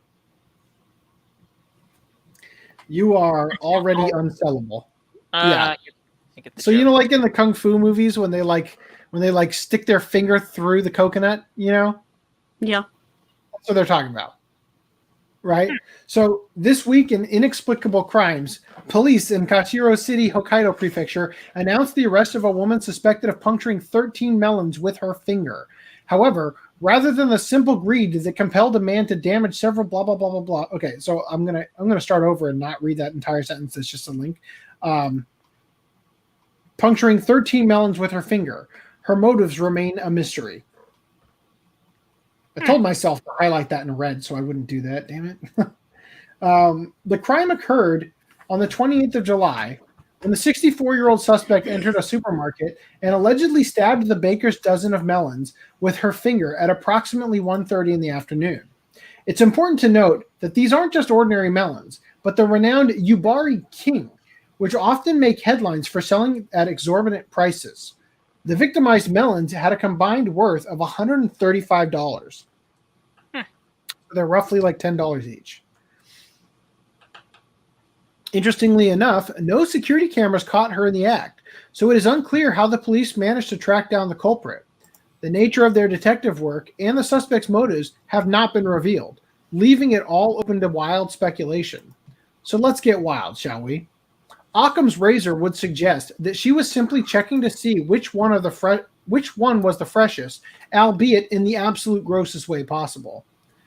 This kind of behavior is certainly not uncommon and was captured best in the 1985 classic Tampopo, or Tanpopo, which is Japanese for dandelion, and is a movie released on Criterion Collection, where a lady runs around the store, gets chased by the guy running the store as she's constantly squeezing everything in the store and leaving big, gross fingerprints in it. However, it was far from the only theory. Netizens were full of them. Sounds like a yokai to me. I've seen this in a movie. It's a kind of kung fu training for close combat. I read about people who just really like the feeling of penetrating fruit. Oh, wow. Citation needed, right? I wonder if she hurt her finger doing that. If she's not on video, I wonder who ratted her out. Maybe a family member, or perhaps perhaps she was famous around town as a melon poker. Is it that fun to do that? Or is it fun to do that? I guess if we had a good melon poking technique, I guess if I had a good melon poking technique, I'd want to use it as much as possible too. So this brings us to by far the most popular and most troubling theory, that she was practicing the ancient Japanese martial art Hokuto Shinken, which involves poking someone with such ferocity that it makes their brain explode. Masters of the technique, such as Kenshiro, can be found in the way they tell off their opponents in cool and inventive ways, both before and after killing them. For a 64-year-old woman to have the raw finger strength to penetrate 13 Yubari King melon rinds, all without being detected by man or machine, well, let's just say I wouldn't want to cross paths with her on the post-apocalyptic wastelands of 1990X. The theory that this woman is a disciple of the Hokuto Shinken would also explain the police's secrecy surrounding her arrests and motives. It would appear that they apprehended her in the nick of time before she had completed her training and unleashed her brain-exploding pokes on the general population. Especially she's also a player of Pokemon Go, linked to another article. Pokemon Go. Okay, so yes. Pokemon Go. Okay. That's funny. Should I skip some of these? I'm going to read the headline to you, and you guys have the opportunity to veto. And if you veto, then I'll read them after the podcast and perhaps bring them back next podcast if they're worth it. Okay. Mugger sticks gun in Japanese teenager's back. She tells him to get a job. I mean, I think it kind of says it in the title there. Yeah. Skipping. Ikeda city mayor pledges to pay about $6 in restitution for installing sauna in his office. What? Was that What? Oh my!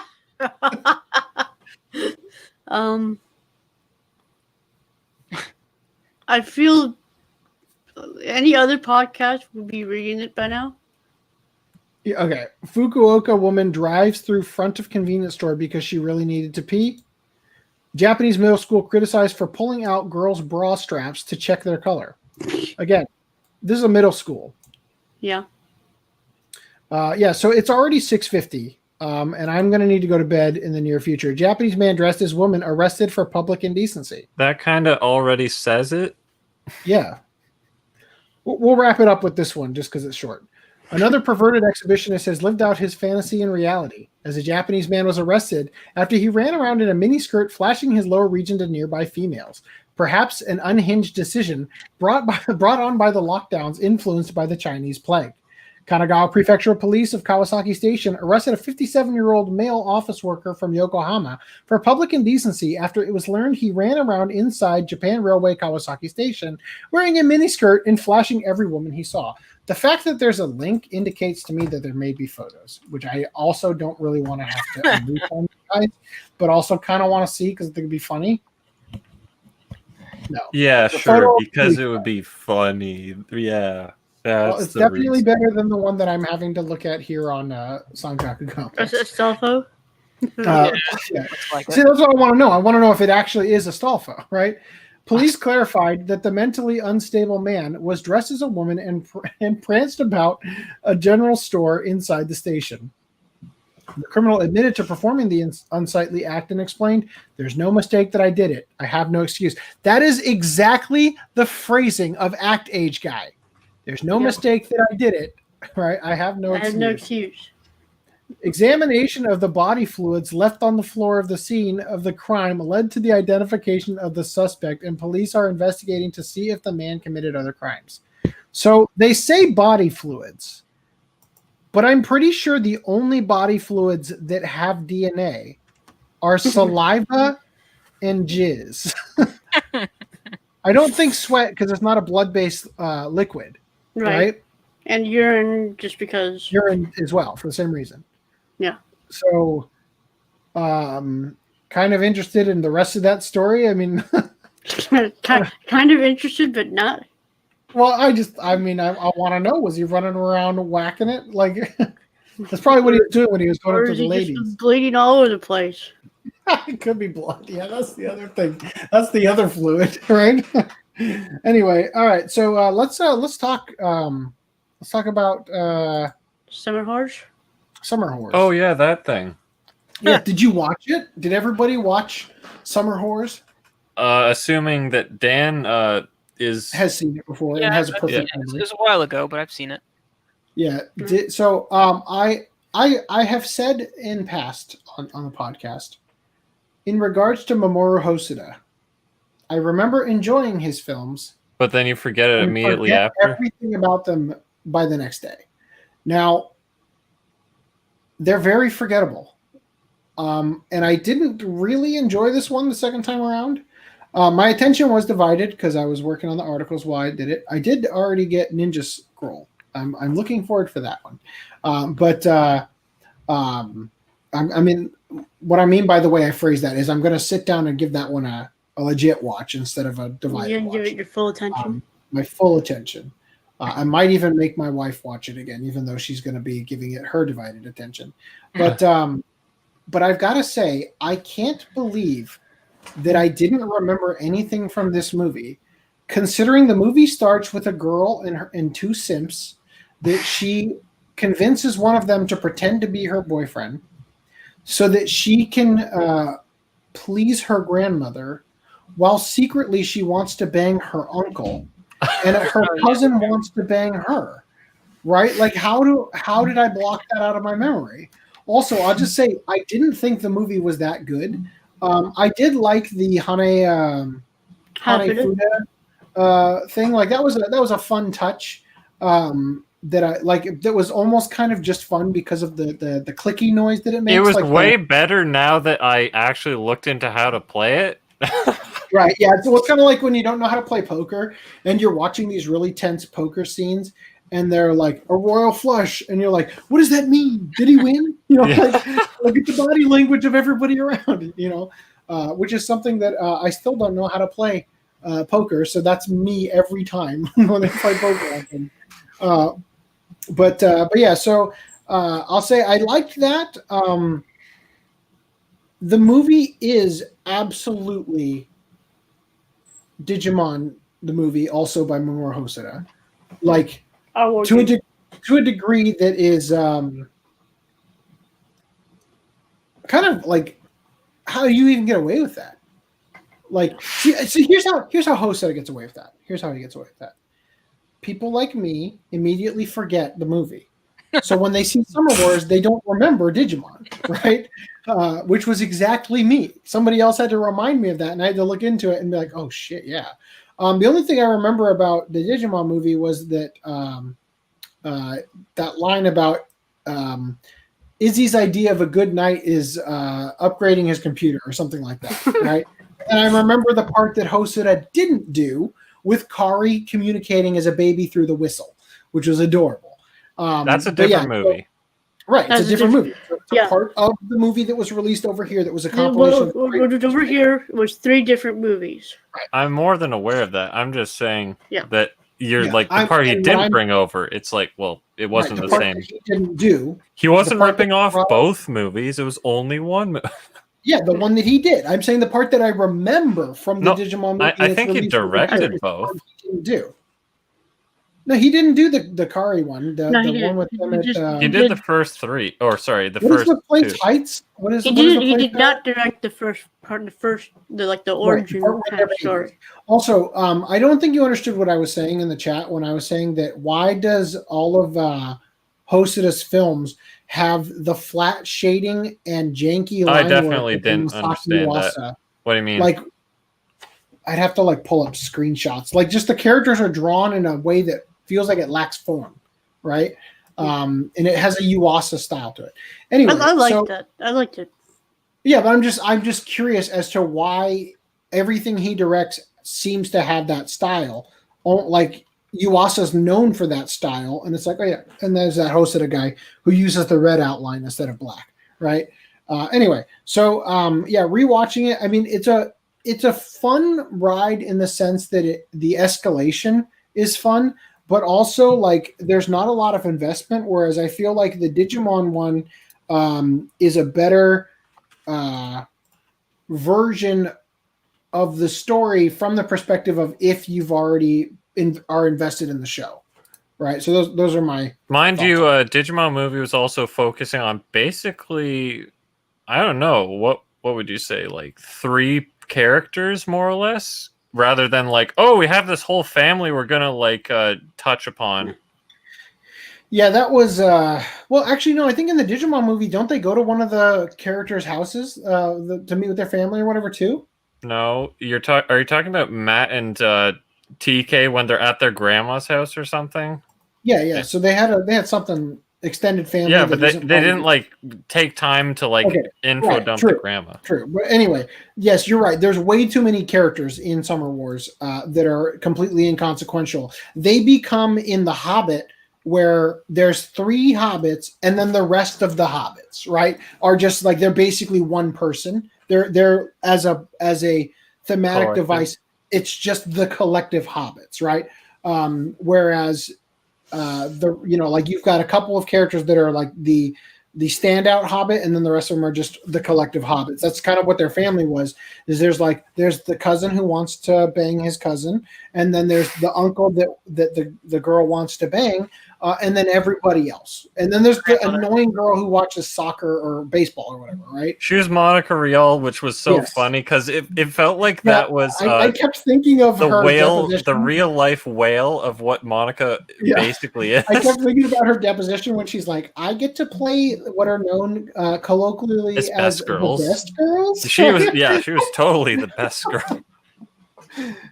Anyway, what about you guys? Oddly enough, I almost have a mildly inverse experience. So the thing is, this is my 3rd time that I've seen it. First time was on DVD. Second time, I can't remember if that was Blu-ray, but I think I might have had mildly divided attention then.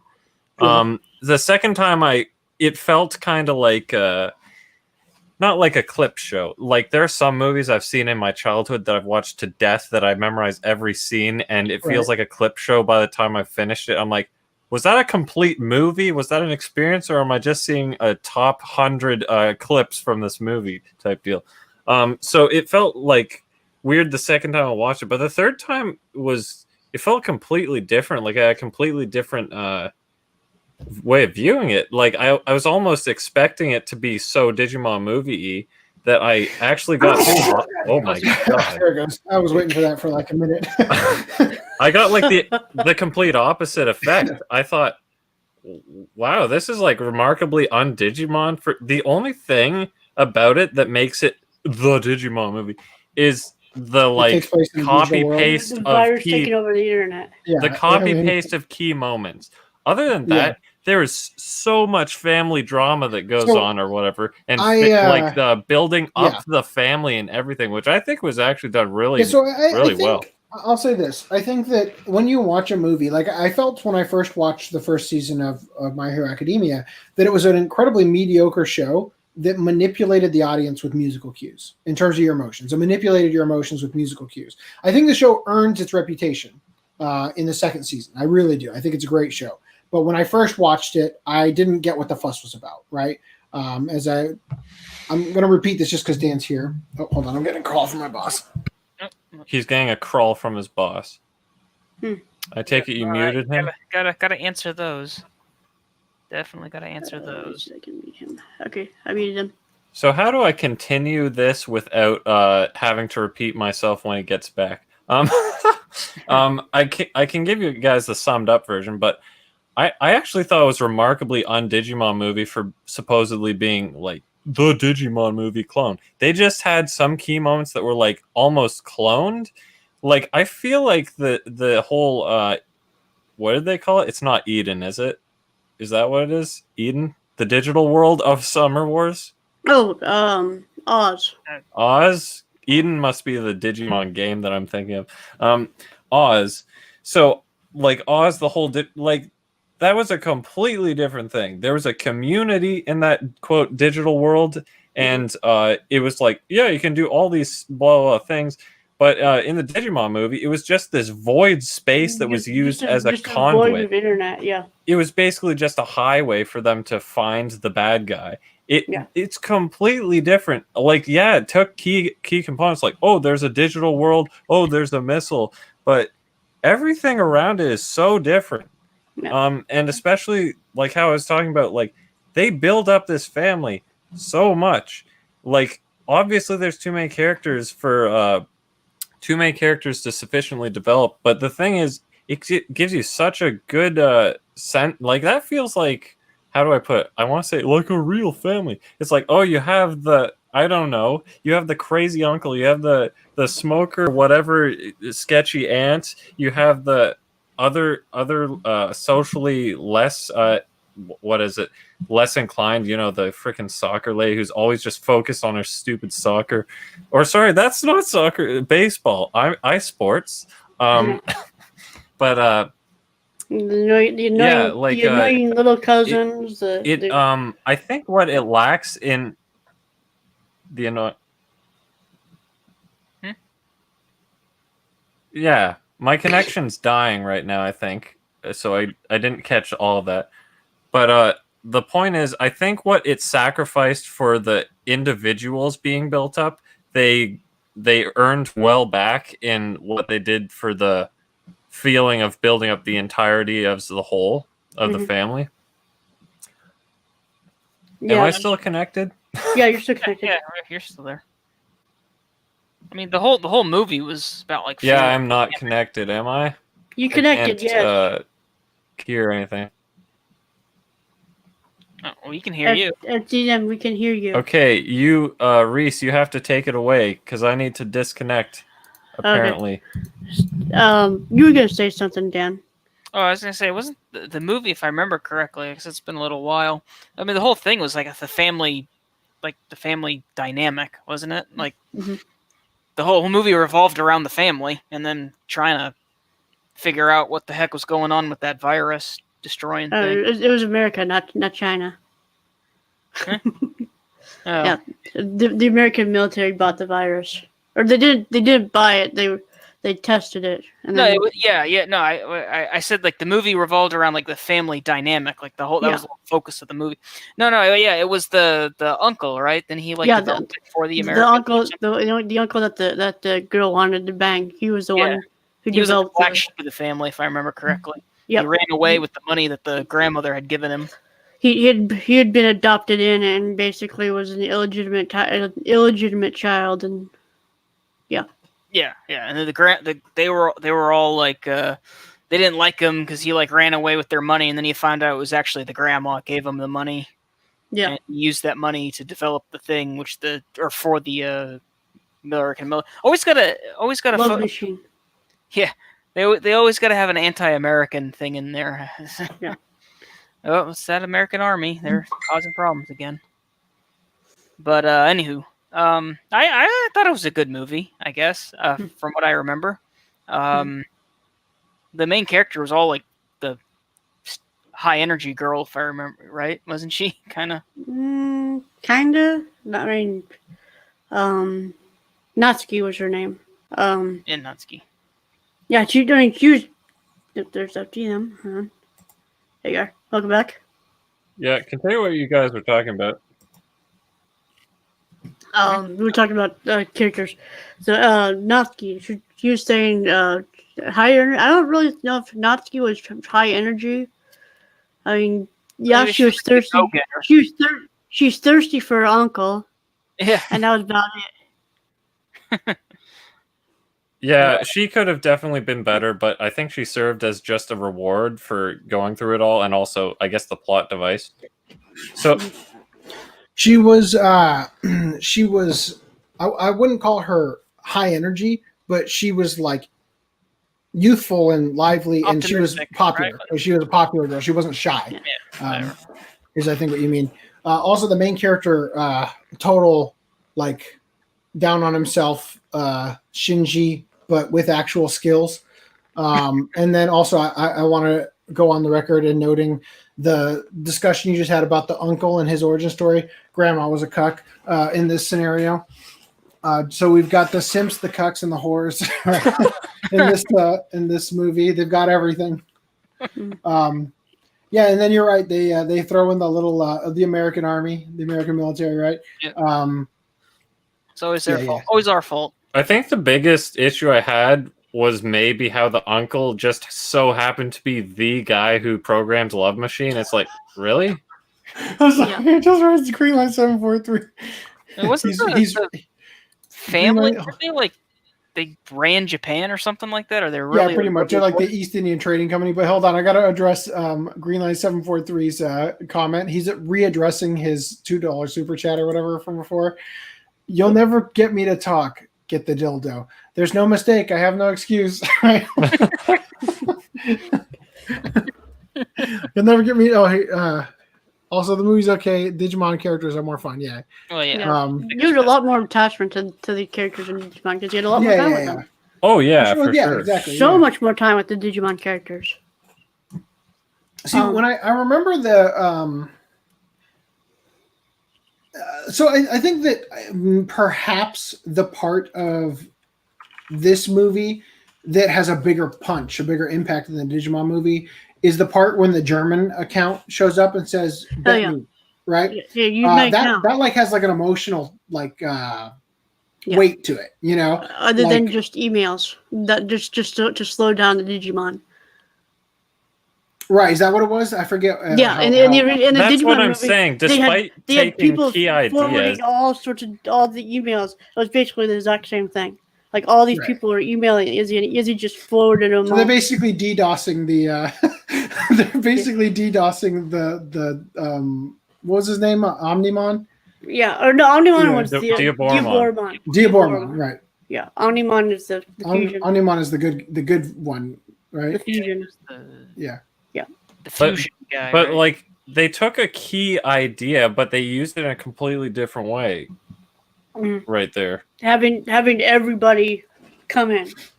Yeah. So, and I thought that actually tied in so cool though, because it's like that was the currency, you know? Yeah. She just needed more currency. I thought that was really neat. Use the accounts. Yeah.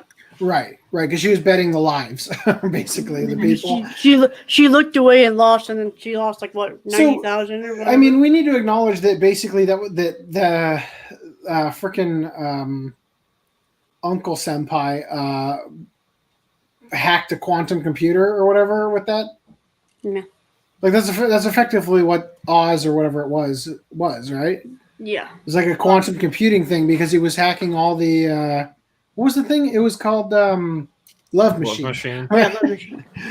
Love Machine was like some quantum thing, right? Because it was calculating. It sent out the text message, and like 50 people solved it for it. It did. Yeah, I thought it was funny when it's like you're not the guy who did it. Do the hacking for it, and basically give you the right number. Yeah. Yeah, it just ran all. It was using Humet to run all the numbers by just trying all the ones it got a text back with. Yeah, it would be funny. That's the two-step authentication, but it was like I'm not a robot. But it sends them a captcha. That's the real. Which ones are the bicycles? Click, click, click, send it back. That's the real problem with Love Machine. It has the capability to lie. Yeah. Yeah, I'll be real. I didn't enjoy the movie as much the second time around.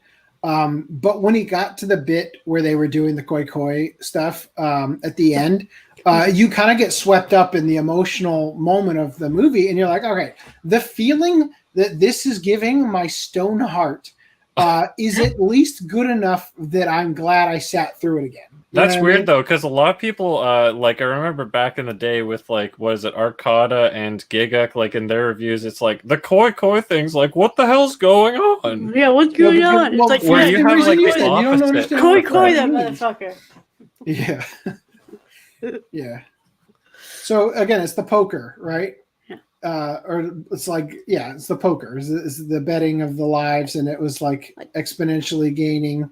And all they really needed was that account that had the access to the nuke codes. And you better fucking hope that mofo is watching, right? He's in the lobby watching in the VR chat. He's like, well, as soon as I get my account back, you know, everybody's like sending in the email with the change my password, you know, like. Yeah. Anyway, yeah, I don't know what else there is to say about it from my perspective. Like, I'll let you guys continue. Well, I just think, I don't know. Yeah. Good. I was just say, I actually love this movie. I mean, Okay. I watched this like maybe twice before I actually owned it, and then when I Okay. actually ended up getting it, I watched it like 3 times that weekend for some reason. Okay. You've self-augied. This is like, I mean, this is back in like 2011. You know, I'm still like a weeblet. Right. This is when you were first getting into it. So Yeah. I'll say this real quick. I watched a couple videos comparing the scenes on YouTube just because I was too lazy to try to download the Digimon movie and try to get like all that going. And somebody was saying that if this is a like more mature. Digimon movie? That's the wrong way to phrase it. It's like the concept was explored in Digimon, and this is like the more fleshed out, I guess, like story that he wanted to tell or whatever. They were saying that, and I'm asked. This is a question. I'm not arguing this point. I'm questioning whether you think there's validity to this. They said in a similar way to how Wolf Children gets flushed out further in Boy and the Beast. I haven't seen Wolf Children. Is it anything like Wolf that? Children's literally No, just I about... have. There's no compare. I don't see any comparison. I don't see it either. All right. Well, I think it's probably the guardian of like the beast guardian of the non-beast, you know, and that kind of thing. Maybe that I haven't seen Wolf Children. I also haven't seen Mirai, which they also brought up something else about. Mirai sucks. We don't need to watch that one. Okay. Yeah, I'm kind of glad I didn't go to the theaters for that one. Although I did see freaking Wonderland, which was forgettable. So, Brad, I don't know if you were on your business call, but more or less what I was saying is that I felt kind of like the inverse of what you were saying is that my second time watching it, I wasn't as thrilled the first time. No, this is my third time watching it. So my third time was honestly, I probably had the best time watching it this time. A, because it was on Blu-ray, so I could see the highest quality, and I had the surround sound until my brother's like, "Shut up, I'm going to sleep." And I'm like, oh, okay. Fuck you, bitch. I'm watching Koi Koi. Koi Koi. But yeah, the thing is, when I watched the movie, I kind of went the third time. I went into it with the perspective of, oh, this is Digimon clone, and I was really surprised about how little Digimon there was. It felt like the key moments were clearly taken from the Digimon movie, but in some cases they just took the concept and used it in a different way, like those accounts. Or it's just like it's so far between each point that the body of the whole film is completely different. It's like all about it's this family packaged differently, and so I would say that the movie is an hour and 50 minutes. The Digimon movie, Our War Game, is 40 minutes. That's the full thing. That's not the section. The section with Our War Game is like only 50 minutes. No, it's 40 minutes. No, he said that's what I'm saying. He said an hour and 50 minutes is Summer Wars. He said Summer Our Wars War Game is 40 40 minutes. I thought you said you said the Digimon was an hour and 40 minutes as well. No, Digimon is just 40 minutes. He said. Yeah. Because that's why they smashed 3 movies into one, right? So there's like and the Angela Anaconda bit in the beginning. Oh god, can we like erase that from my mind? I love that part. I don't know. I hated the show, but I love that part. Yeah. But yeah, it's such a different movie when you really come down to it, because it's so much about the family, and that was like the biggest part about the movie that shined the brightest, is that it was such a good like message about the whole never turn your back on family and all this stuff. Always protect your always protect your network is on the back of the box. Never don't simp your family. So I'll be real. I felt that the grandma stuff was the grandma stuff was better this time, the third watching, because they said, she was sick in the beginning, because I thought she just spontaneously died for the convenience of emotional whatever. But when they said that, she hasn't been doing well, and then she's like, Granny, how are you doing? Right. Good. That all makes sense. I need you to pretend to be my boyfriend so that to raise my grandma's spirits because she's sick or whatever. Right. Well, the thing is, Rent-A-Girlfriend explains this better. Is he's a grandma's boy, and he wants to show Granny that he's going to be successful in life before she potentially dies, which is essentially what Natsuki was probably doing, saying, "Hey, I have a boyfriend. Life's going to be good, and she can, die happy." We're getting married. I can't believe how many simps I one follow uncle was like, when's the due date? I was like, you've done it, right? Oh, right. Oh, God. So I loved how just absolutely redonkulous it continued to get when the guy brings the entire, like, cruise liner and they dump it in the lake or whatever. I didn't understand that. Did he bring it for power? How does that add power? Yeah, it was like a generator. It was a backup generator that they were using because it was more powerful than they were going to be able to get from like the land, like the outlet, right? And then they got like, my other uncle just happens to run a supercomputer shop, right?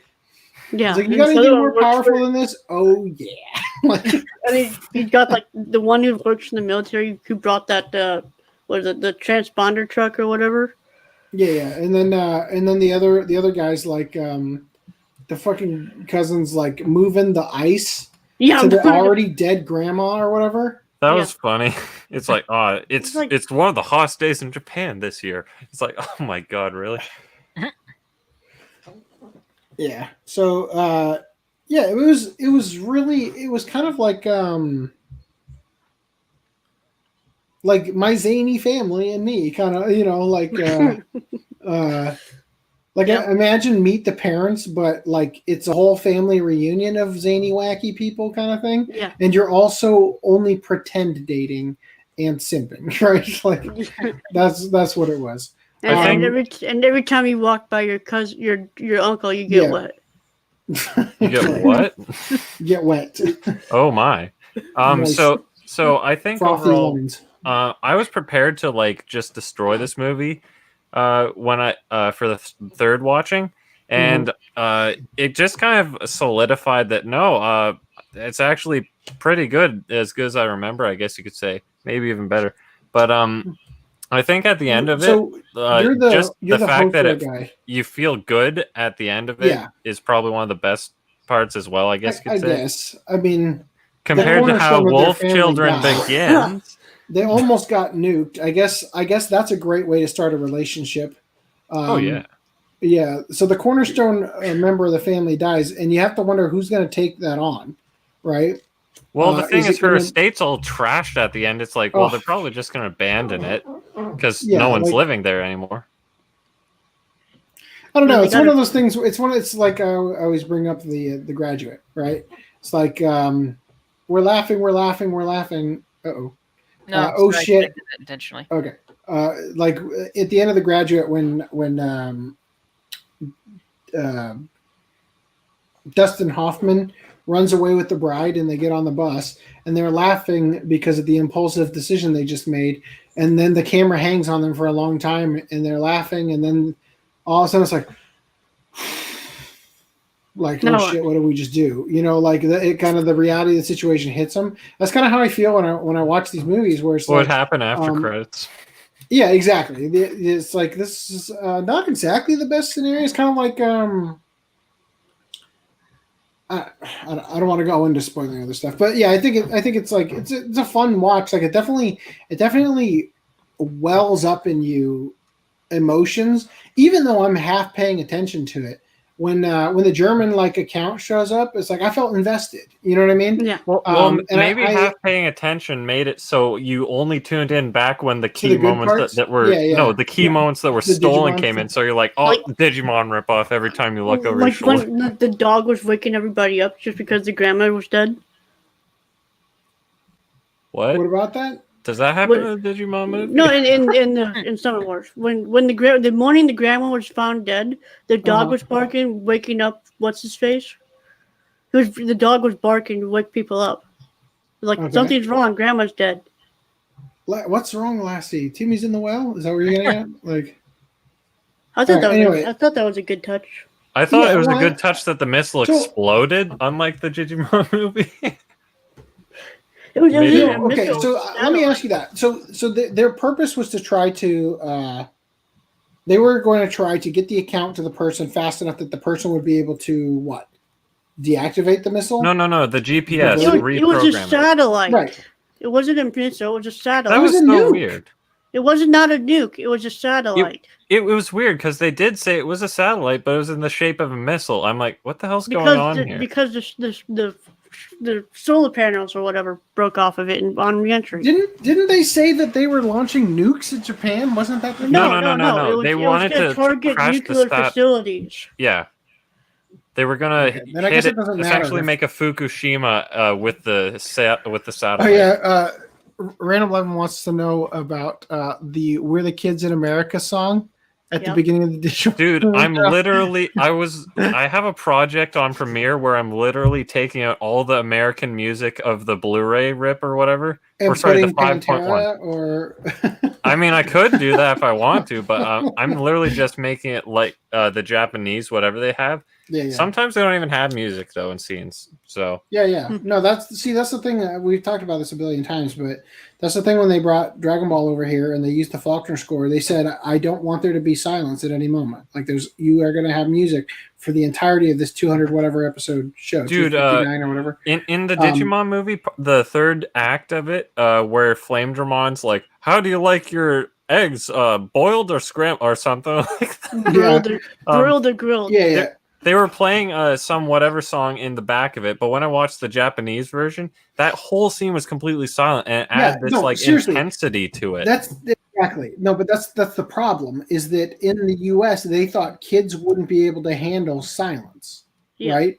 It's a dopamine. It's the reason why our attention spans are so short in America, especially, is because we were never given kid shows that were anything less than fucking Pee-wee's Playhouse, right? So in Digimon, there'll be scenes where like you'll see the establishing shot of them walking through the digital forest and it's silent, right? And it's sort of setting the mood of like in Lawrence of Arabia, where you watch for a freaking minute when he goes across the screen, right? And it feels like an eternity on purpose because you're supposed to get the feeling of the fact that this guy is crossing a desert and you're doing nothing but sit on a camel the entire time, right? And it's supposed to get you in that mindset. You watch these kids in the silence walking together. It's unnerving. In the English localization, they add stupid lines and they go, "Yeah, you sound smarter when you don't talk," right? And shit like that. Because if you don't see the character's mouth flaps moving, let's add some lines in just so to keep the kids from clicking away. For a more exciting Power Rangers or something on another channel. So anyway, but yes, I agree. I think that that's a weird tangent we got on. But yeah, it's important for kids to be able to be patient. Yeah, because I look at the crap that my son's watching, and it's like it never stops. It just never stops. It's wild and crazy and yelling and stuff. I'm like, no wonder my kids act this way. So. I don't know. I got to figure out a way at some point to get him to watch Digimon at least. Yeah, he's been programming his child wrong by not showing Digimon. Well, I'd have to show it to him in Japanese for him to get the actual, appreciation of it, or your special cut with the no. I'm talking about the whole TV series. Yeah. That's from the TV series. That's what I'm talking about. Yeah, but he needs to watch it dubbed. Yeah. Yeah. I know. Hey, You no, let I'm him saying your watch the special cut, Pokemon the on- 5.1 version where you cut out like all the shitty one-liners and stuff, right? And it's more silent and everything. Oh, Anyway. Yeah. Anyway, so next podcast we're watching Ninja Scroll. Okay. If it's all right for me to transition into that. We're watching the movie version, just the movie for next We're starting with the podcast. movie. I am trying to get the show. Oh, okay. 1,000 day Thousand days. Yeah. So if you happen to be a seeder of the highest seeding version on Nya, and you'd like to leave your computer running for a couple days, that'd be great. Because otherwise you're gonna have to find another. I'm pretty sure, even though I think I've at least 7 times this year heard of the death of Kiss Anime, I believe it is up. So I probably can watch it there. Are you getting the 2.4 gigabyte one or the 35 No, it's the gigabyte Blu-ray one? one, the 35 gigabyte one. Oh God, why? Because the other one has only 2 seaters. The other one has 18 seaters. What? Link me that. I'll download that one too then. Just so I at least have one. Anyway, yeah, so we're gonna watch that. I'm excited about that. I'll be real, when I first watched it, I didn't think it was spectacular. Mainly because I think it betrays some of the themes that like I don't really like. It uses themes I don't really like. For instance, one of the female ninjas like gets raped by the monster guy or whatever, and I'm just like, I'm not really into that sort of thing, right? Is anyone into that? I mean, well, I guess I'm just saying, like for it was a turnoff that made me have a bad mental association with the movie. However, having rewatched Vampire Hunter D Bloodlust recently, and it holding up like exceptionally well, and that also being by Kawajiri, I'm interested in rewatching it and giving it full attention and everything coming up because I want to see how it holds up. You know what I mean? Mm-hmm. And I know I've seen the show. Don't remember anything about it, but I haven't remember it seen being the show. let down. I think might have had a cool opening. I can't remember, but I'm looking forward to this rewatch. And then, do we have something planned after? Are we doing Ninja Scroll series for one podcast or 2? So how big is it, or long is it? It's only 12 13 episodes, but it's about like the amount of time I have, and I've had slightly more time than I thought I would have because of some of the routes have been so short that I've been told you don't even come. Like we're doing it ourselves. Like we don't need 2 people for this route, right? So well, we do it on the second podcast if we're spreading it over 2. yeah. Well, basically, I'm planning to try to watch if I can get them downloaded in time because all my stuff is in storage now.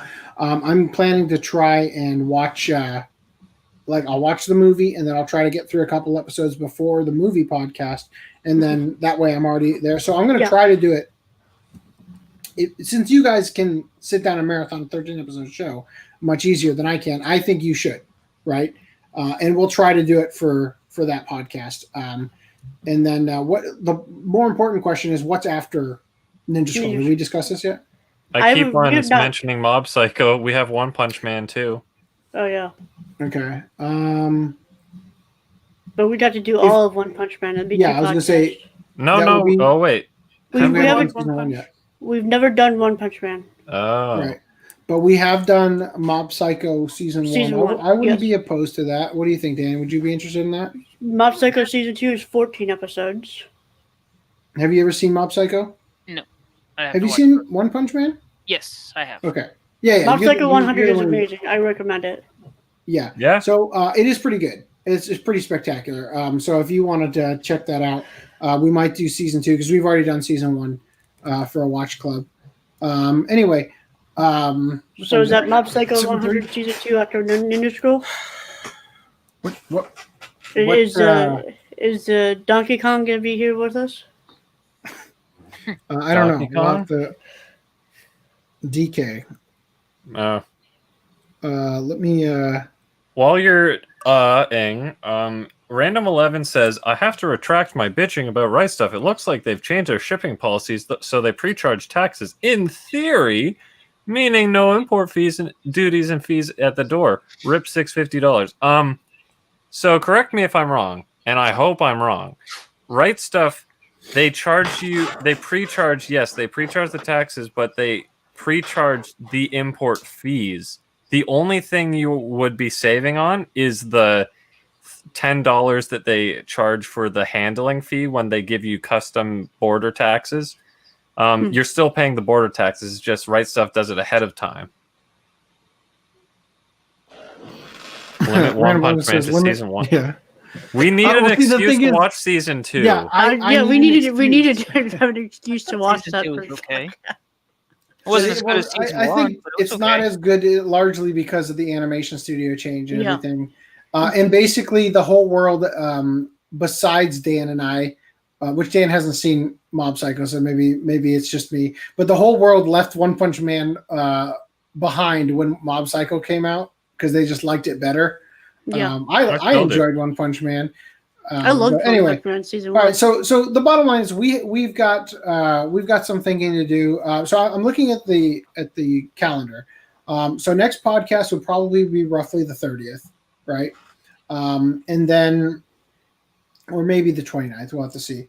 But that would be Ninja Scroll, followed by the 6th or the 7th of December for Ninja Scroll series.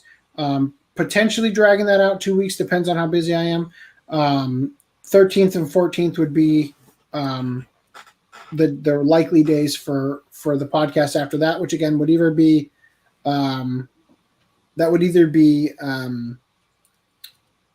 Ninja Scroll or potentially Mob Psycho. And then we've got 20th, 21st. Are we doing 3 Men and a Baby? What is it? A Tokyo Godfathers? 3 Men and a Baby. Because that would be the podcast before Christmas. Otherwise, the next likely podcast would be 27th, 28th after Christmas. So we would watch it a long Christmas time. I would say do 3 Men and a Baby to watch that during Christmas. So that would be the podcast for the 28th. Okay. But that's just me. Sounds good to me.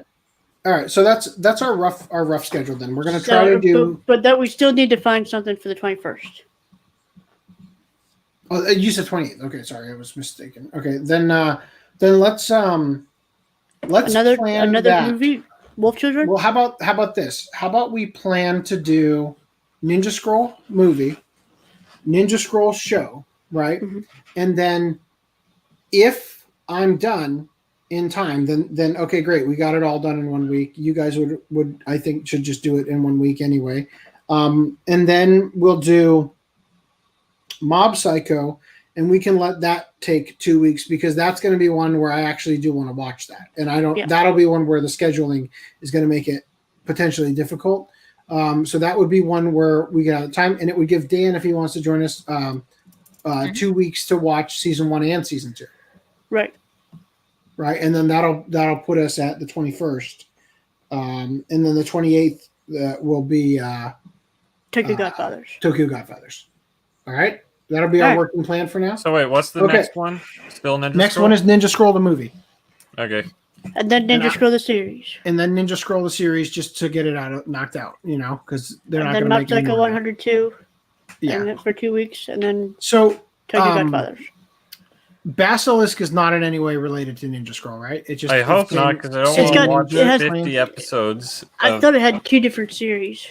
Yeah, that's what I mean by 50 Basilisk, episodes. yes, but it's not related, right? It's just about the Koga and Iga ninjas. Yeah, Koga Ninja Scrolls. Yeah.